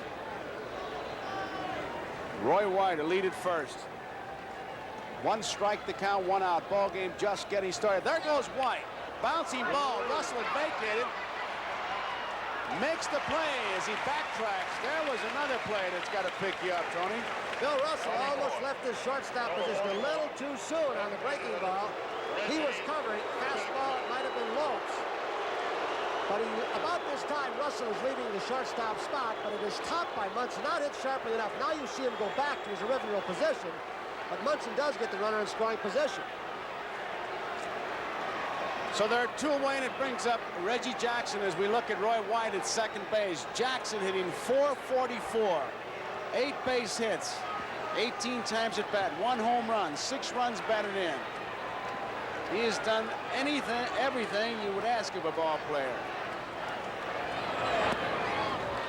Ball 1. One thing a pitcher wants to do right here, Joe, and I'm sure it's on Don Sutton's mind, is get his club off the field without giving up a run. Get them in that dugout, get them near the bat rack so they can go out there first hacks and they don't have to come back from behind. They want to be able to play even that first time when they get their at bats.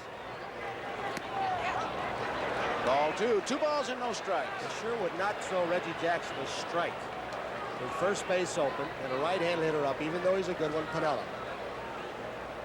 Got to go along with you, Tony. I know if I were catching, I would make him widen his strike zone. If he's going to hit it, he's going to hit a bad ball. He's not going to get a strike to hit. Let's see what happens. Curveball.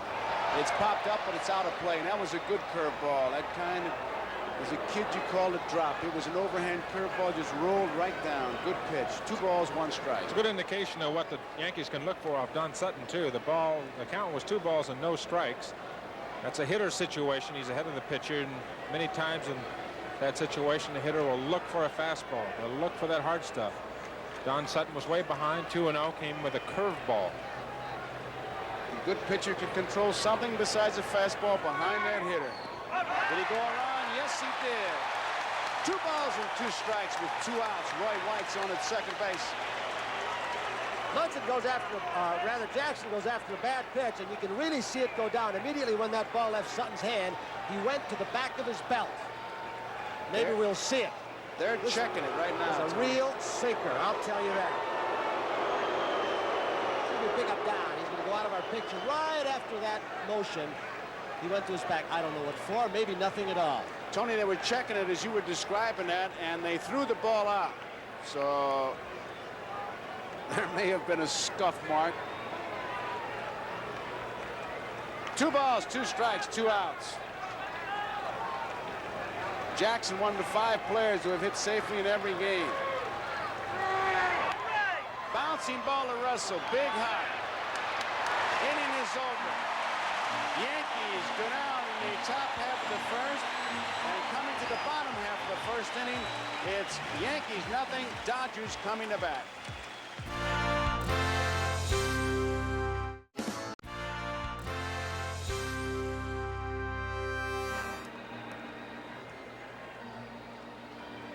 Dodger Stadium, Chavez Ravine here in Los Angeles. Game number 6 of the World Series. Here's the defensive alignment for the Yankees. Jim Spencer's at first base. It's Brian Doyle once again at second. Doyle and Stanley have done a good job out there defensively. Bucky Dent's the shortstop. At third base, Greg Nettles. In left field, Roy White. Center fielder, talking to some fans, Mickey Rivers. In right field, he's been steady, Lou Piniella. The catcher, Thurman Munson. Joe indicated he's leading the series in RBIs with 7. He's swinging the bat well the last few games. And the pitcher for the Yankees, Jim Catfish Hunter. He wants to get it over and go hunting. His brother supposedly got his 6-point buck, so he said he wants to join him. Got to have that incentive, so Catfish says he has it, but he's facing Davey Lopes, who is hitting .273 with 6 base hits, 22 times at bat. Ball 1. Lopes with 2 home runs, hit those in the first game. Catfish doesn't waste any time. He gets the ball and throws it. Outside. Catfish started game number 2 at Los Angeles last Wednesday, losing 4-3 to Hooten, allowing 4 runs, 7 hits in 6 innings. Deep to left field. Going back is Roy White.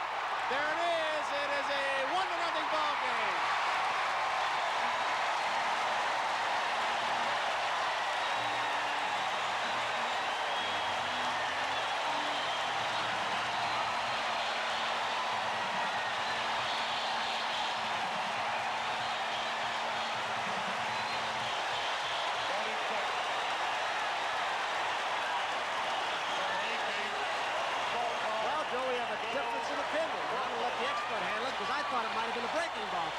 I really couldn't tell, Tony. I think it was a fastball he got upstairs.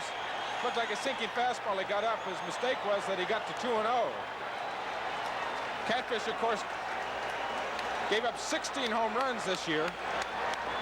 He gives up a lot of home runs.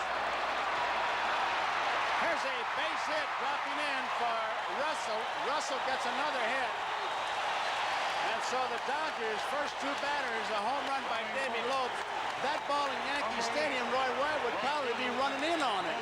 But here, it's a home run, and that's what they were talking about, getting home, getting to the friendly ballpark. What has happened so far in this World Series shows how much the word momentum means. Nothing. The Yankees come in with it, and look what happens. The Dodgers turn it around. Here's Reggie Smith, strike one. Russell, now 11 hits and 24 times at bat.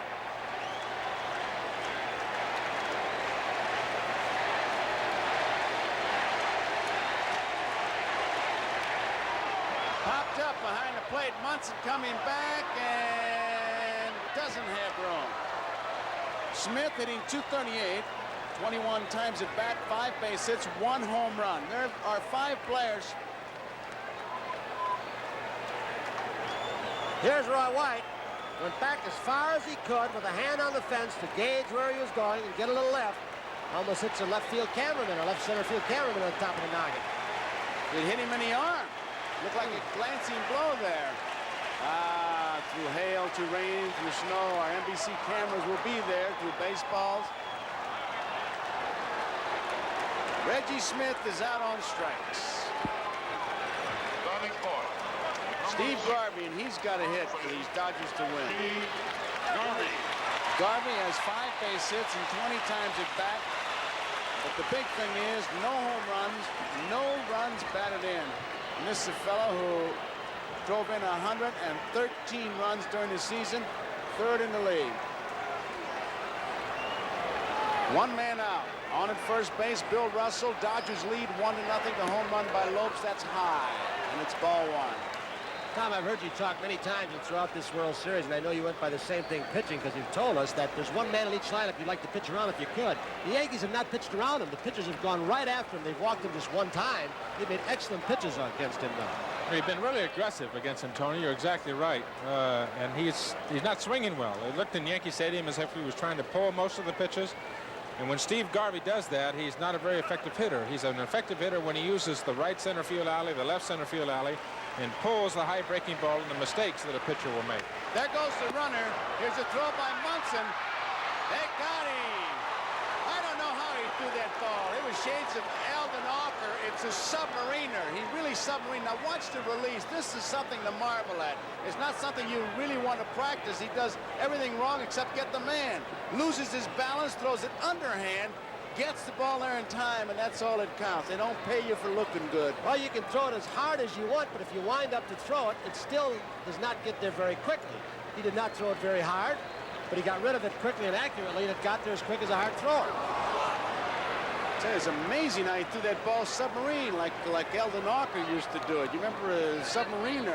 Eldon Ocker? Here's the pitch. You don't remember him? I missed him. He used to be with the St. Louis Browns. We used to watch him as kids.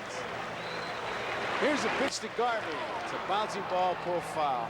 Now you can see on that pitch, Joe, that's a slider down and away with a count 2-2, and Steve's going out and trying to pull that ball. And that's just not the way that Steve Garvey normally hits. That's not the Garvey that ends up getting 200 hits in a season. He just doesn't normally hit that way. Are you saying he's pressing?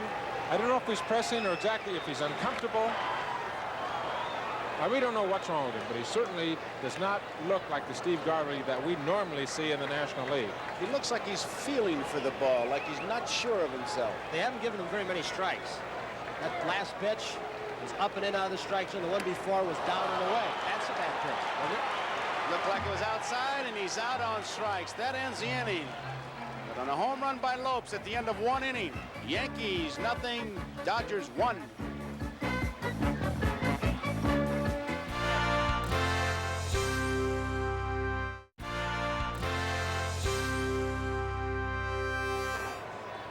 Lou Piniella leads it off. 5 players have hit safely in every game. Jackson, Piniella, White, Russell, Smith. Curveball, it was a beauty right on that outside corner. A beauty if you're pitching or catching. Nasty if you're hitting.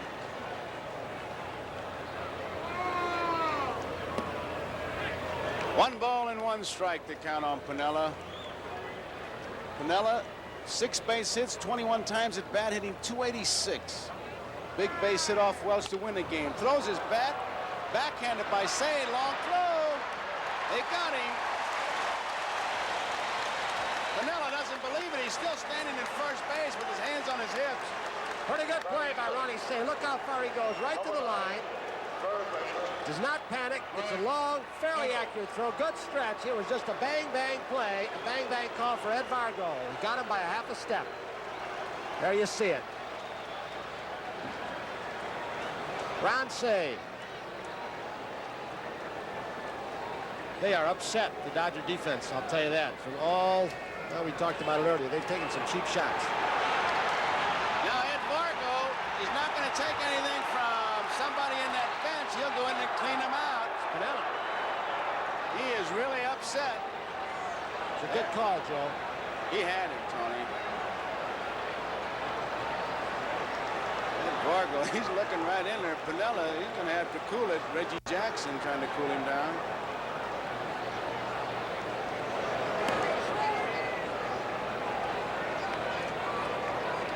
I think Sutton has done a very good job here in the first inning especially. He got out of the inning without giving up a run, which was a big lift to the Dodgers. And, of course, Davey Lopes' home run. There's another shot of that play at first. And one thing already, we've got 4 outs by the Dodgers, all of them in the infield. Davey Lopes has made 2 outs, 2 assists. Bill Russell has an assist. Ron Say has an assist on a very good play as you look at Piniella again. I think after the game that they had Sunday in New York, coming back here to their own Dodger Stadium, to get rid of the question mark is to get through the first couple innings and make a couple of good plays in the infield, which they've done already. Nettles with a count of 1 ball, 1 strike, 1 out as we look at Jim Spencer in the on-deck circle. Nettles is hitting .143. He has 3 base hits, 21 times at bat. 1 ball and 2 strikes to count, 1 out, nobody on. Dodgers are leading 1-0. We're in the second. Tom, I think the best thing to take the pressure off any infielder is get a run on the board in a hurry. If you can get a lead, that relieves a lot of the tension and pressure for any infielder. Pulled foul. You know, I think it's a funny thing about pressure, too, in the World Series. It's the outside activity that really keeps building it up. Reading the papers, listening to the telecast, whatever. They came out to the ballpark, some of them were snarling.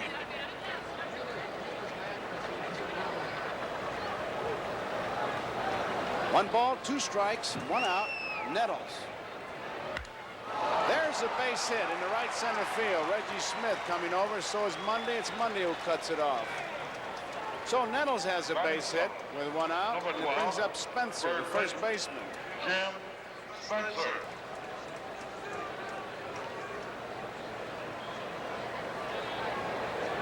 Joe Garagiola with Tony Kubek, Kurt Gowdy, and Tom Seaver here at Dodger Stadium. Game 6, 1-0. Dodgers lead.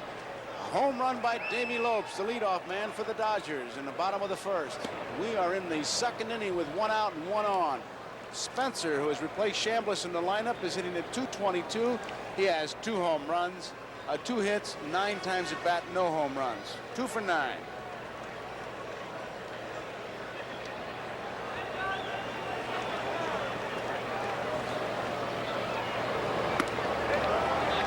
Two balls, no strikes. Get behind these powerful hitters. Spencer likes to pull the ball.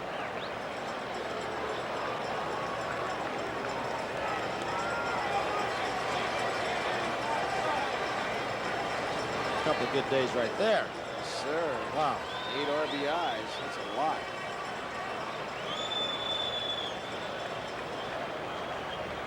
The 2-0 pitch. Whoops, he backs off. Nettles is on at first base. Nettles, during the season, only stole 1 base.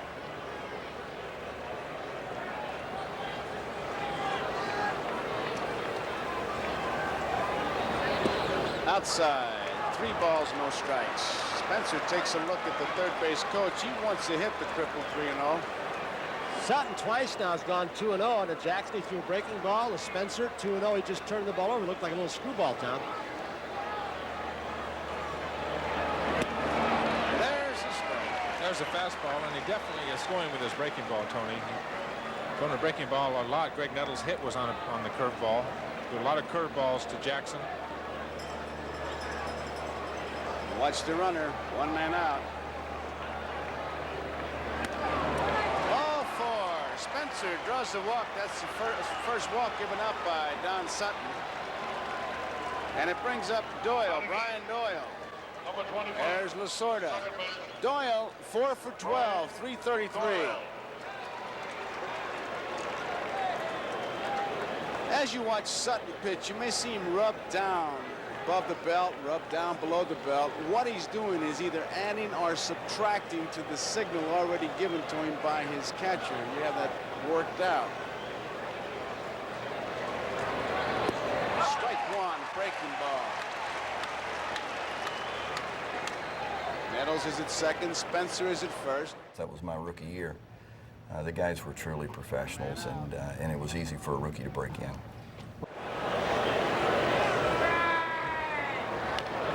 Foul ball, strike two. A home run by Davy Lopes, giving the Dodgers a 1-0 lead. Yankee base runners, Nettles at second, Spencer's at first, Brian Doyle a hitter.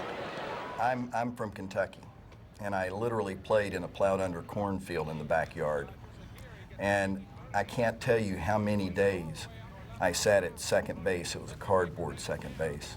And I'd look out in the outfield and it was trees blowing, and I would pretend they were the fans screaming and yelling. And I'd get up off that cardboard second base and I'd run around and touch the cardboard third base and slide into the cardboard home plate, and there was a ditch behind home plate, and I'd jog into the ditch, and I'd pretend that Yogi and Mickey and Roger and Ellie would pat me on the butt saying, "Nice going, kid." Now the guys changed, but it was Thurman and Reggie and Greg and Goose and Gator that was patting the little guy on the butt and saying, "Nice going, kid." Rodgers, and here he gets a hanging curveball. Hits it all the way out the left field alley. Dusty Baker ran it down. You wouldn't expect a little guy like that to be able to hit the ball over your head, but it was a real bad pitch that Sutton threw, a high curveball. Drives in a run, got men at second and third, still in scoring position. There's Jim Spencer going around third, and third base coach Dick Hauser holding him up, getting him back to third. Well, you saw a lot of great action there. You saw John Kibler, the umpire, set himself. He's at third base. This is Bucky Dent. It's a strike. Well, what they wanted from Stanley and, of course, Doyle, who've been alternating, platooning at second base, is steady defense. Make the double play, make the plays. They've gotten, Doyle's gotten 5 base hits. That's a plus. Outside, 1 ball, 1 strike. Score is tied, 1 apiece. This guy is an excellent bunter right here with 1 out and Spencer on base. He led the American League in sacrifices 2 years in a row, Dent, so look out. You never know what they're going to try. Up the middle, it's a base hit. 1 run is in. Here comes Doyle. The throw to the plate is not in time, and the Yankees lead 3-1. And now the ball gets by Ferguson, and down to second base goes Bucky Dent. And all the good they did with the good plays was Justin Reyes with that sloppy play right there. I've got to believe they're going to charge an error to Ferguson, the catcher, because Garvey decoyed on the cutoff from center fielder Monday. We'll see it coming right at you. Here's the hit up the middle, scoots through the hard infield here in Chavez Ravine. Monday's throw, 1 run is scored. Now he's going home. It was not a good throw. Garvey decoyed and froze the runner. Going around, that was Dent. And then when the ball went through Ferguson's leg, Dent got in scoring position also. So charge an error to Ferguson. And you know those Dodger players. Now Lopes is going to go in and talk to Sutton. I'm sure that just as we look at Lasorda to reassure Sutton that, hey, this is not going to be another game like we had at Yankee Stadium, but then you have to wonder. There it is. You can see Spencer, who's just scored, saying, "Stay up, stay up." No chance for a play to Doyle. Right there, the ball handcuffs Ferguson. Ground ball to Lopes. In time. Rivers is out. Bucky Dent moves on over to third. Roy White. Roy White is the batter. White single to left his first time up.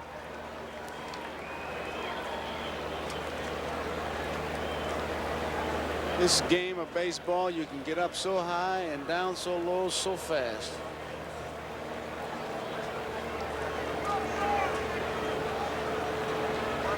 Dent's at third.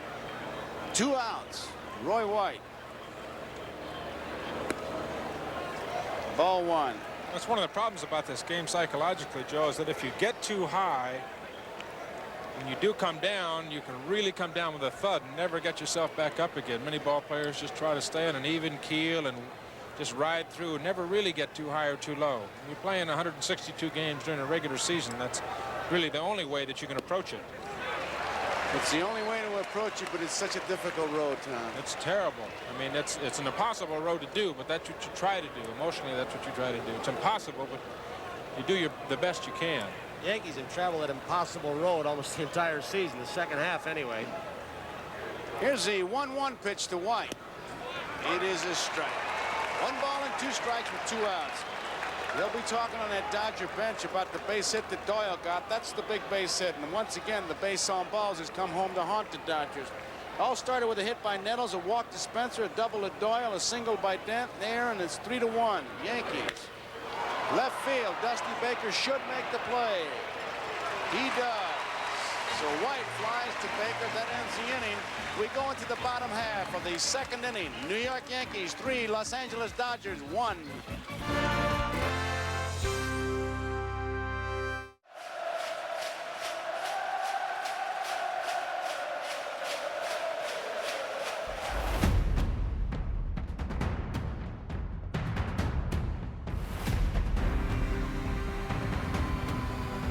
The world is watching.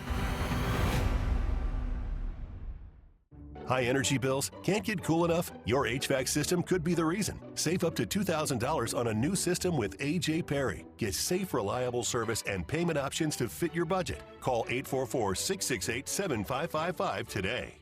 They say tennis is great for remembering you can customize and save hundreds on car insurance with Liberty Mutual.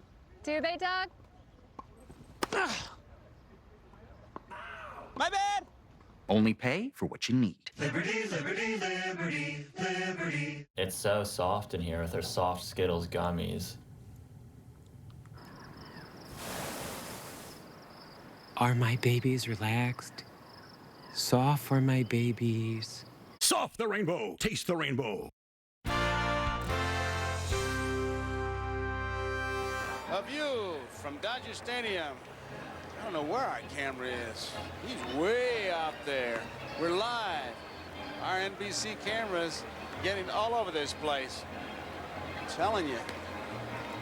High atop a hill in center field. Tony, we talk about the moods of these two different ball clubs.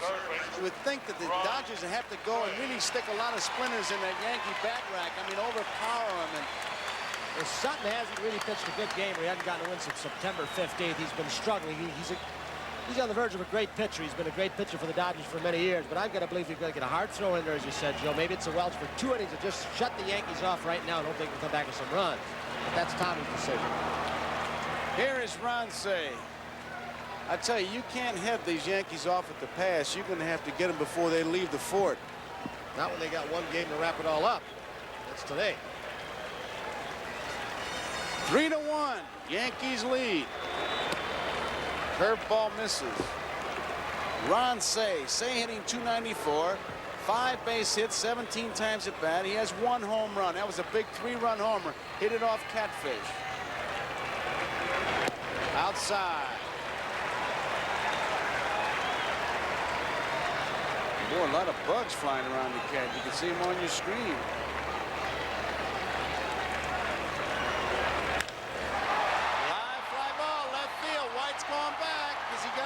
Looks like he has. Makes the play. Just got under it. The catcher's better not continue to pitch up in that area. Tom? Well, it's one of the. I was talking to Clyde King before the game. And the thing that he didn't want, here you see a shot of Say and that high fly ball and Nettles at third base. Look at Greg.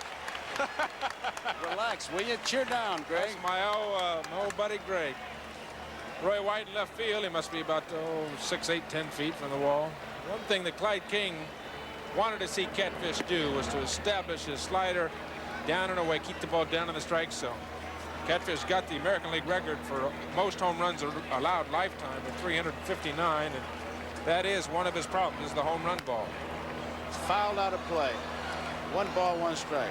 Talking about that slider that King was telling, and Art Fowler really is the pitching coach in his ball club, but the pitch that, and Fowler was saying, the pitch that Hunter has really lost, does not have the velocity like it once did, is the slider. He still has the change of speeds, the curveball, he changes up well, but he cannot throw that slider hard enough after the arm problem. Ground ball to Dent. They get Dusty Baker. I tell you, in deference to our good friend Alan Roth, and he won't get upset when I say this, but some statistics I think are ridiculous, like home runs allowed by a pitcher. And it depends on the innings pitched and when they're given up. There's so many factors. The ballpark comes into play. How many men on when they're hit? That's the most important, too. I tell you. Robin Roberts used to give them up, didn't he? Oh, did he ever? He'd give you that nice, comfortable collar we always talked about, too. 2 outs and nobody on. Here is Rick Monday. First pitch, ground ball. Doyle has it. Catfish has an easy inning. 3 up, 3 down for the Dodgers. We complete 2 innings of baseball here, and it's the New York Yankees 3, the Dodgers 1. Coming to bat for the Yankees, it'll be Thurman Munson to lead it off, followed by Reggie Jackson and then Lou Piniella.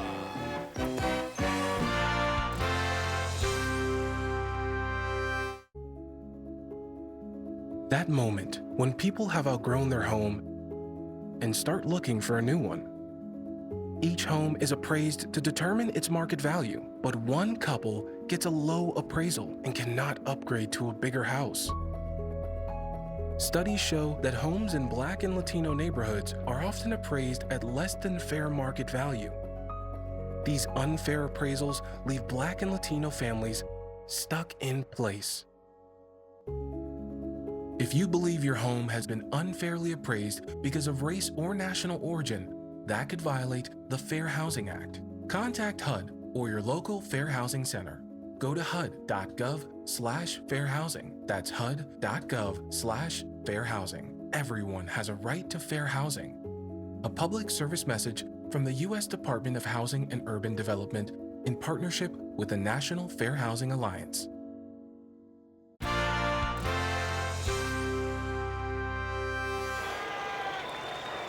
Well, here it's the Hollywood connection, they call it. You're looking, the man drinking the Coke, I guess, whatever it is Jerry Weintraub, one of the big impresarios here. He is sitting in Frank Sinatra's box seat. Frank, who is in New York, I'm sure, if he gets a chance, watching it. He's an honorary coach for Lasorda. Julie Rizzo, Don Rickles. I tell you, it's like going to watch Hollywood Square as you come out the ballpark here. They're all here. Ball 1 to Thurman Munson. Munson bounced out to the shortstop his first time up.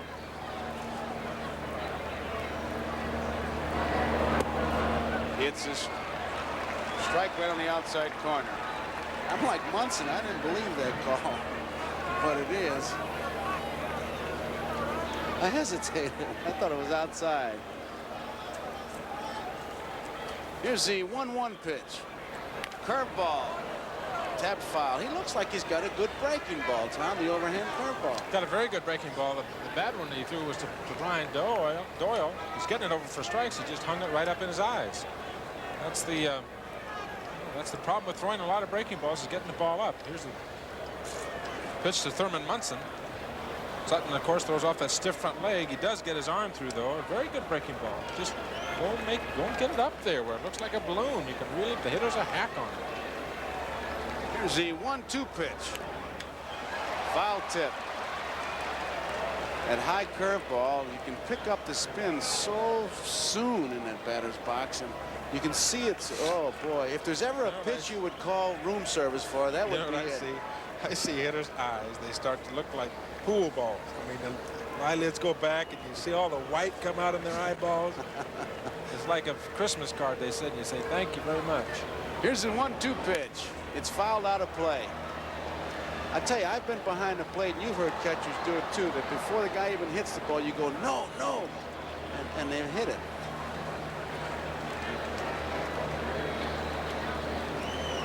Yankees 3, Dodgers 1. Munson is out on strikes. That's the first strikeout for Don Sutton. There's another curveball again, and it's a dandy. Sutton gets right on top of the ball, really pulls it down. His right arm gets all the way through. See how his right arm goes all the way through? Right down, just below the knees. Pretty good pitch. Can't hit that.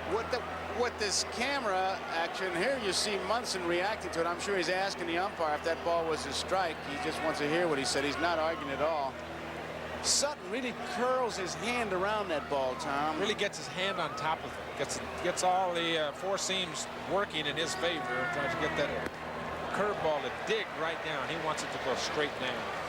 That was a fastball that Jackson had missed. Ball one. You're watching from this shot as he curls his hand around, and when he does that, you know it's a curveball. There it was. I still think the thing that Sutton's going to have to do if he's going to come back in his ball game, because the Yankees are such good hitters, he's going to have to start getting some hitters out with his fastball, or they're going to lay for that curveball. He's going to have to throw some fastballs and get some hitters out. I think you're exactly right, Tony, yeah.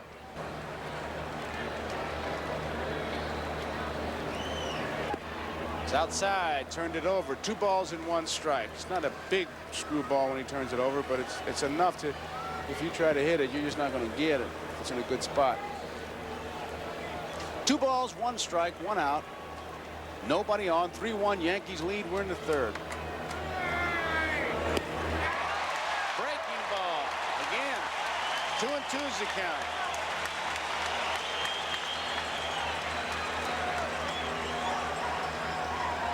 He's throwing a lot of curveballs tonight. There's another one going straight down. It's not an easy pitch to hit. It's easy if you get it up in the strike zone. You keep it down, it's tough.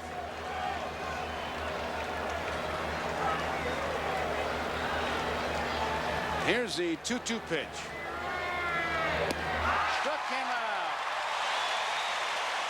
Second strikeout.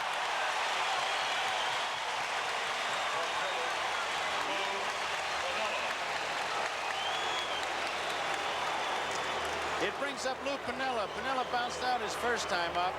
Dodger fans whooping it up. They want to see baseball tomorrow. And if there is a Game 7, we'll be right here. And we'll be looking for you. 2 outs, nobody on.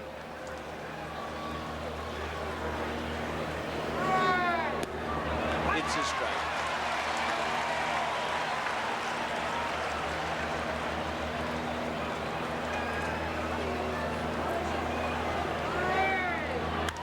That's out of play. Strike 2. Dodgers jumped out to a 1-0 lead as Davey Lopes opened the bottom half of the first with a home run. But the Yankees in the second, a single by Nettles, a walk to Spencer, a double by Doyle over the left fielder Baker's head, a single by Dent, and that's how we stand. The Yankees 3 runs, 4 hits and no errors. Dodgers 1 run, 2 hits and 1 error. Sutton against Hunter.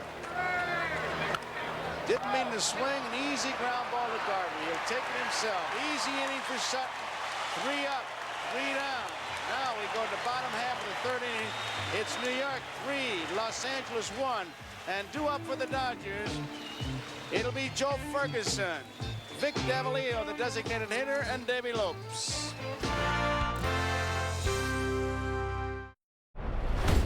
Cam Schlittler on his field of dreams. Swing and a miss, got him. Dialed it up to 101. Welcome to the big leagues. What a day for Ben Rice. My, oh my. I got a chance to play in front of the greatest fans.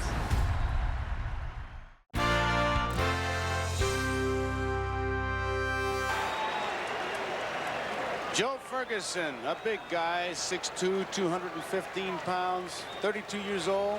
He began his career in the Dodger organization in 1968 and went to St. Louis and Houston and back to Los Angeles early this year. It's a strike.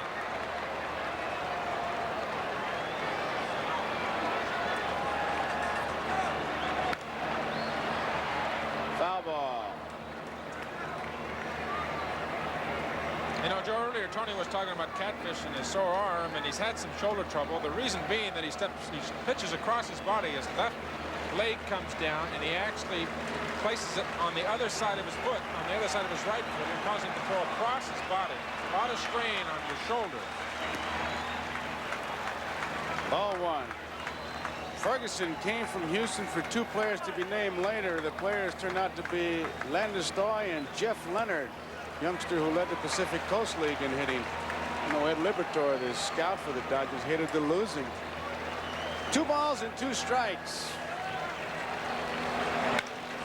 Right center field, well hit. Piniella going back, and had the ball, hit the wall, drops it. Ferguson stops at second. Piniella may be hurt. He hit that ball hard. There goes the trainer, Gene Monahan. What an effort by Piniella.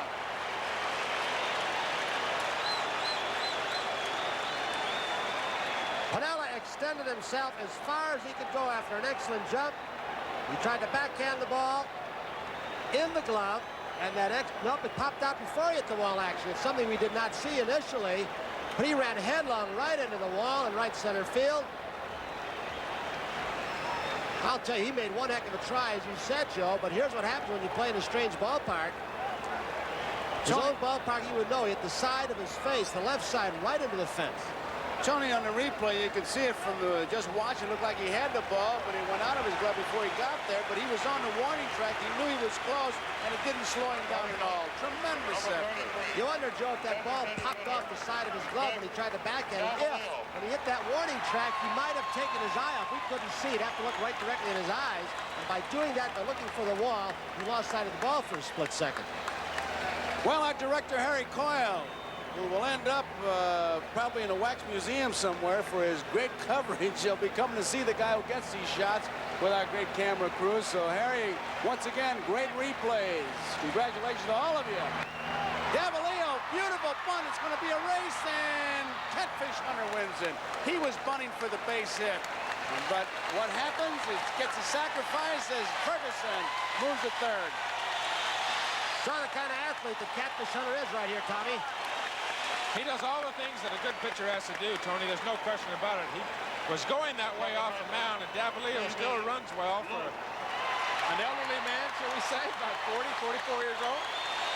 A good bunt and a good play by both the first baseman, Jim Spencer, and the pitcher, Catfish Hunter. Here is Davey Lopes, who hit a home run in that first inning to give the Dodgers a 1-0 lead, erased by the Yankees 3 runs in the second. Ferguson is on at third base, 1 man out. And here's the pitch.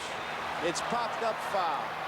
Tom, you talked about Davalillo, the elderly man. The current press guide lists his birthday as July 31st, 1939, which would make him 39 years old. But older reference books list his birthday as 1936, which would make him 42. So like Satchel Paige, he's older than 9, but under 70. Neville's playing in at third base in case Davey tries to drop a bunt down. High fastball, 1 ball, 1 strike. This is what they have not been able to do, drive in that run from third base with less than 2 outs. Ferguson. They'll get him this time. Lopes comes through. It's a 3-2 ball game. Ferguson scores.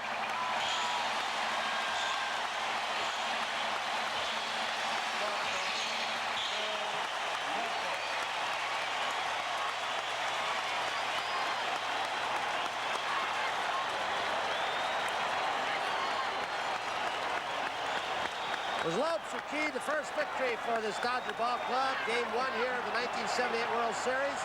You started off again right back here at home in Chavez Ravine with the second RBI in the game. He really tomahawked. That pitcher's up out of the strike zone. Ball 1. Davey Lopes, as we look at the Dodger bench, he would like to steal a base here. I think he's going to be given a chance by Lasorda also. Russell up who protects the runner so well. Munson threw out Russell in that first inning, but Davey Lopes again in the game of messages. Lopes would like to deliver a message that you can't get me if I run. There he goes. Munson throws. Lopes makes it. Bucky Dent, the shortstop backing up the plate. Reaction. You can see Doyle right now arguing was that he might have been out. It was very close.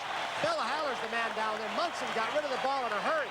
It was awfully close. Bang, bang, but Lopes' foot got in there just in time, Joe. Davey Lopes. Munson made a fantastic throw once again.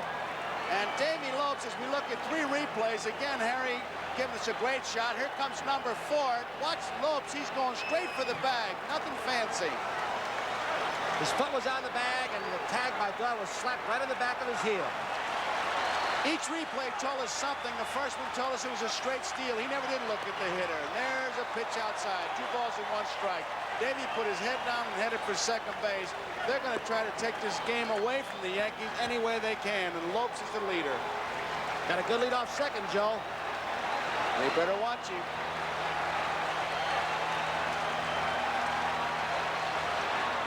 Outside.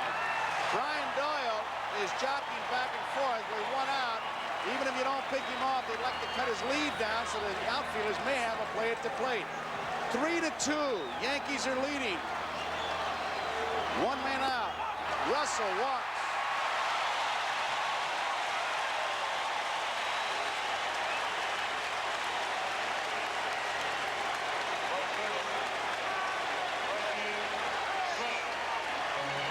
Here's the man, according to the scouting report turned in by the Yankees, that the Yankee pitchers want to pitch around in any tough situation. It was not Garvey.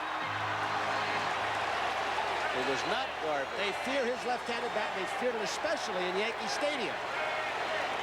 Time is called now. 1 man out. Lopes is on at second. Russell is on at first. We're in the bottom of the 3rd. High, ball 1. This crowd is going wild.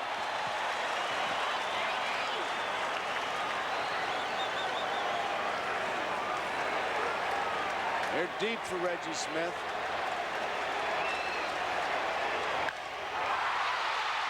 Doyle, 1 over the first, double play. So the Yankees get a big double play, and Doyle makes a good play on his ball, Tony. It was 1 super double play on both ends. Doyle, and now look at Dent.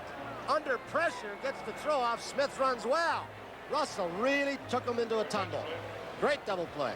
That he did. That ended the inning. So at the end of 3 complete innings, Yankees 3, Dodgers 2, and we got a dandy going. Unofficially, it's America's vehicle. But officially, it's the vehicle of the next best thing. It's the official vehicle of driving America forward for more than a century, of making a little noise and getting a little dirty. The new official vehicle of Major League Baseball. You're up next. Step up to the plate and enter the Drive Them Home sweepstakes for your chance to win a Ford vehicle.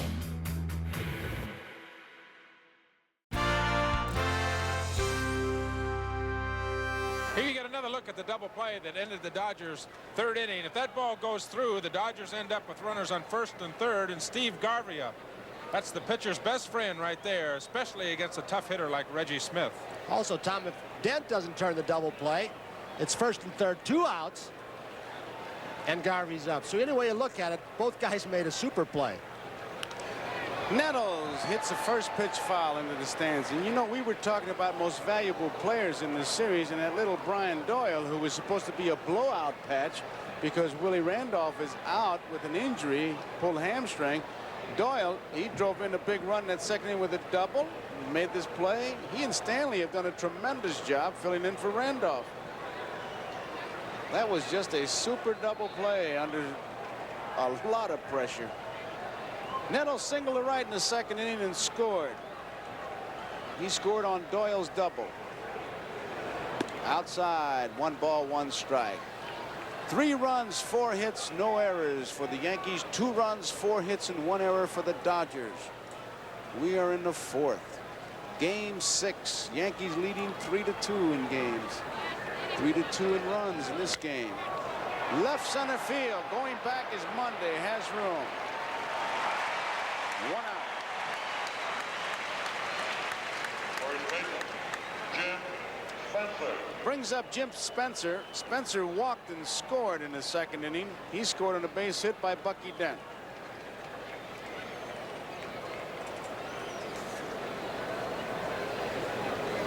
Good crowd on hand. Looks like a jam ballpark to me. They're here to root their Dodgers home. Strike is called. 3.3 million saw the Dodgers play during the regular season. That's a lot of anything. People, jelly beans, whatever.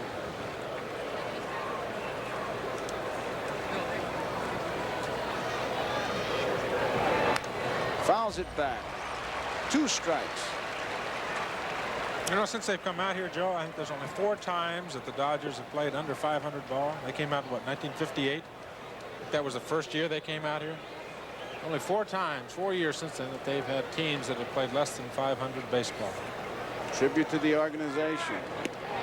Strike is called. Spencer is out on strikes. That's a 3rd strikeout for Sutton. You heard Tony talk about it before, that Sutton is going to have to try to get some people out with his fastball. But he did it right here. He set up that pitch with some good breaking balls before. I think Spencer was looking for the pitch out over the plate. A good fastball right on that inside corner. And here's Brian Doyle. Doyle doubled in the 2nd inning, a big base hit for the Yankees. Takes it outside, ball 1. Does it look to you guys that Baker's moved back a little bit? It looks the same to me. I think he's moved back a couple steps. Right off the glove of Sutton. Doyle's heading for first, and he'll make it another base hit for him. He's 2 for 2 tonight. Tell you. He hit that ball right back up the middle, hit it hard. One of the things, if you're a pitcher, that you have to be aware of is that shot that comes right back at you. You'll see it right here. Boom. That glove's on your hand for a little protection as well as trying to get somebody out. Sutton thought he might have had that ball at first. Looked like he had a shot at it. There's Doyle. Bucky Dent loops one into center field. It's going to drop. Doyle stops at 2nd base. So once again, the 8th and 9th place hitters are on base with base hits. These two. Russell has no chance. The last 3 hitters have been on base 5 times so far in this ball game. So Doyle is on at 2nd. Dent is on at 1st. We have 2 men out. Yankees leading by a run. 3-2 is the score. We're in the 4th, and now it's Mickey Rivers, who has bounced out twice to the 2nd baseman as we look at Patty Sutton.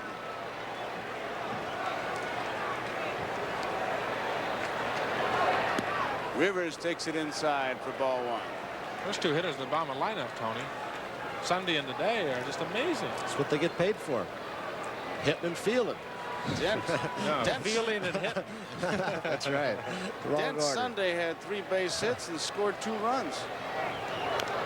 Rivers fouls it back. 1 ball, 1 strike. While I look at the baseball, let me tell you, this telecast presented by authority of Major League Baseball is intended solely for the private, non-commercial use of our audience, and any publication, reproduction, retransmission, or the use of the pictures, descriptions, and accounts of this game without the express written consent of Major League Baseball is prohibited.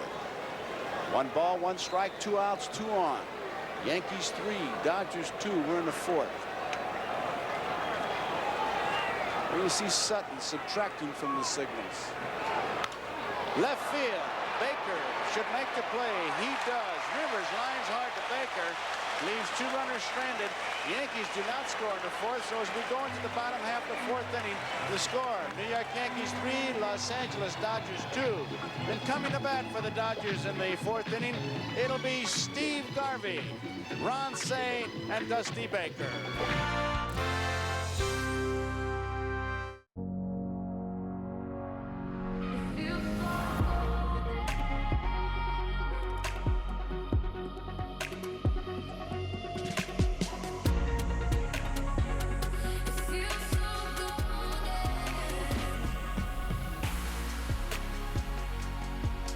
Current owners and lessees of an eligible competitive luxury brand vehicle get this exceptional lease offer on this 2026 Cadillac Optic all-wheel drive luxury vehicle shown.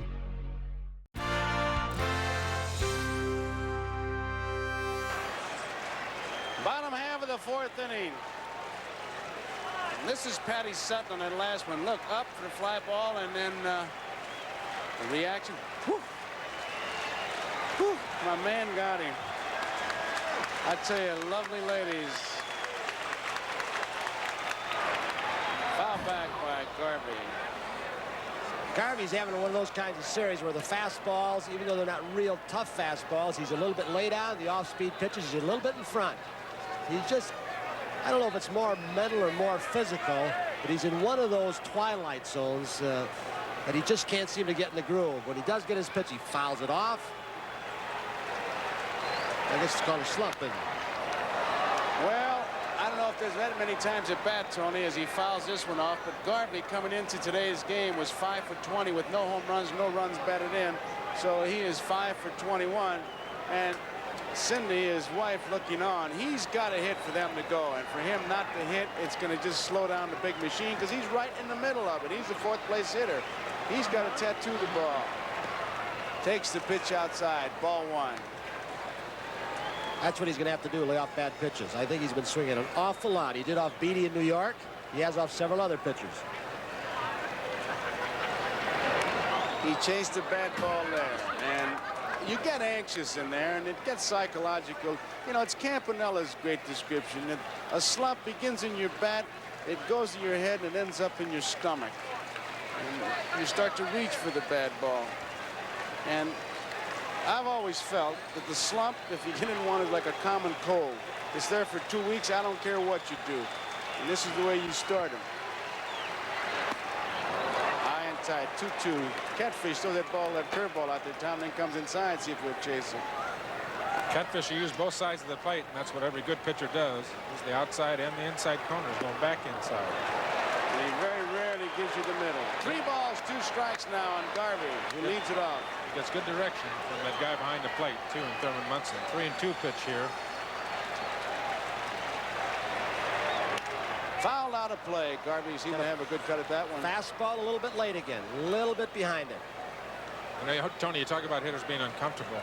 And the big thing is that when you're uncomfortable, when you get your pitch that you can hit as a hitter, to drive, you miss it. You foul it off back here in the back in the seats, just like you did. Right at Greg Nettles. Hit the ball hard, but Garvey is out. Ran hard, but Nettles has shown he can play. You can see the sigh of relief on Nettles' part right there. That came very close to going right through his leg because the ball got out of him in a hurry on this fast infield. He just got the tailgate down in time. He really battles it. That tough one again, almost right at him. You can see it. He caught it right in the tip of his glove in the webbing. Even a great feeder like Nettles sighed in relief after he did catch that hard shot. Brings up Ron Say, who flied deep to left his first time up. Makes it high. Ball 1. 1 out, nobody on. 3-2. Yankees lead the Dodgers. You could see Thurman on that one. First he put his hand down low, and then he put his hand up high. He's sending 2 messages out to Catfish. The hand down low, Thurman is saying, I want the pitch down in the strike zone. And when he puts his hand up over his head like this, he says, make sure you get your arm up on top of your shoulder. Get up. Release the ball on top of the ball. High pop fly. Bucky Dent drifts into short left field. Should make the play. He does. 2 outs. Catfish Hunter has become one of the highest paid players in all of baseball by doing just what he did. Making a lot of hitters have good swings, just miss, throw their bat, and they say, nuts, I'll get him next time. The next time he might do the same thing to you.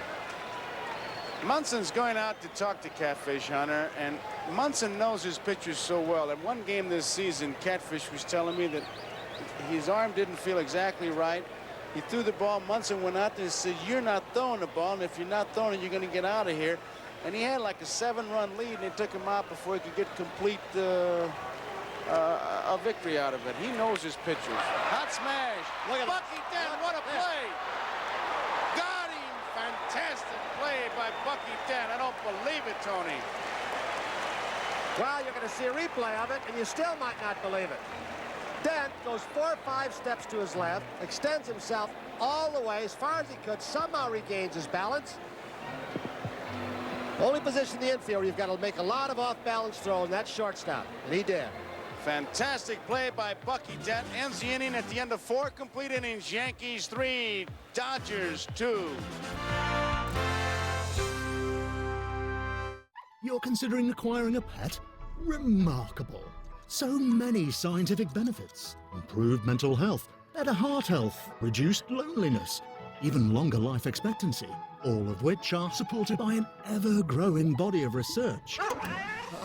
Hey, sorry to interrupt, and love that for us. Still, the real reason people get a pet isn't all the impressive stats.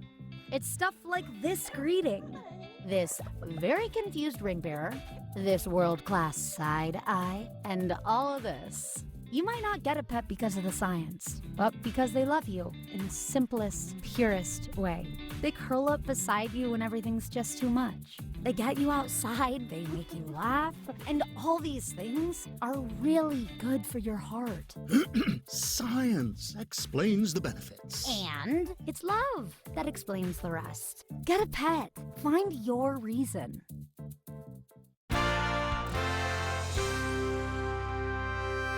Well, it was Nettles in game 3. Today it's been Doyle and the Dent show. Dent retired the side, caught that ball when it was almost on the outfield grass. It was past it.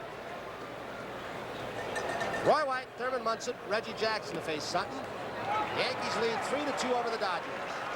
We're in the top of the 5th.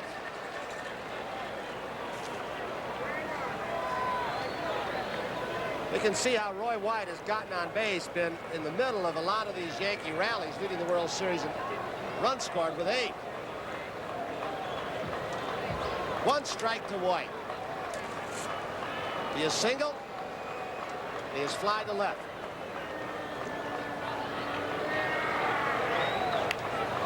But Say was charging, but it goes foul. 2 strikes. I love that camera angle we just had a moment ago, because Roy White, really, his eyes are darting all over the place. He's checking his hands. He looks at his knuckles. He looks at his feet. Here's a replay of it as he shortens up to try to beat out the base hit. He's also looking at the third baseman. And then when he sets his eyes on that pitcher, he just doesn't move. But he is a very active batter, although he doesn't look it. Ron Say at third with 2 strikes. He's moved back. White grew up on a team of kids where they used to imitate the Musials, the Williams, and most of them were switch hitters, just horsing around. And look what it's done for him. Quick swing, did he go far enough? Appeal played, and the third base umpire, John Kibler. Kibler said, yes, you did, Roy White. So White's out on strikes, 1 down. Home plate umpire Joe Brinkman looked at third base for the appeal, and here's what he got. Here's the help he got from Kibler. 1 out. And bring up Munson. He's grounded out and struck out. It's another good curveball, Tony, by Don Sutton. He's used it a lot tonight. It's become his effective pitch for the evening, and I think he's made up his mind that the Yankees are going to see a lot of it. You can see Sutton immediately asking for appeal. He knew it was a strikeout. Thurman Munson, leading all the players in the World Series in RBIs. Gets this one foul, out of play. You know, the 2 guys we got pitching tonight, Jim Hunter and Don Sutton, ranked 3 and 4 among active pitchers in the major leagues today with the number of starts, the number of major league starts. Hunter's got 457, and Sutton has 454. That's a lot of throwing. Well, Sutton ranks well up high in wholesome Dodger pitching records. 2 strikes on Thurman.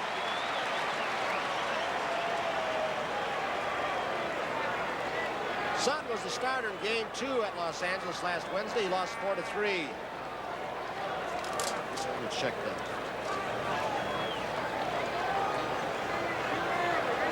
Two strikes on Munson.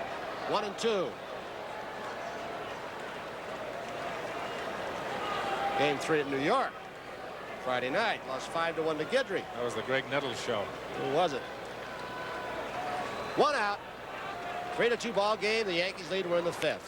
Hit hard. Save. That was a tough hop. Over to Garvey.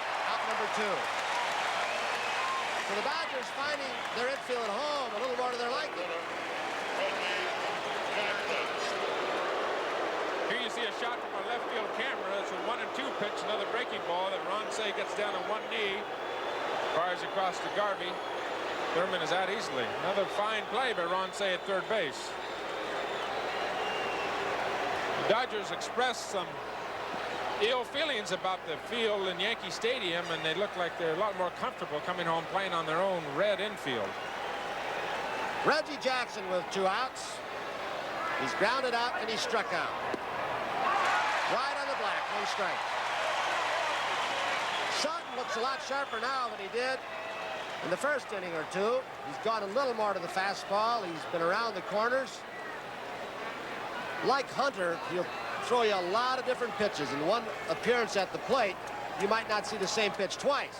He'll give you the little straight change-up, the little screwball, sinker ball, curveball, hard slider. He'll change up on the curveball. 1 strike to Reggie Jackson.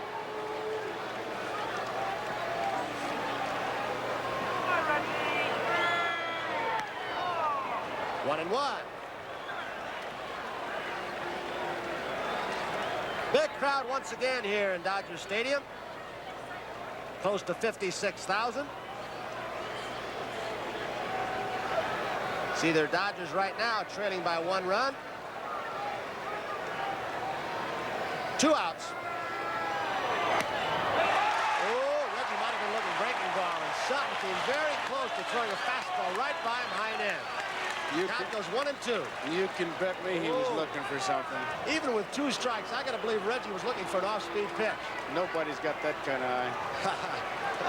Last time up, Reggie struck out on a 2-2 screwball that Sutton faded away from him. Now, there's a lot of psychological stuff going on here, too.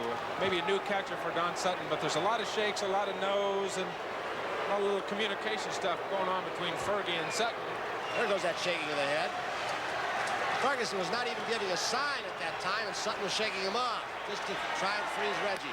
He blew it right by him, so he gets Jackson with a 2-2 pitch. Sutton retires the side, 4-2 down. We'll go to the last of the 5th in Dodger Stadium. It's the Yankees 3, the Dodgers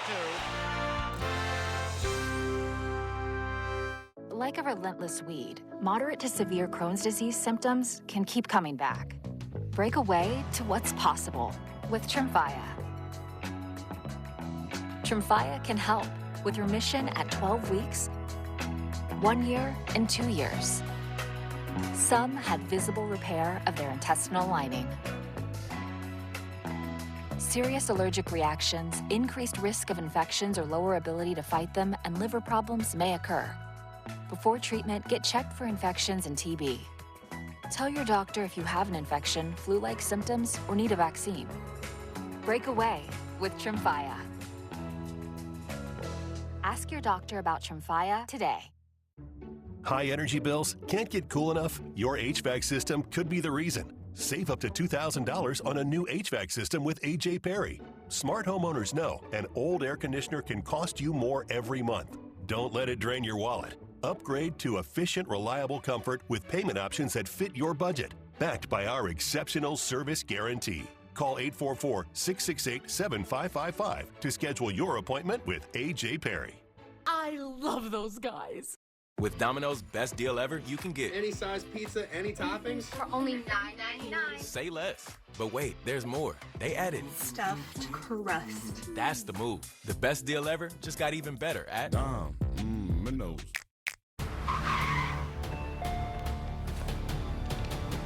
Hi. You okay? Yeah, just changing up my look. I see that. I gotta lay low. See that brand new Hyundai Tucson? I only paid. Huh. Well, you look stunning. Enjoy your new car. Deal's so right, it almost feels wrong. The Hyundai Getaway Sales Event. Lease an all-wheel drive Hyundai Tucson SE for $209 a month, or get 0% APR plus 0 payments for 90 days. Hurry in.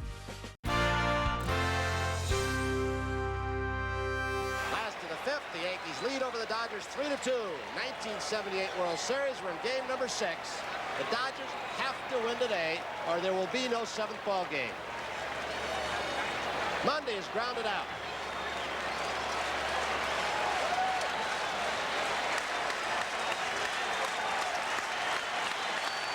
Catfish Hunter with a 1-run lead.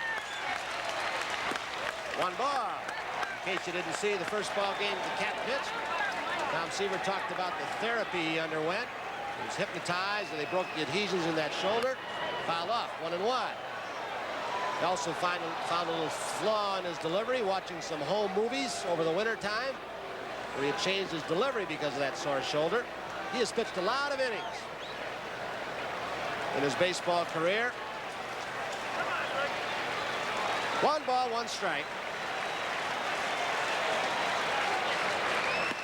He had a Tom, he had like a 9 or 10 year stretch there where it seemed like he was averaging almost, I don't have the fact in front of me, almost 300 innings a year. With a DH, some of those innings are awfully tough. 2-2.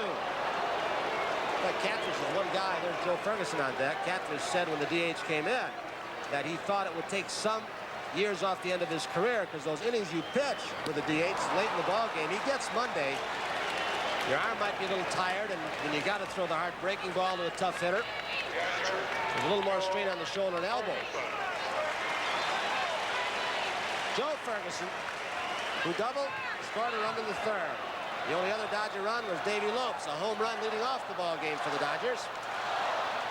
Yankees scored all three of theirs in the second. Nettles single, Spencer walked, Doyle doubled, left field, Dent single. Foul out of play, 1 strike. Joe, I got to believe that Catfish Hunter, we've seen him an awful lot over the last few years, has got to be a pleasure to catch. Oh, you got to love working with a guy like this. And the reason I say that, because when he's got his good stuff, you know it's going to be an easy game because he knows where he wants to throw it, and he never wastes a pitch. Every pitch works for him. It may be a ball, but it's setting up the next one, and that's the pleasure of catching. 2-strike pitch to Ferguson. He didn't waste one, Hunter. Ferguson drilled it to center field. Mickey Rivers began to limp as he came in for the ball, but he made a nice catch in short center field. 2 outs. You know, another thing about an outstanding pitcher like Catfish Hunter is that the guys that play behind him, not only the catcher, but the shortstop and the center fielder and everybody that plays behind him, Cat doesn't fool around the mound. He gets up there and he gets ready and he pitches. And he doesn't pitch behind. He doesn't go to 3 balls and no strikes. He doesn't go to 3 and 1. He's not 3 and 2 on everybody. He gets the ball, he gets ahead of his hitters, and he makes them swing the bat. And that makes for a lot better play behind the pitcher. Guys behind him make the great plays for the outstanding pitchers that will pitch quickly and stay ahead of their hitters. No doubt about it. 2 outs, 1 ball, no strikes on Vic Davalillo, the designated hitter, batting in the number 9 spot. Look at that right leg kick. Can you recall, and off the top of your head, Tom, what's the least amount of pitches you ever threw in a complete ball game? Oh, probably about 95, maybe. This guy threw a ball game a couple of years ago where he threw something like 79 or 80 pitches. So you can imagine what happens with an infielder fouled off toward the Dodger dugout. Nettles wants to climb the dugout, but he can't get at it. 2 balls and 1 strike. But that is remarkable. Some of the guys you think of, maybe a Nolan Ryan who throws 200 pitches, 250 pitches, whatever it is, they strike out a lot.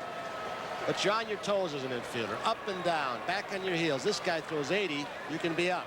I think as there's Catfish Hunter's wife. In 12 years, I think I've probably been under, in a complete game, been under 100 pitches 3 times, maybe. 2 balls, 2 strikes, 2 outs. We're in the last of the 5th. The Yankees lead 3-2 in game number 6 of the 1978 World Series. Wants it away. He got it away, fouled off. You know, they talk about pitchers who have good control, they just throw strikes, but there's the pitcher like Hunter who has good control within the strike zone.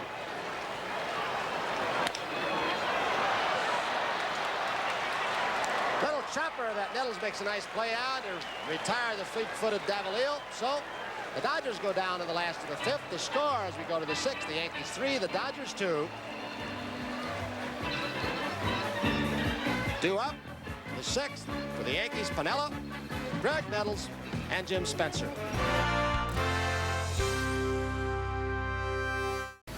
Get exceptional offers at your local Audi dealer during the Summer of Audi sales event.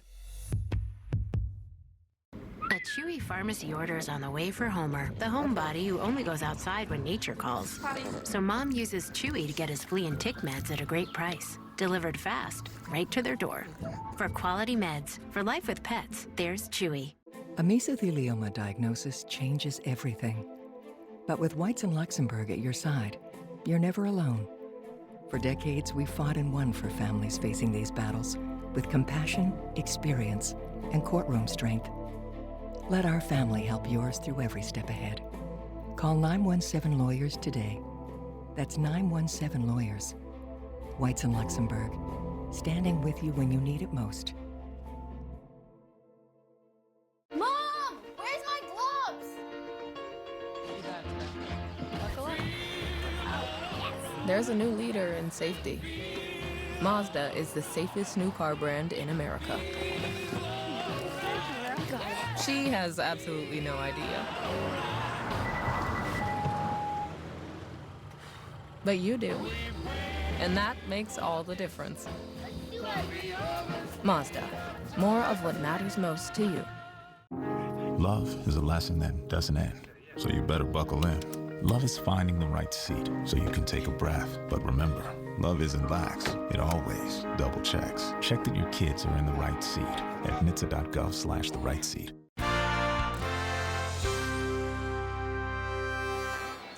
Earlier we showed you Patty Sutton, Don Sutton's wife, reacting. This is Helen Hunter, Catfish's wife. Watch this reaction. All right, she says, all right. They celebrated their 12th wedding anniversary yesterday, so this is a happy time for Catfish and his lovely wife, Helen. How about this? Is anything, nothing is sacred. Santa Claus in Dodger blue yet. How do you like that? And the sixth for the Yankees, Lou Piniella, Greg Nettles, Jim Spencer.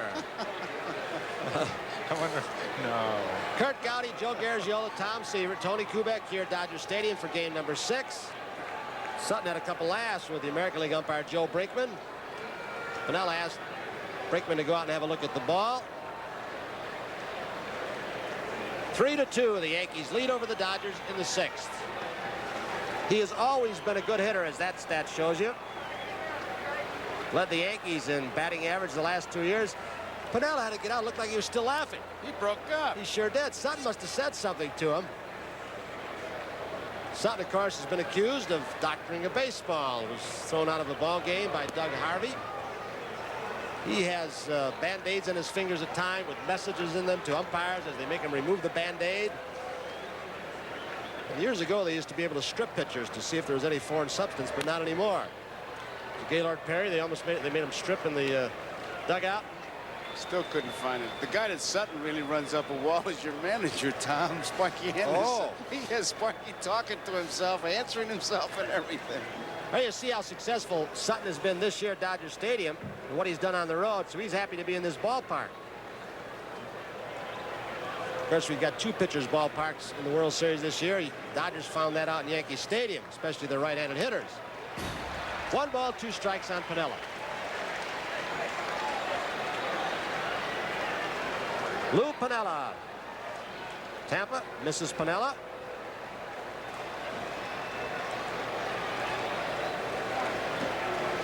You know what Gaylord Perry said about foreign substance on the ball? I talked about spit balls and scuff balls being psychological. He says throw it to the opposing manager's favorite player. Sparky Anderson saved the balls over a few-year period. Every time Sutton pitched, had a special bag where he kept them in and saw that almost every ball, or he said, was scuffed right over the National League president Chub Feeney's name, and he had him under lock and key, and he was going to present his case. I don't think he ever had an attorney to do it for him, but sounded like he had a pretty strong one. 1 ball, 2 strikes, no outs. Sutton pitching to Piniella. 2-2. Tom Lasorda, 28 years in the Dodger organization. Bob Lemon, who was fired at Chicago, fired a few years back at Kansas City, hired as Billy Martin's pitching coach a couple of years back. And then when Billy Martin left, resigned, Bob Lemon, Billy Martin's good friend, took the team over. 2 balls, 2 strikes. Joe Ferguson catching today as Yeager, who'd not been too effective with the bat, was sat down. Lasorda trying to shake the lineup up.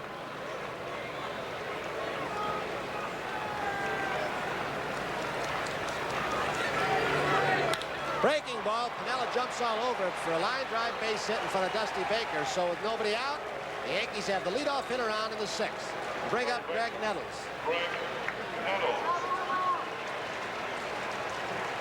There you see Mrs. Piniella pretty happy about her man's base hit. Piniella at first, you can see the dirt on his back. That was from the collision he had with the right center field wall on the double out there that he had in his glove momentarily. Big hole for Nettles to shoot through a pull header with Garvey holding Piniella. He had a good cut but fouled off a fastball. You know, we talked about Steve Garvey earlier not having a very good series with the bat. Greg Nettles has not been hitting for the Yankees. He said he just doesn't feel comfortable. We talked about feeling comfortable. He says he's missing his pitch. He's fouling his pitch off, and he doesn't feel like he's trying to pull the ball too much. It's a funny thing. It's a feeling I think that professional athlete will get. I don't feel right. I can't really explain it. He went after a bad pitch, 1 strike pitch, hit it high in the air. Reggie Smith should have an easy play. 1 out in the 6th. Going after pitches like that will give you an uncomfortable feeling, that's for sure. Well, and if the Dodgers win tonight, there's Piniella at first. Game 7 will be played tomorrow night right here in Dodger Stadium, 8 p.m. Eastern Time. And we know you'll join us. We've enjoyed. We've had some excellent ball games in this World Series. A couple of blowouts. The Dodgers in the first ball game. The Yankees on Sunday, Game 5. But those other games, 2, 3, and 4, were something to see. A lot of drama. Jim Spencer. 1 strike, 1 out. Yankees lead 3-2. We're in the top of the 6th.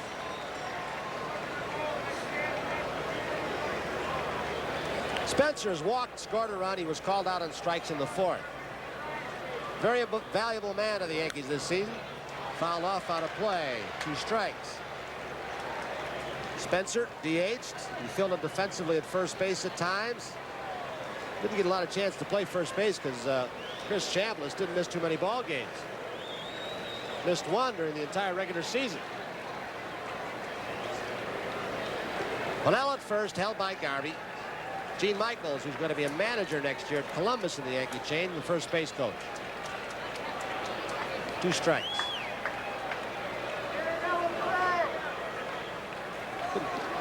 Kind of a quiet Dodger crowd since the Yankees jumped ahead. What was that? In the dirt, but he is out. The hitter is out automatically in that situation. With first base occupied, and with the strikeout in that particular case, the ball's missed. The hitter was out, but the runners can't advance, which Piniella did. I'm surprised he didn't go to second base, Tony. Only time you do that is with 2 outs. I mean, Ferguson go to second base. I know Piniella did, but Ferguson had no intention of trying to get him. He just went to first base and didn't have to do it. He didn't have to do that. And that's the kind of play that you kind of get a little rattled because the hitter, Nettles, was out. I mean, Spencer was out. But they did advance. Got to be charged as what? A wild pitcher pass ball? Got to be a stolen base because the only time that you throw to first base with 2 outs. So it's Brian Doyle with a Yankee runner in scoring position.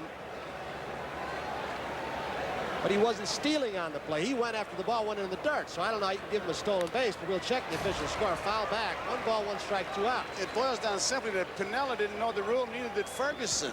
And so Piniella, when he saw the ball swung and missed, he figured he'd have to throw him out at first base. So he didn't really run like he was stealing. He kind of took off. So I don't know. It's got to be, I believe, a wild pitch or a stolen base, or not a stolen base, a wild pitch or a pass ball. But we'll get the official ruling. There's Piniella at second with 2 outs. You question me, don't you? We'll let the official scores decide, and we'll Why would I pass it question on to the you? fan. I never question you, Tony. Doyle, who's doubled, scored a run, a big double in the 2nd inning to keep that Yankee rally going. He's singled in the 4th. He's 2 for 2. And there, Kibler once again. Now he gets the old Bronx chair. 2 balls, 1 strike, 2 outs. Piniella at second. Charge a wild pitch on the strikeout to Don Sutton. I don't agree with that ruling. Breaking ball too high, 3-1 to Doyle. The reason I don't agree, I think that Ferguson had a lapse. He didn't know the rule. Yeah, but he wasn't trying to steal until the ball hit the dirt and the strikeout was made. He didn't go until the ball got away from Ferguson. Why punish the pitcher if your catcher don't know what's going on? I want to punish your catchers. 3 balls, 1 base hit by Doyle. Piniella's going to have to come hard. Here comes Monday's throw. He is safe as the ball is fouled by Ferguson. He might have been out. Not an accurate throw from Monday, but now the Yankees take the lead 4-2. A 3-for-3 night by young Brian Doyle to drive in another key run in this 6th World Series ball game. Watch this throw. Now, Monday, I think from here looked like he gave Ferguson a good ball to handle. It hit the mound, bounced in there. Ferguson is set. Just didn't catch the ball. He should have made the play. And Lasorda's coming out now. There's Piniella going home, and it looked like Ferguson might have taken his eye off the ball and looked at the runner right at the last moment. You see another angle of Piniella scoring, and the ball by Doyle up the middle. You can't really get a good look at Ferguson's eyes, but it was a good throw. He should have been able to handle it. Mundy made a fine throw from center field. This is what the Dodgers were supposed to be to do to the Yankee outfield, and Dick Hauser, with 2 outs, just kept Piniella coming. He wanted to force a mistake, and the idea being, if you make a good throw, you got us. We've still got a 1-run lead. If you don't make a good throw or there's a botch up, we're going to have the 4th run on the board, a 2-run lead, and that's what happened. I'll never forget knocking in Lou Piniella in the World Series. And I'm standing on second base, and I'm literally got tears. Right now, he is 3 for 3 with 2 runs scored and a couple of RBIs. Tommy Lasorda has gone to the bullpen as Bucky Dent, with 2 base hits and 2 attempts, will come up to the plate. And there is young Bob Welch, the dramatic confrontation that Joe Garagiola called for you early in this World Series against Reggie Jackson. He won that time. So, as Bob Welch comes in to get loose, I'll tell you the score is the Yankees 4 and the Dodgers 2 in game number 6 of the 1978 World Series.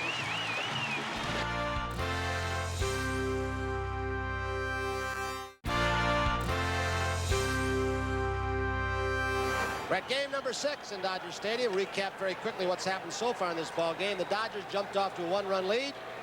Lopes with a home run. Here's that play thrown from Monday, Joe. Well, Lasorda said he would give up some defense by putting in Ferguson to get some offense, and it cost him right here because it looked like it was a ball Joe could handle. And Piniella was not yet at the plate, didn't handle the ball, and Piniella was safe, so it's a 4-2 Yankee lead now. Bob Welch has come on. He's the hard thrower we told you about who had the confrontation with Jackson and won it earlier. And then he suffered a loss in one of the other World Series games. 2 outs, 1 ball, no strikes on Dent. 4-2, the Yankees lead over the Dodgers with Doyle at second. 3rd World Series appearance by Welch.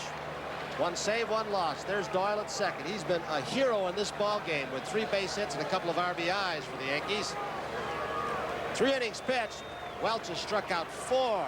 He's given up 1 base on ball, 1 run. Fouled off out of play. 2 balls, 1 strike. Lopes with a home run gave the Dodgers an early lead. That was leading off the ball game for the Dodgers. Then the Yankees came back with 3 runs in the 2nd inning on 3 hits, 1 error, a key blow, the Doyle double. In the 3rd, the Dodgers came up with another run, a double by Ferguson. He was driven home by Lopes, his 2nd RBI, and you saw what just happened. Before Welch came in, the Yankees came up with another. 3 balls, 1 strike, 2 outs. Yankees lead 4-2 over the Dodgers. We're in the top of the 6th. Doyle's at second. There's your line score.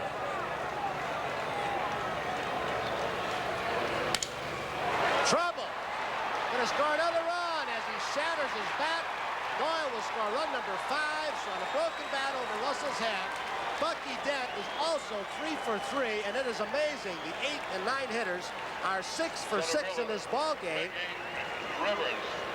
1 double by Doyle, and they have done some kind of job, Joe. He gets jammed with his fastball, but he still has enough force behind his swing to just loop one of those polite singles that really stings a pitcher.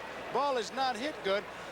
And Bucky Dent now has 10 base hits, 23 times at bat. He has driven in 7 runs.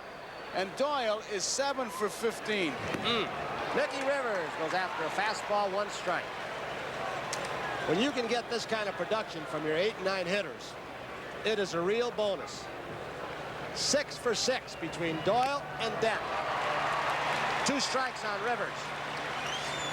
Watch Doyle round 3rd. If he gets it, he just barely gets it. Whoops, just came close. He might have got the corner. They want you to step right in the middle, so there's no doubt, but he gave you a little excitement coming around there. 1 ball, 2 strikes. Is that the way you were taught to step in the middle? The way I ran, yes, if I ever got there. And one thing, Stengel always told us to do it just the way Doyle did. The inside corner with the left foot. Cut it more sharply. Fouled off. any fast runner. I mean, I was station to station. I wasn't like you guys, express. If I got to first, I had to stop at second for gas. I went to third, I had to stop for repairs. Now I know how that ball club you lost 114 ball games one year. We did it on merit. Absolutely did it on merit. 1 and 2, he throws it all right by Mickey Rivers, but not without some trouble. The Yankees, with a good inning again, come up with 2 runs. Will go to the last of the 6th. The Yankees lead 5-2 over the Dodgers. The Dodgers will send up Davey Lopes, Bill Russell, Reggie Smith to try for this comeback.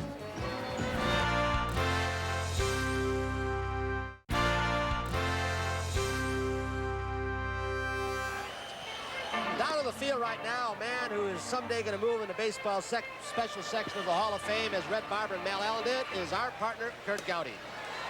Thank you, Tony. Right place at the right time. It's happened to a lot of people in life. If somebody would have told Bob Lemon in spring training, you may manage the World Championship team this year, Lemon would have had him locked up. Fired by the White Sox, coming to the Yankees on the rise. He stayed in the background. We watch him over there very quietly in that Yankee dugout. His club in the lead now. But what a human interest story. Fired hard as a pitching coach, and now the manager, if his club holds this lead, the manager of a World Championship team, Bob Lemon. Now back to Tony. All right, Curtis, thank you. Davey Lopes, 1 strike.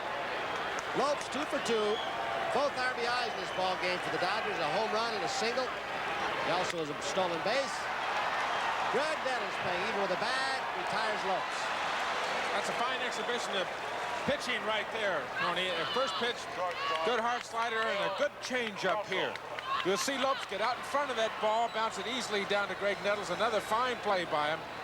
But on top of that, a fine exhibition of pitching and changing speeds by Catfish Hunter. Here's another look at Nettles, who seems to catch everything he gets to down there. A big asset to that Yankee infield. You've heard the expression, soft hands. You just had a chance to see him on that in-between hop. He just caressed the ball to his body, got a tough hop. And Greg Nettles and the Yankee infield has had some kind of Super World Series defensively. Russell hits it deep to left field on a 1-ball pitch, but not deep enough. Now White will come in. He's got it for the 2nd out. Reggie Smith. Greg Nettles, who might have been the man, as you said, Tom, that turned this World Series around for the Yankees in game number 3. Or did you say that, Joe? I guess you both did a little bit. We've all said it a couple of times. I said that in the Jackson play, the interference play, or alleged interference, I should say. 2 outs, Reggie Smith. 1 ball.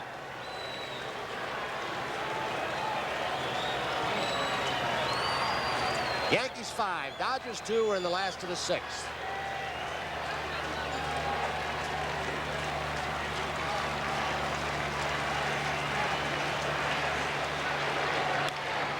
Grounded foul.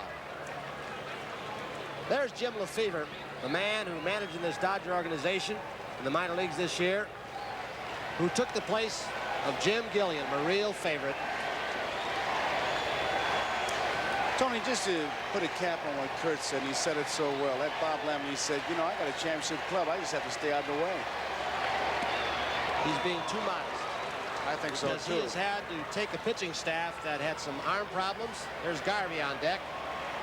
1 ball, 2 strike. Pitch to Reggie.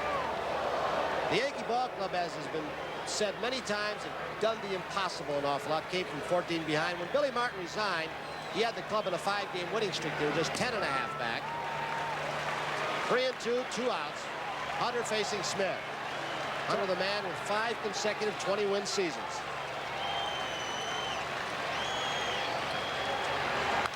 He pulled the string on a 3-2 pitch. It might stay in play. Munson's over. Now he's got a beat. Flips the mask. Look out, Thurman.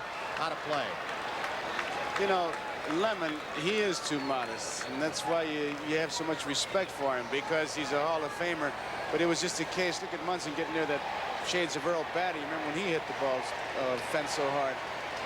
Lemon, I think, taking over that club, Tony, he's had some problems. He had some incidents like the bus incident even in this World Series. It's just a case of him putting the fire out with water rather than gasoline. He's been something. 3 balls, 2 strikes, 2 out. Pulled foul. Really hooking. He hit it hard. Hunter even on 3-2. The first pitch, off-speed breaking ball. Pulled it foul.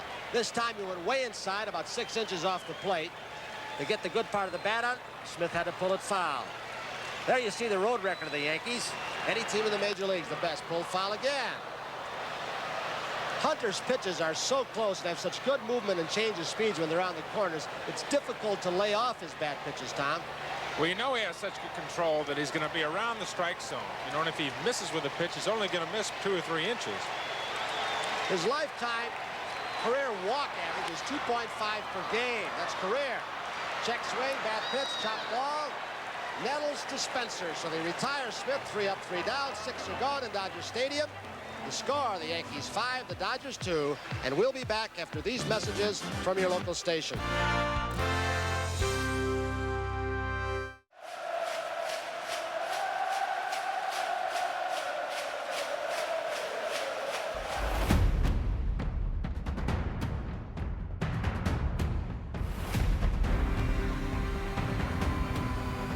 The world is watching.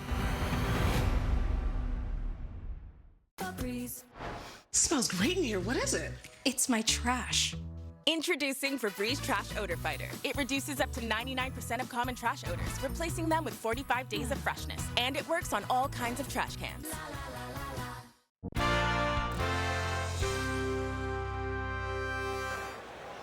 We're in the 7th inning. Roy White, Thurman Munson, and Jackson against Bob Welch.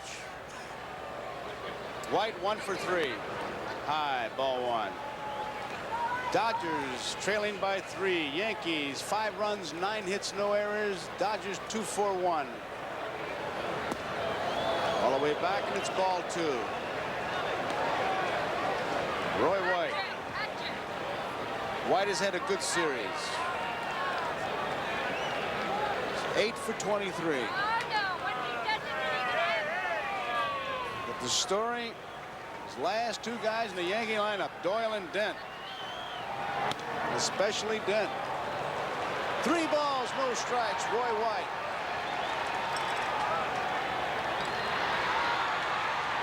You know, Tony, this is the 3rd time we've seen Welsh in this World Series, and we still haven't had a look at Doug Brown and Rick Rose. Never.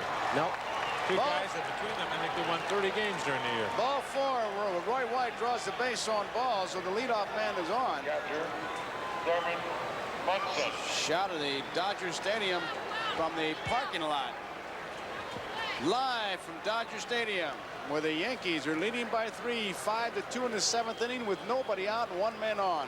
Munson, who bounced out to the shortstop in the 1st, struck out and bounced out. You might see a hit and run right here. With nobody out and White on 1st. Lemon may start the runners. The Yankees, really, their base runners have been pretty aggressive. They haven't been that way like the Dodgers as far as stealing, Joe, but they've started quite a few of them in hit and run situations. They've challenged everybody.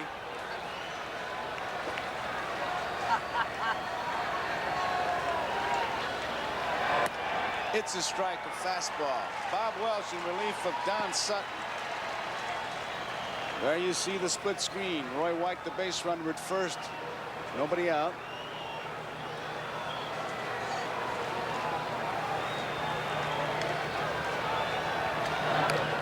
Munson surprised everybody trying to bunt for the base hit. 2 strikes. There's Bob Lemon. 55,985 here tonight. Roy White, 1977 series, used only as a pinch hitter. He was 0 for 2. Foul ball out of play, right side. There was no DH rule, so he was on the bench as Jackson, Rivers, and Piniella played the outfield. But Roy White certainly a factor in this series. He's on at 1st. Thurman Munson, the batter, with a count of strike 2.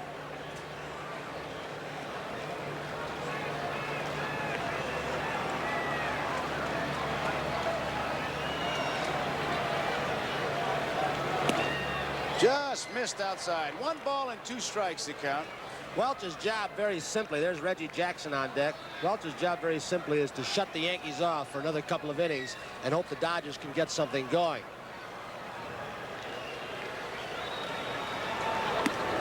Munson is out on strikes. Welch gets his 1st strikeout.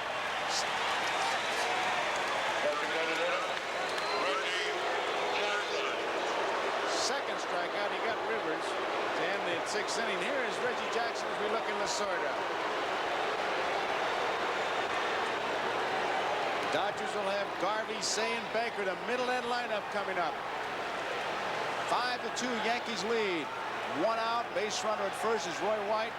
Jackson bounced out to the shortstop in the first, struck out in the third, struck out in the 5th. He almost got quick bits, Joe.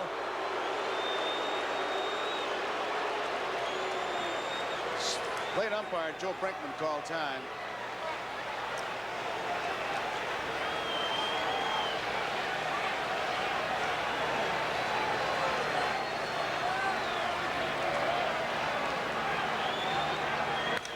That's gone. That's 2 more. He stayed at home plate. Forget it. That's way out of here.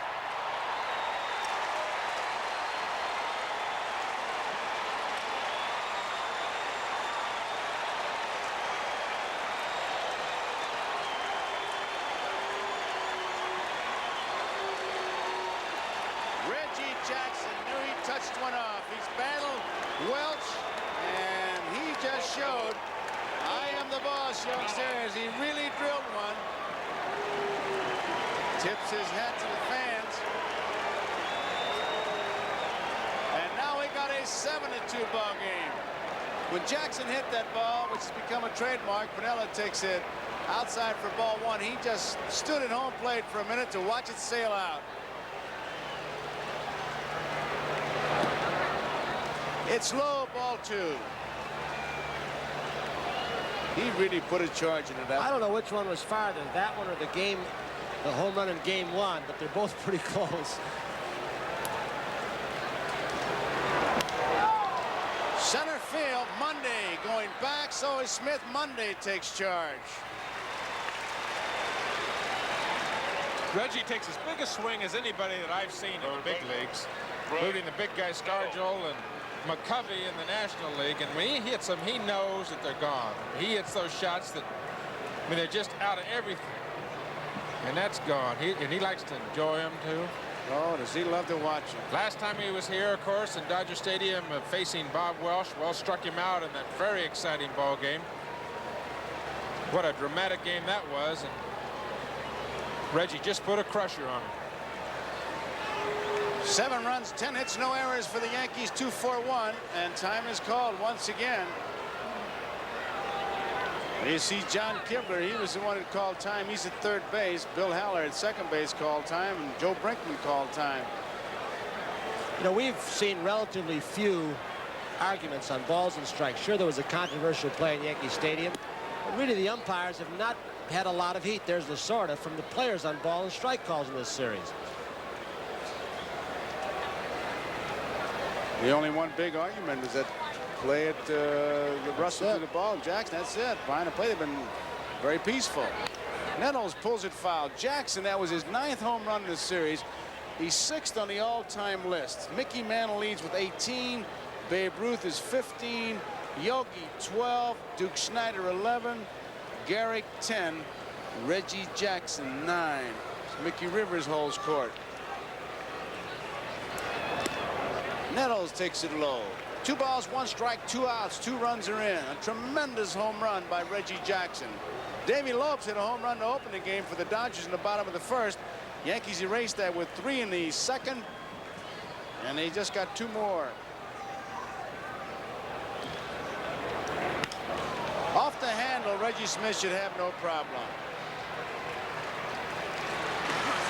So that ends the inning, the 7th inning, and the score, Yankees 7, Dodgers 2, and for the Dodgers, it'll be Steve Garvey, Ron Say, and Dusty Baker.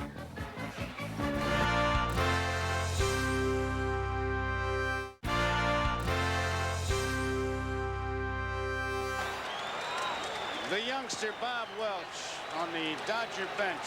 He just gave up a 2-run homer to Reggie Jackson. He'll watch now as Garvey, Say, and Baker will try to score some runs for the Dodgers. Line drive, left field. Roy White comes in, makes the play, and there's 1 out. We're in the 7th. Third baseman, Ron Say. If the one thing the Yankees have done throughout this series, as we see the line drive catch by Roy White, is they've been very steady defensively. They've had spots where they've been sensational.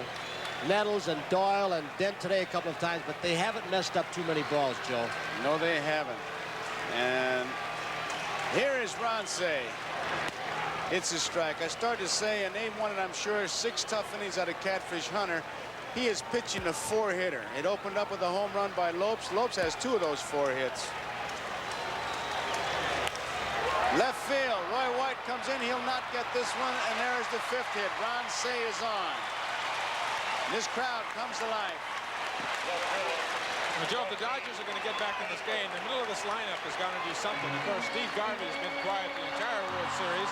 He made the first out in this inning, and Ronce here singles with that one out. But they've got to have some production out of these middle guys. Say, Baker, Monday. The guys did a lot for him during the regular season, and they've only got 8 outs left. They're going to have to hustle.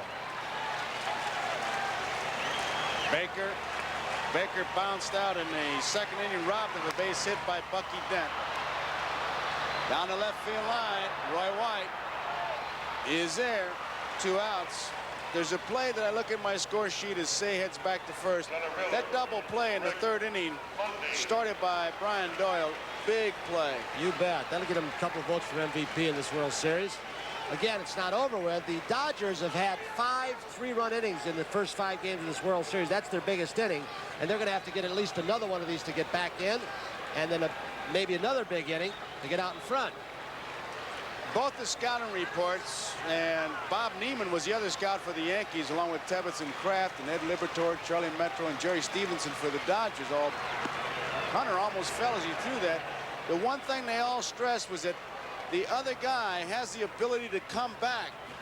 You got to nail it down because they can come back. You know what the Yankees did all year, and these Dodgers the same thing. You know, they were 6.5 games out at one time. Everybody kept talking about Cincinnati and San Francisco. So both clubs can come back. Right now, the Yankees are leading by 5, 7-2. Winner 7th. 2 outs, 1 on. Well hit to right field. Near the line, it is a foul ball. They were within inches of 2 runs. Rick Monday. That was a close one, and you can see Monday as he walks back. He thought he had one. Former teammate of Hunter. He was the man playing center field when Catfish pitched his perfect ball game. 1 ball, 1 strike. 2 outs. Spencer playing behind Say at first base. That's out of play.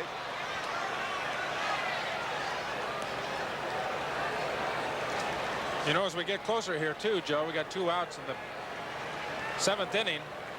The guy in the Yankee bullpen, Big Goose Gossage, could certainly come to play.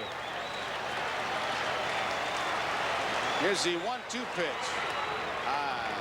2 balls, 2 strikes. If Catfish does get in trouble, does give up a long home run, they still have the big guy coming out of the bullpen. That's certainly a plus in their corner.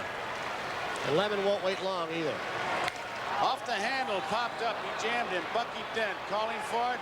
Bucky Dent makes the play. So the 7th inning ends. The Dodgers do not score. At the end of 7 complete innings to score. Yankees 7, the Dodgers 2.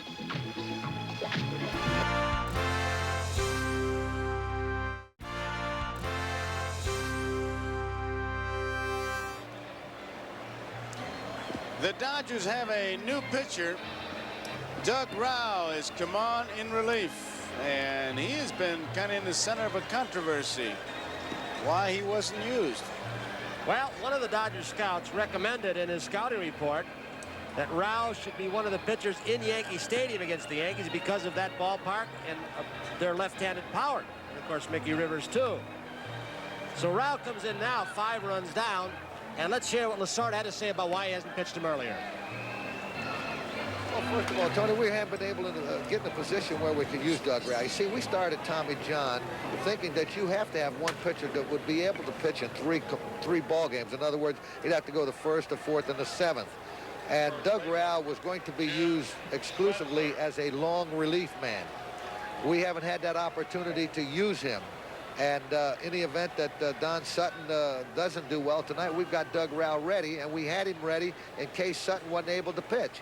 So this is the thing that we've run with Doug Rau. He's done a tremendous won 16 ball games, but he and Roden had to be used in a certain situation. Tommy Lasorda explaining the Rau situation, how he figured in the Dodger plans. He's out there now against Jim Spencer. Fastball misses, ball one. Joe Garagiola with Tony Kubek, Kurt Gowdy, and Tom Seaver, Dodger Stadium. We're in the 8th inning. 7-2 Yankees leading. Foul ball. 1 ball, 1 strike. Spencer walked and scored.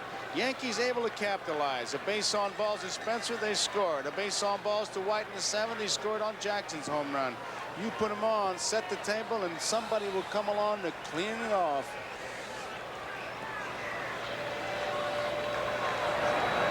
Curveball outside. 2 balls and 1 strike. 10 hits in this game. The last game in Yankee Stadium. 28 hits in 2 days. Off the handle. Ron Say should have no problem. 1 out. No doubt that Doug Rau was disappointed. He said he was, but he said, I'm a veteran pitcher. I cannot second guess my manager, Tommy Lasorda. There's Bob Lemon, the Yankee manager, and Yogi Berra.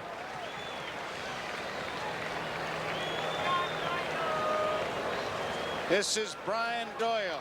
He doubled and scored. Drove in 1 run. That was in the 2nd inning. He singled in the 4th. He singled and scored in the 6th. 7 for 15. This is for a ball player who was supposed to be a blowout pass. Just help out a little bit. Give us a little defense.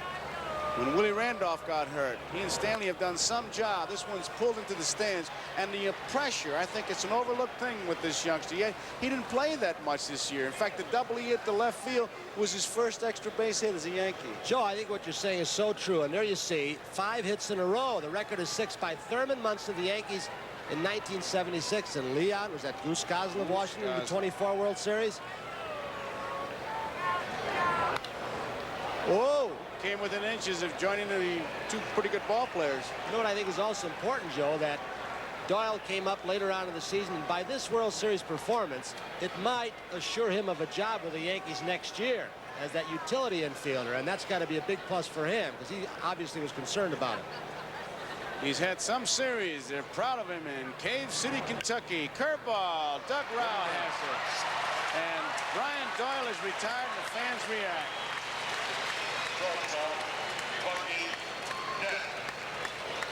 Well, he was going for hit number 6 to tie Munson and Gosling's record, but Rau makes an easy play. Little chopper, had plenty of time to make that jump and tie it.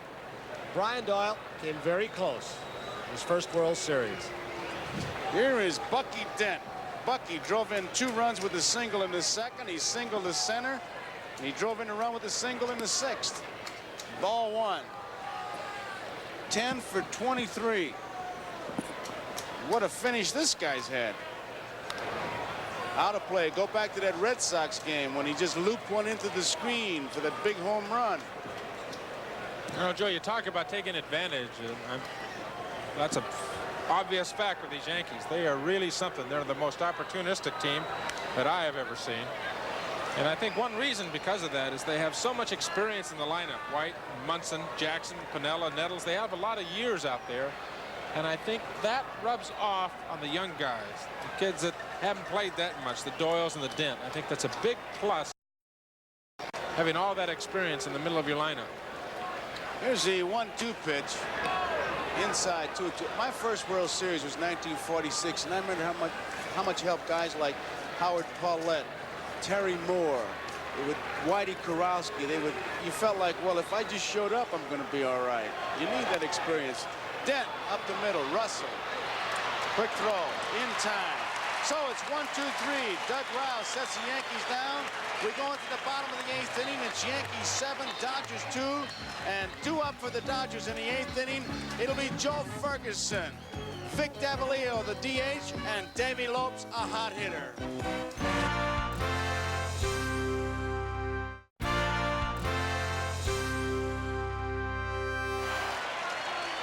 Joe Ferguson leads it off. Bob Lemon adds Paul Blair to the outfield, replacing Mickey Rivers for defense. So Blair is in center field, and Ferguson, who is 1 for 2, leads it off. Down the left field line, it is curving foul. Dodger fans trying to get something going here. Dodgers down to 6 outs. 55,985 here tonight. Inside, ball 1. Catfish has pitched a super game here tonight, Joe. Only 5 hits and 2 runs. The Yankees, though, got their big guy going in the bullpen just in case. Goose Gossage has gone down to warm up. 2 balls, 1 strike. Catfish has struck out 3, walked 1. Allowed 5 hits. Center field, Paul Blair, way back, way back. He cannot get it. It bounces into the stands. It's another double for Ferguson.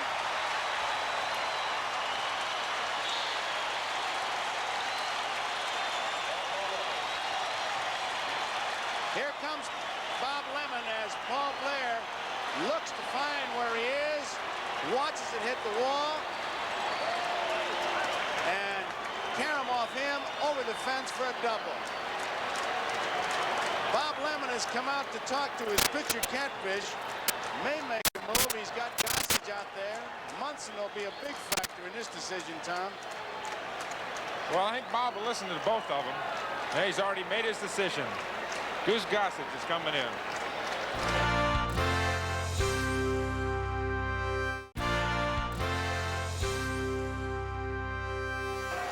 Tom, in the All-Star game, Gossage had his problems. He seemed to be overthrowing that ball, really wanting to put extra on it. So we'll wait and see here as Vic Davalillo comes up. You saw him throw in the All-Star game. I was there, and that's one of his problems. He can try and throw the ball too hard. I mean, he's got such a good fastball, but there are times in a game when, let's say, he's throwing 95 miles an hour, he'll try and throw it 98 miles an hour, and then his control will go out the window. Davalillo, strike 1. Nobody out. On at second base is Ferguson. Gossage, this is his 3rd game. He's pitched 4 innings. He hasn't allowed a run, hasn't allowed a hit, walked 1, and he has struck out 2. Ferguson, 7-2, bottom of the 8th. Yankees lead. Ball 1. One thing about this situation, the Dodger hitters certainly are not going to have to guess what pitch is coming. I mean, they're going to get dead red heat. Gossage throw the ball hard, harder, and hardest. And he'll go just as hard as he can for a couple innings. Bouncing ball up the middle. Going to be a tough play. Doyle tries to make it, can't get him.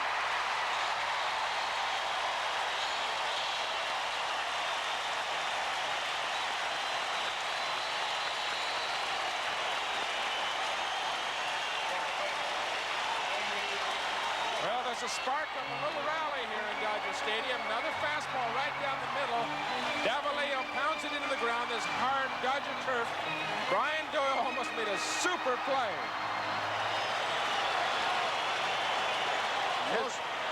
Most difficult to try to throw to a base you're running away from. You can't get too much on it, but he was very accurate. Here is Davey Lopes. Ball 1. Crowd really reacting. They really come to life.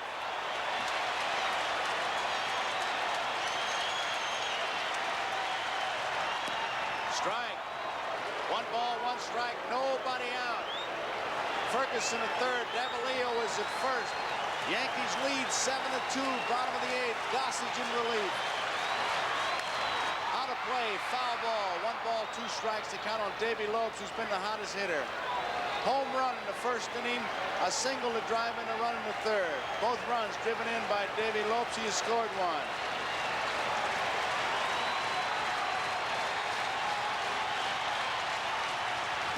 Struck him out. Davey Lopes is out on strikes, so Gossage gets his 3rd strikeout of the series. His first out here in the 8th. A big out for the Yankees, that's for sure. It looked like a fastball that might have sunk, or maybe even a slider. Lopes a very good fastball hitter. Ball looked like it was in the strike zone. That's a big out for the Yankees. Russell takes it low for ball 1. Bill Russell single in the first inning as Lasorda looks on. Russell walked in the 3rd. He flied to left.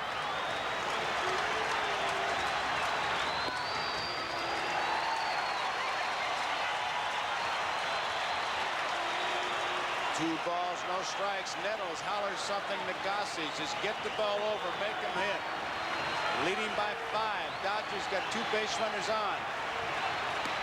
It's a strike. 2 balls and 1 strike with 1 out. The crowd, 55,985. Russell, a hot shot. Nettles to Doyle. 1 over to first.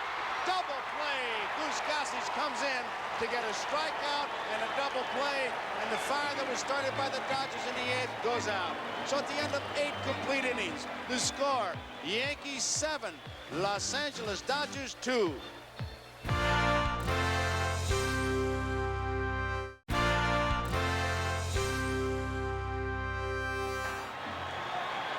Here's a look at that inning double play. The Dodgers had a rally going, but Mr. Nice Guy, Greg Nettles, will suck him up infield of the New York Yankees. Over to second and over to first, and Billy Russell grounds into the double play. There's the takeout at second base. Brian Doyle right over and under, and look at Gossage. Look at Goose Gossage come off the mound.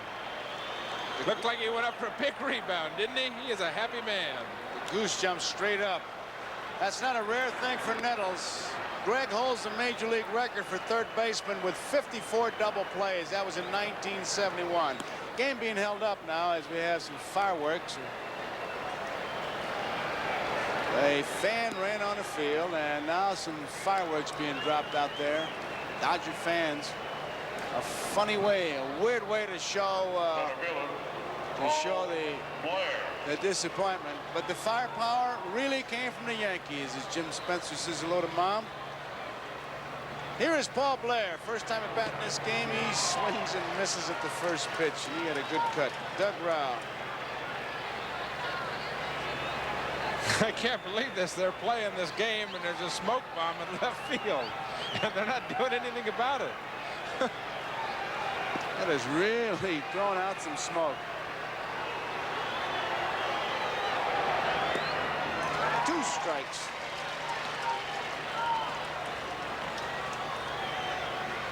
Umpires keep looking out there. Smoke is about going out, so they say it's all right. Blair on 3 pitches, and Rao gets him. Rao retired to 3 men in a row. So there's 1 out, brings up Roy White. Now, due to the length of tonight's game, we would like to remind you that immediately following its conclusion, except on the West Coast and most Mountain Zone stations, you'll be able to enjoy your local news coverage. And don't forget to stay tuned right after that for the Tonight Show starring Johnny Carson. Now, for those of you on the West Coast and most Mountain Zone stations, you'll be seeing your local news and the Tonight Show starring Johnny Carson at your regular time. 1 strike on Roy White. 1 for 3 tonight. That was a single in the first inning. Strike 2. Doug Rao.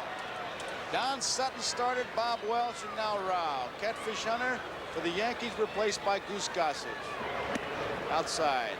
7-2 is the score. We're in the 9th inning. Yankees are out in front, 1 out, nobody on. Dodger bench says it all. A grim Dodger bench.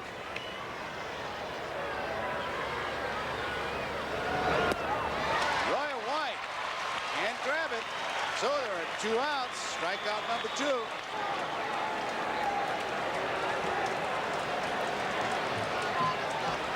Joe Garagiola along with Tony Kubek, Kurt Gowdy, and Tom Seaver at Dodger Stadium. 6th game of the World Series. 2 outs, nobody on. Thurman Munson the batter. The score, Yankees 7, Dodgers 2.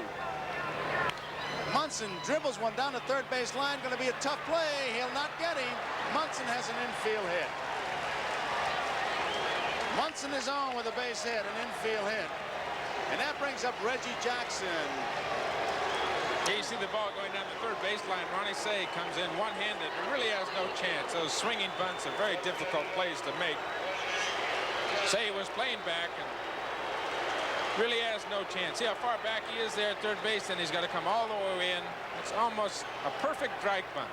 From where he's playing, there's no way to get Munson, who runs very well for a catcher. Jackson, who had a tremendous home run his last time up. He tries for another one. Strike one.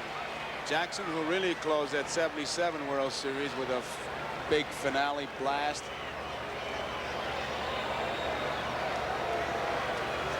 Seven to 2, ninth inning. Rao calls time now. You know, Joe, I'm really impressed with watching this Yankee team. I watched them all the way through the playoffs and went to the playoff games at Yankee Stadium, and then watching them through this World Series, how professional and opportunistic they are. I must say it again, they really take advantage of the situation. They know how to go for the juggler. They know how to go for the kill. I tell you, it's an amazing comeback that they made. They were counted out. And you could hear the nails hit that coffin as they were being nailed into it. Refused to give up, came back, and here they are, just 3 outs away from defending the World Championship. And it'll be interesting what happens in that Yankee clubhouse if they do hold on and win, and we'll be there with our cameras. Down goes Jackson, 1 ball, 2 strikes. Did it hit him? Plate umpire Joe Brinkman says, wait a minute, we got a discussion now. Reggie saying the ball hit him. Joe Brinkman saying no, the ball hit the bat. We'll see. We don't know here. I think he may have called it a strike. Jackson is stunned. It was called a strike, and it is bat foul tip. Or was it? What was it? No, he's going to hit it. It's just a ball. Reggie Jackson. You judge this play now. Here is the replay. Ball, if it did hit him very hard. It might hit him on the bottom of the hand. That's a very difficult call for the umpire to make. Reggie right down on the knob of that bat, of course. 2 balls and 2 strikes. I can't imagine Reggie Jackson wanting to give up a time at bat in the World Series, can you? He likes to go up and swing that lumber. 2 outs. Munson's on at first. Foul back. I tell you, he gets reaction. He gets reaction, Jackson. He got booed for taking batting practice today. He put on some show. Doug Rao, 2 strikeouts here in the 9th inning. Munson the base runner at first. Time call. Jackson trying to get set. We'll have Reggie Smith, Steve Garvey, and Ron Say. Jackson is out on strike. So Doug Rao strikes out the side and ends the 9th inning. And his season comes down to the bottom of the 9th. The score, Yankees 7, Dodgers 2. And it'll be Reggie Smith up for the Los Angeles Dodgers to lead it off.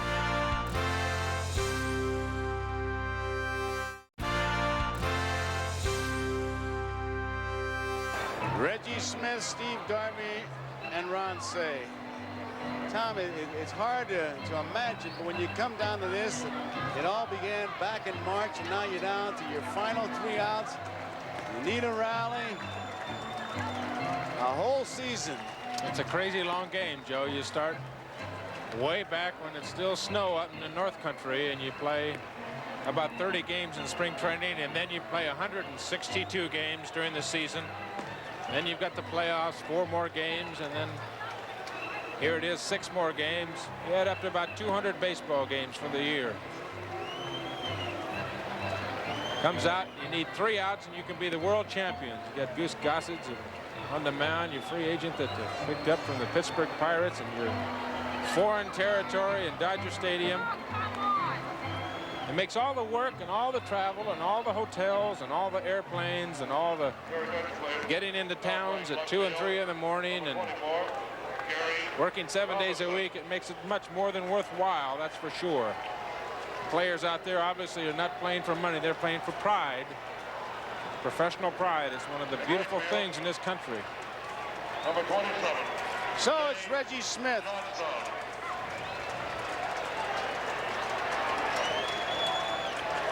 Three outs. Gary Thomason has gone in to play left field. These fans.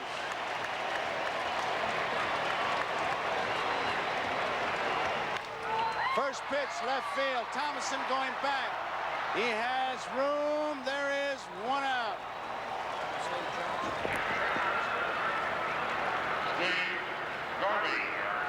There is Piniella. He has been replaced by Jay Johnstone in right field. Catfish Hunter, who wants to see the finish. That Yankee bench says it all.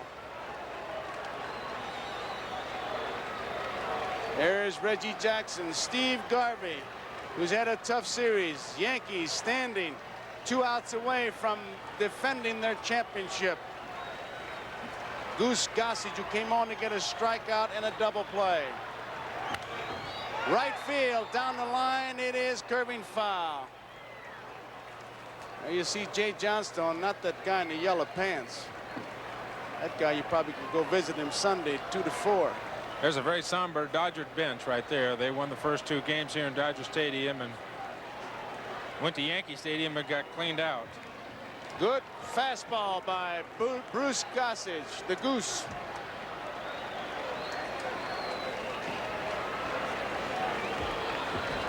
The Yankees leading by 5. Garvey fouls one back. These Yankees with this amazing comeback, if they hold on, will climax by defending their championship. They came into World Series, lost the first 2, and no team has ever lost the first 2 and won the next 4. Teams have lost 2 and won in a 7-game series, but never in a 6-game series. It's the Dodger bench with Lasorda. It really says it all. 2 strikes, 1 out, high and tight.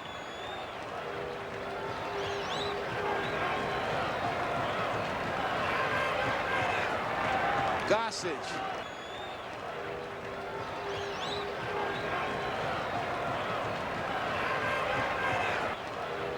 Garvey is out on strike, so there are 2 outs.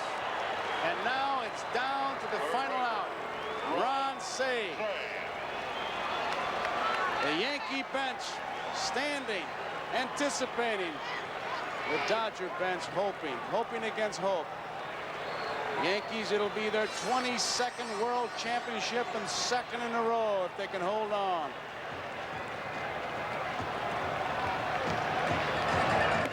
It's a strike. Yankees came from 4th place and 14 games behind in July. Here they are. 2 strikes, 1 out away. Ball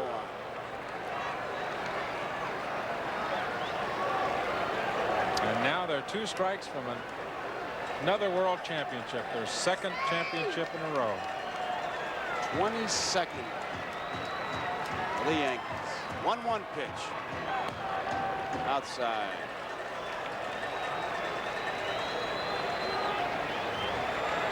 Two balls, 1 strike. The Yankee bench in anticipation of a win, and the Dodger bench very sad and very somber, and that's very understandable, of course. Goose Gossage looking for 2 more strikes. That'll wrap it up. There's his strike. That's 1. Remember now, immediately following its conclusion, this game, except on the West Coast and most Mountain Zone stations, you'll be able to enjoy your local news coverage. Stay tuned right after that for the Tonight Show, starring Johnny Carson. Fouled out of play. And on the West Coast, you'll see your local news and the Tonight Show starring Johnny Carson at the regular time. We're down 2 balls, 2 strikes, 2 outs. Gossage against Say. The whole season may be wrapped up in this pitch. Popped up. Munson. This could be it. He's got room. He's waiting. The Yankee bench on the field. Yankees are the champions. Ron Say pops out. There's the Dodger bench. For the world champion New York And the Yankees head for the clubhouse, the champions. Well, that's a sign of jubilation, and the Yankees are very, very happy. Dodger fans are streaming on the field, looking for souvenirs, trying to steal a player's hat. Reggie Jackson going through the crowd. Many times in that situation, you wonder about your personal safety. But it's a happy feeling when you get to the clubhouse. It's one of the rare feelings in sports. I've been very lucky myself to be on a world championship team, and there's a sad Dodger clubhouse. I've been in that situation too. It's been a long week for Tommy Lasorda. There's not a man in baseball that loves his organization more than Tom Lasorda, and he does love the Los Angeles Dodgers. And the world champions for the second year in a row, the New York Yankees. So our cameras are there, and the Yankees. There you see Jim Beattie. And here goes the pouring of the champagne, which of course has become traditional. 7 runs, 11 hits, and no errors for the Yankees. And it's 2 runs, 7 hits, and 1 error for the Los Angeles Dodgers. The Yankees are the 1978 world champions. Don Sutton, the losing pitcher, catfish hunter, is the winner. And there you see Roy White, and what a factor he was for the Yankees. Elston Howard, who is no stranger to clubhouse celebrations. Paul Blair, who was used pretty much as a replacement for Mickey Rivers. The Yankees, who came from way, way back, 14 games. And what a win. Reggie Jackson, who had a tremendous home run today.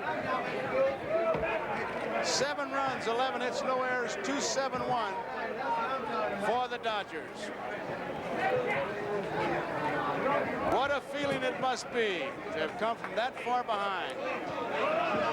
I think everybody that tunes into Yes understands the Yankee tradition and pride. And there is pride, and there's a lot of tradition. And I'm just very thankful and blessed that I played with the New York Yankees. So Tony Kubek, we see on our monitor, is down in the clubhouse with the commissioner for the presentation of the championship trophy. Tony? All right, let me introduce the men up here. To my right, the baseball commissioner, Bowie Kuhn. Bob Lemon, the manager of the New York Yankees. The principal owner, George Steinbrenner. The president of the ball club, Al Rosen. Congratulations to you all, and Mr. Commissioner, you have a presentation. Okay, Tony, I do. This is the 75th birthday party of the World Series. And it's a great honor for me on behalf of professional baseball to present to this great skipper here, to George and Al Rosen, a trophy which I happen to have right here. All right. For the championship you have so richly deserved. Bob, your reaction, Bob. I didn't hear you. Your reaction to this. Well, it hasn't set in yet, Tony. It's just been a hell of a year. The first half wasn't too good. The second half was wonderful. Never in my wildest dreams did I ever think this would happen to me. It fills out a wonderful career. I've been through every phase of it now, and I don't know what can happen to top it. You've been too modest, though. You've said all along you've just let the ball club play, but we in baseball know you've done more than that. Congratulations. Well, that's all they did, and they can sure as hell play. George Steinbrenner, the principal owner. Congratulations, George. A real honor for you. 2 consecutive years world's champion. Thank you. I'm just proud of New York and happy that these guys battled back, because New York's a city of battlers, and this team certainly deserves to be representing New York, and I'm happy for all the fans back there, and I want to compliment the commissioner. In the 75th year, I think baseball's back at the top of the rostrum where it belongs of all professional sports in the world, and he's largely responsible, and I just want to say that publicly. And hello to everybody in New York. All right, George, my thanks to you and Al Rosen. Mr. Steinbrenner brought you in, and you're part of it as an executive for the first time in baseball. You sure are. Congratulations. Thank you very much. The character of these fellas showed once again. They're great. Thank you, Bob. Thanks to you all. Commissioner, thank you very much. The trophy presentation is done. We'll be back here, but right now let's go back upstairs. Okay, Tony, we'll be back downstairs for more of this celebration. But you know, Kurt Gowdy, who's been our host in this World Series, this is his 13th. And if there's any view of this World Series that I would like to hear, it would be from him. So, Kurt, what has been your reaction to this series? Joe, I think the real view is the mold of the Yankee team. You know, they all started with these championships. back in the 20s, Gehrig and Ruth, and when they took batting practice, they used to scare the opposition with Ruth and Gehrig. Then young Joe DiMaggio came along, and they ran off another string of championships in the late 30s and 40s, and they had those powerhouse teams in the 50s, Mantle and Maris and Howard and Bear and Skyler and Whitey Ford on the mound, and they became a big cold corporation for everybody. Admired for their great play. They were almost too good, but the Americans liked to root for the underdog, and so the Americans went against the Yankees. But this Yankee team was the underdog this year, coming back 14 games out in the American League, the farthest a club has ever done it, continuing in the playoffs. In this postseason, starting with the Red Sox game at Boston, they won 8 out of 11. They played 4 errorless games in this World Series. They were crisp. They played winning baseball. It was even hard to pick a most valuable player. Everybody made such a contribution. So from the powerhouse Yankee teams, it went into a scrappy ball club, a comeback team that was admired by everybody. Now, let's go down to the Yankee clubhouse again and Tony Kubek. Hi, we're back down in the Yankee clubhouse. The man standing to my right, and you know how much I love shortstops, is Bucky Dent. He won baseball, Major League Baseball, and Sport Magazine's most valuable player for the 1978 World Series. He's Bucky Dent, and congratulations. Thank you very much, Tony. It's a big thrill.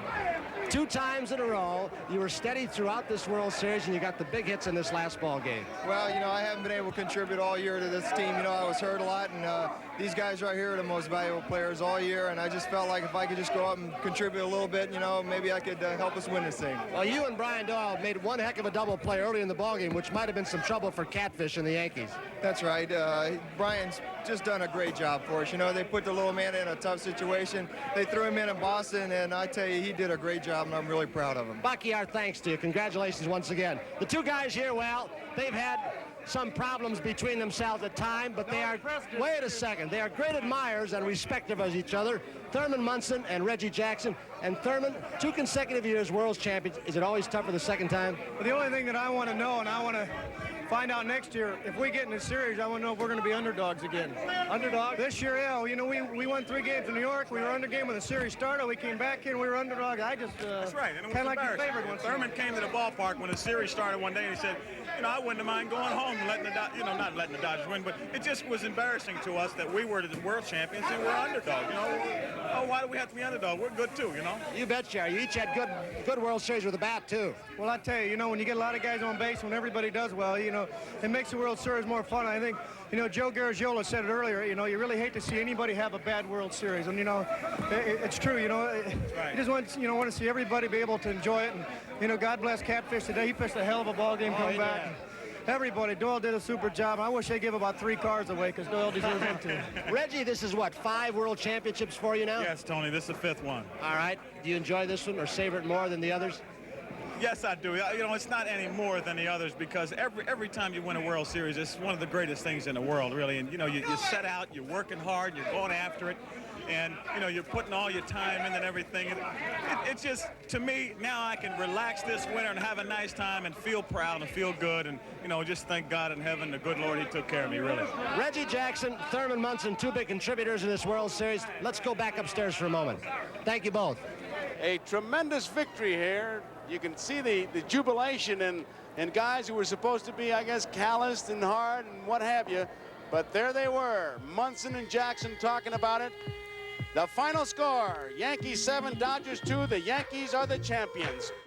And so the Yankees win their 22nd World Championship title in memorable fashion. The first team to ever fall behind 2 games to none and then win the next 4. The Yankees won their first back-to-back championships since 1962. Game 6 turned out to be the Brian Doyle-Bucky Dent show. Doyle's World Series performance would put him in the running for MVP with a .438 average, 7 hits, 2 RBIs, and 4 runs. But Dent's performance won him the MVP with a .417 average, 10 hits, 7 RBIs, and 3 runs scored. The 75th anniversary of the World Series marked the end of an era.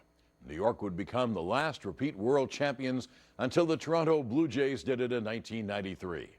This would also be the last time the Yankees would win a World Series until 1996, the longest drought for the franchise. It would also mark the beginning of a 10-year period where 10 different teams would win the World Series, a string unprecedented in Major League Baseball history. Baseball may have been changing, but in 1978, after 75 World Series, the Yankees were world champions, defeating their longtime rivals, the Dodgers, just like old times. For Yankee Classics, I'm John Sterling.